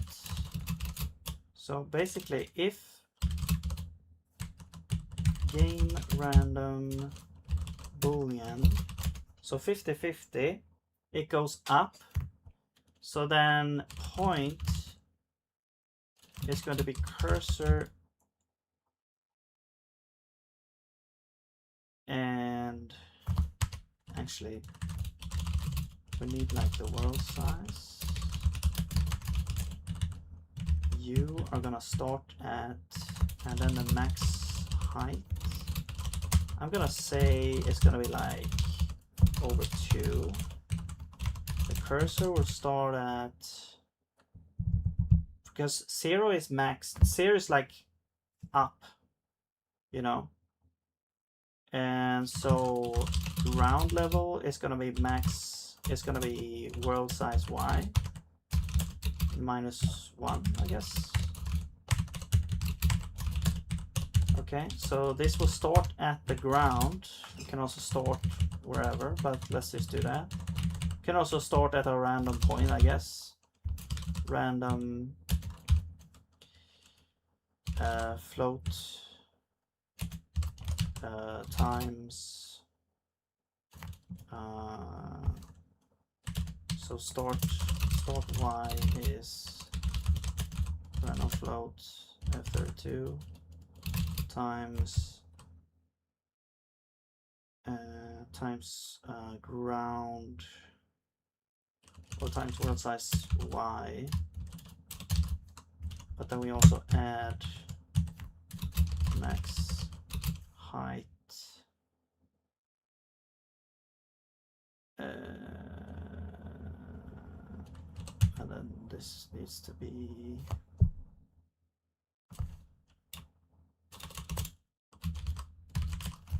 just because max height is like half of the world size. I'm gonna say world half Y. So this goes from world half Y and we add world half Y. So it's gonna go from half of Y down to the ground essentially.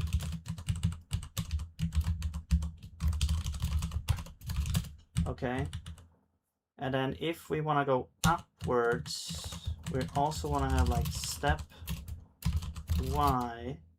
It's gonna be something here, I'm not sure, like 4. I guess we can have step X as well. It's gonna be the same. Actually, it depends on how much. Actually depends.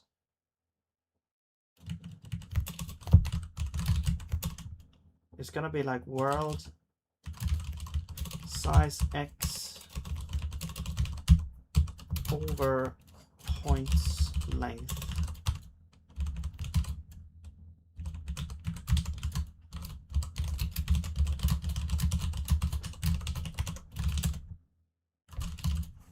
That's the step. So we are starting out at the cursor. If we go up, we're gonna subtract.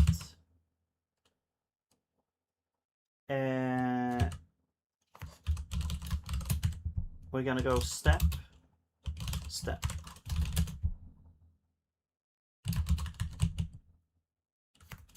And then otherwise we'll add. No, this doesn't make sense. We need to add in both cases, but the Y here needs to go up and here it needs to go down.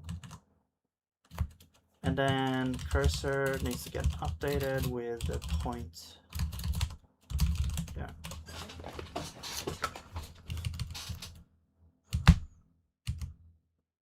Okay, the size, actually we don't need to get the size now because we already have the size. We just need the game. Kind of same thing here actually.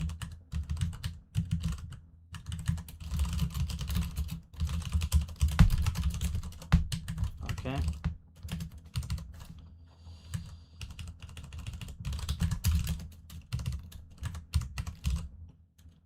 All right. Cool.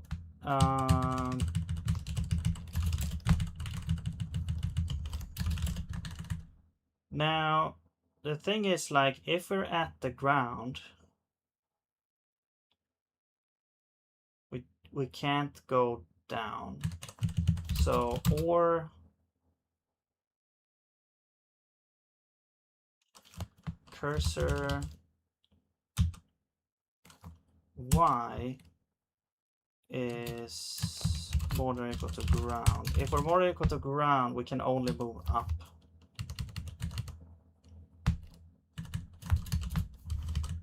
Oh, you need to be mutable.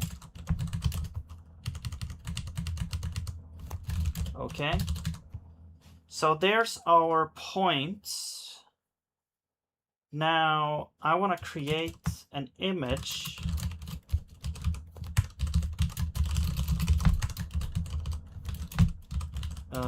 Gen image color.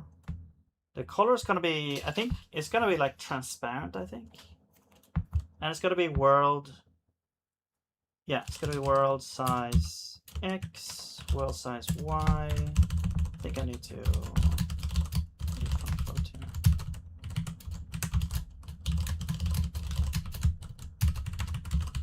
color is transparent. Does that exist? No. 0, 0, 0, 0. Okay. And then at the end we'll return textures, texture.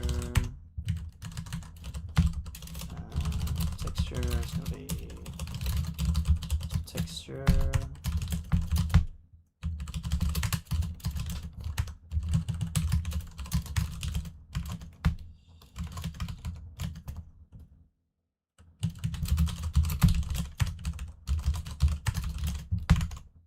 All right, so then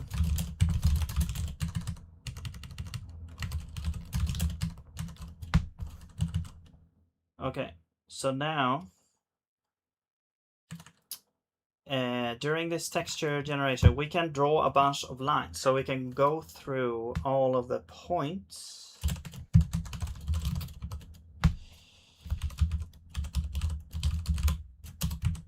Well, let's just go through the points like this. Okay, we get a point. And we'll take image draw line. We can do line V. And we can say we start at point and then we end at the next point. Actually, you know what? Let's do it like this. Length -1.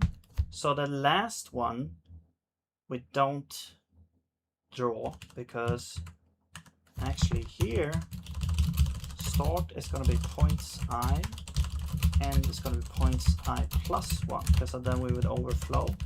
So that's the end. This is the start.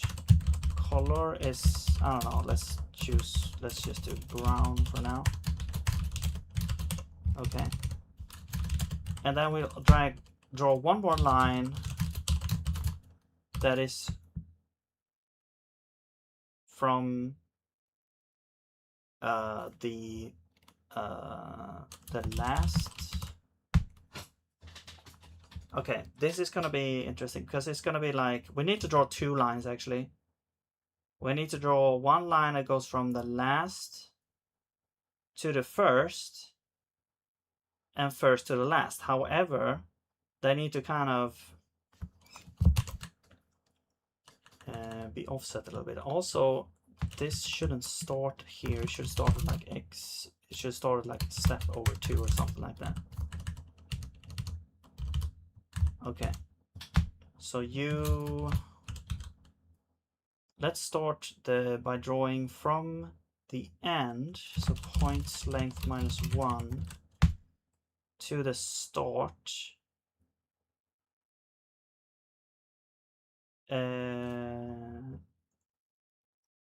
Actually, we need to draw from the end to start twice, but in 2 different positions. So this is the end position. So this would be points 0. No. Y. Actually, let's make start X is step over 2.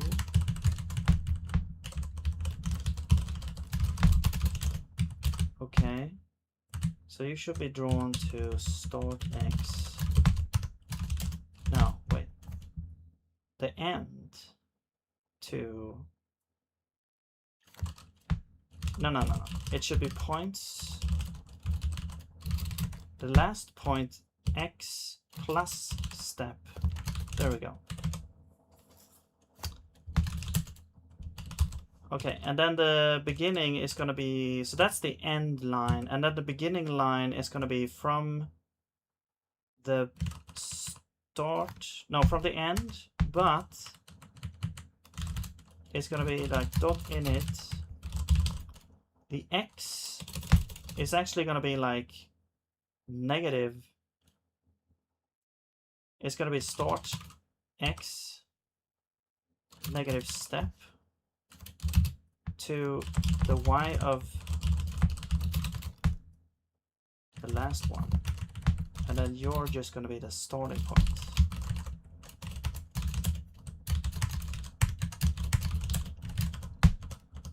Okay.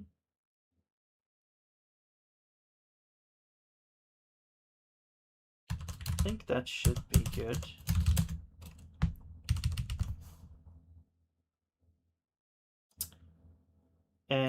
And color as well, brown, sure.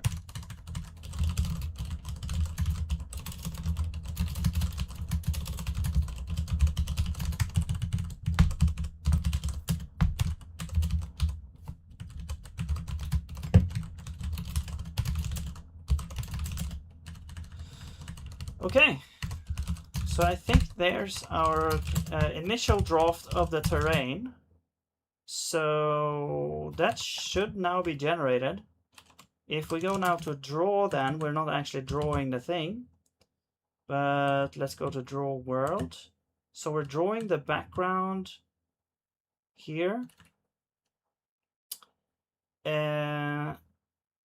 Yeah, let's also draw, let's also get terrain. No, actually we have the terrain, it's gonna be here. We're gonna draw the terrain now, texture.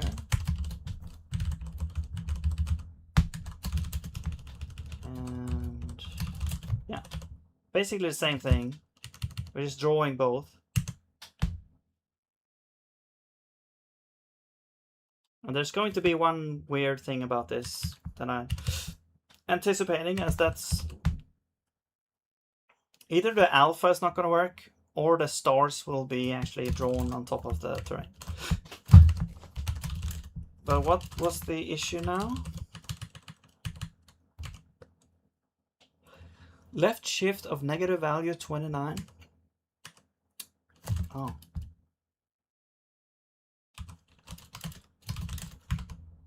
Wait, you can't have negative. What is this bullshit? Draw line. Okay. So, okay, we have a little bit more to do then. So we cannot actually have negative numbers here, I guess. Well, that means that we have to calculate where it starts. So it seems like this works, like if it's more, but this one did not. So let's see, let's do like start x. So this is the end line, start x. That's going to be start x minus step. Okay. And then we're end line start y. It's going to be points length minus 1y. And I will take like end line y difference is going to be, I believe it's going to be like points, the first y minus end line start y. That's the difference of those two. Then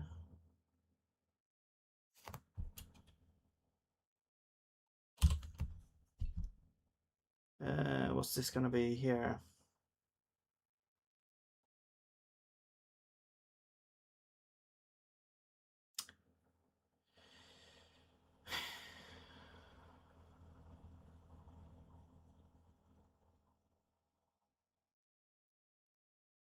I mean, we could like, yeah, we could say like if this is negative, because we're banking on that this is negative. So we could do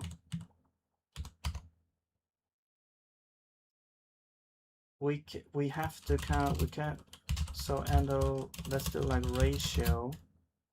That's gonna be abs of start x over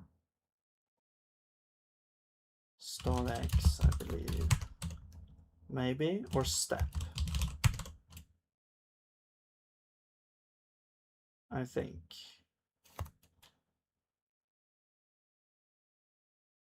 And then we'll take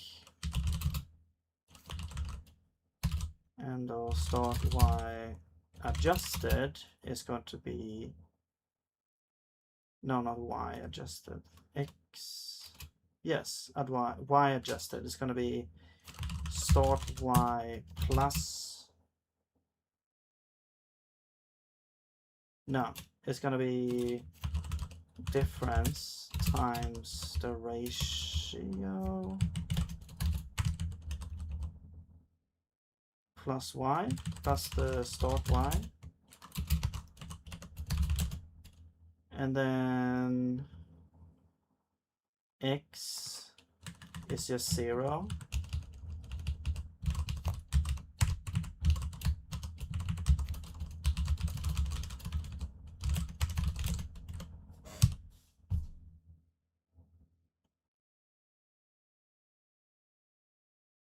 Okay.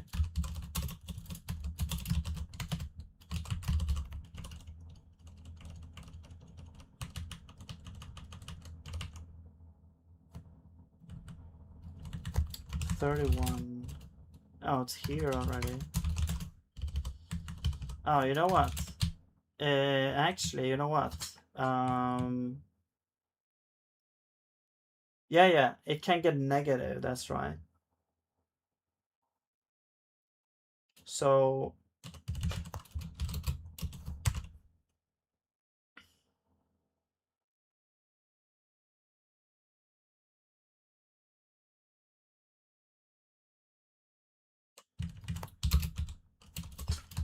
let's do like this, and cursor y is more than step. I guess equal could work as well. If y is more than or equal to step, we should be able to take negative.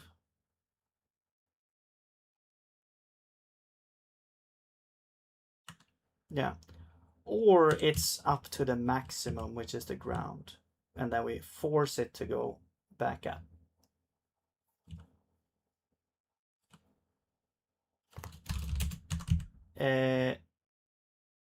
Yeah, I think maybe this works.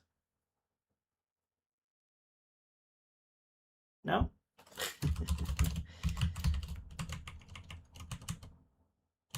Okay, let's look at what kind of numbers we get here. So we should get to this place. Actually, let's just post it over here. We can get the index as well. So then we can say, okay, well, point I is equal to this and this. So point I is going to be cursor x, cursor y.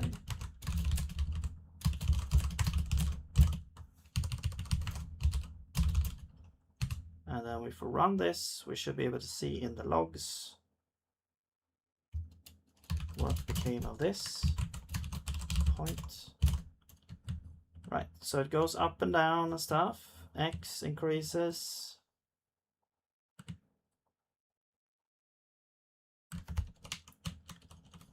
And it doesn't actually seem to, well, except I guess for the end here, it goes over. It actually goes like over the width, I think, because the width was like 2,880.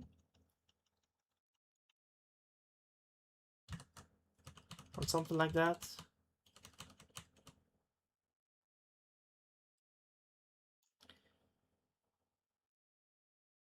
Maybe we should just look at what is happening here. Left shift. Oh, we can't because it's raylib, right?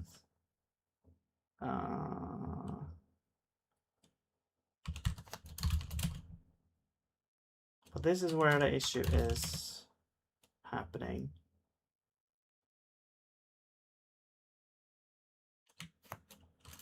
Does it say that this has the first has to be larger than the last? No. Draw a line with the image vector version. Oh yeah, vector because of the.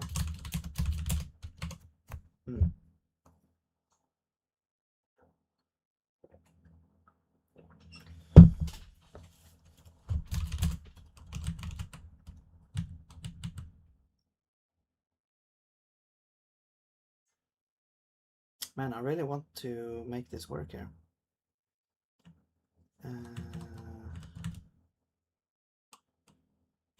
So it's actually not over here that things go wrong. It's already over here. And it's saying something about negative values. I don't see any negative values in here.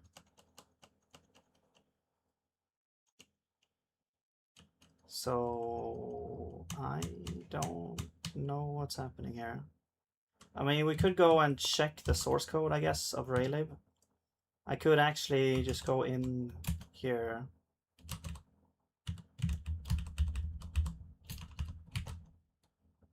$3,050.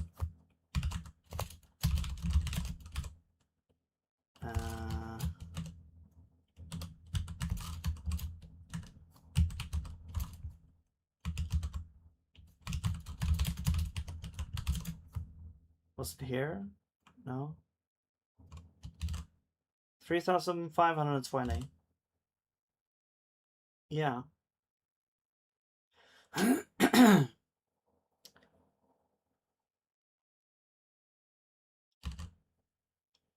$3,553. Right.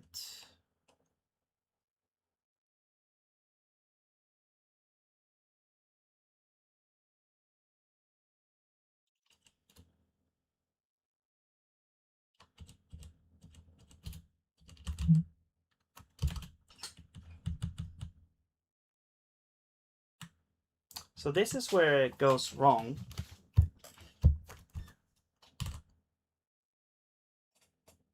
Left shift of negative value, negative 29. So this one, short length.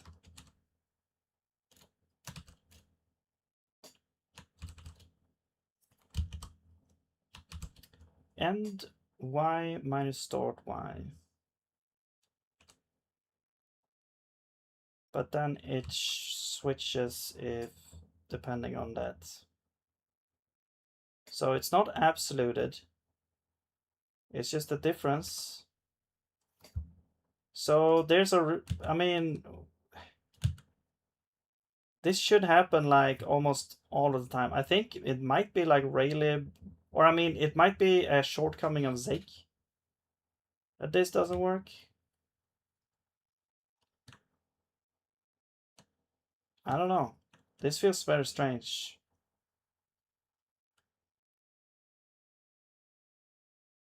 Because they don't really do any, they don't take the absolutes here. Adjust direction increment based on long length sign. If it's less than 0, they switch it. For long length, but not for short length. So short length could very well be negative here.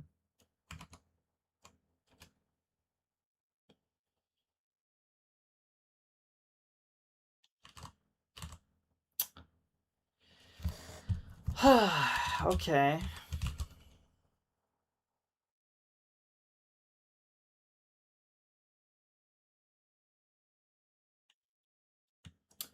I mean, we could do like a bunch of draw pixels, I guess, as well.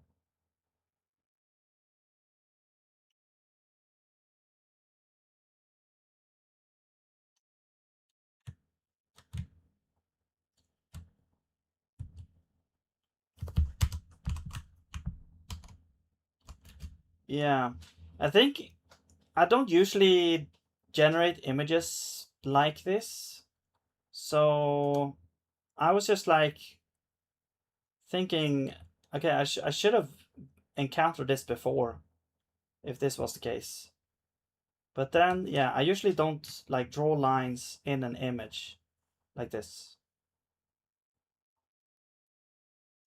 So this could very well be like one of those cases where when they compile using another compiler, this actually works for them or something like that. I don't know.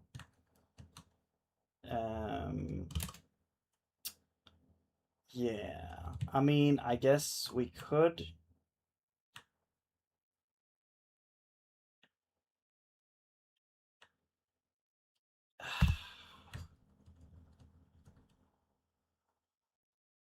Wait, okay, so one thing we could do maybe is we could make it so that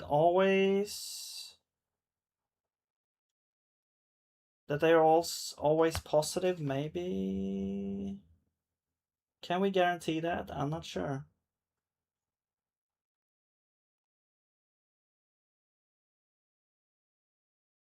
As long as they have the same length and x is always positive,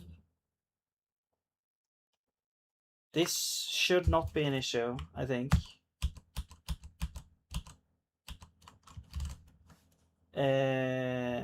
So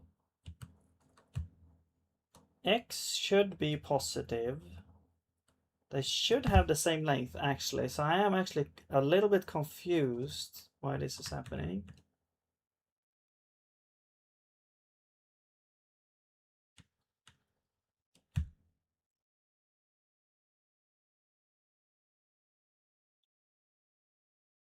Because here, like, we're going from step to the next step. We're always adding that. There could be a slight, I mean, yeah, okay. I think, wait, they changed to integers, right? Yeah, okay. So that might be the case.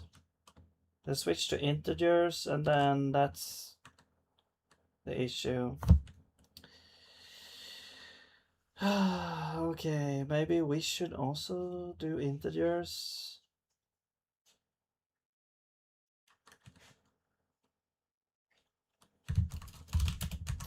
We can also just draw this.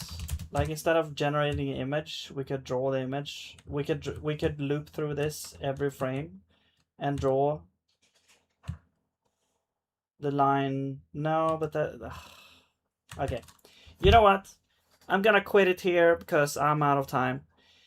But yeah, we made a bunch of progress though. I mean, we couldn't get, let's see, the terrain. We have like one enemy, no humans, no AI, but what we do have is we can loop around.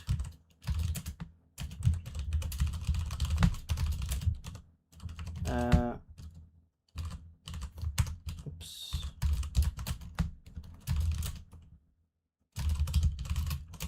What the fuck is this?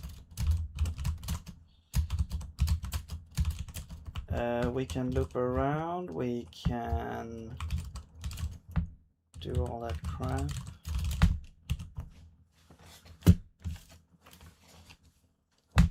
Let's see.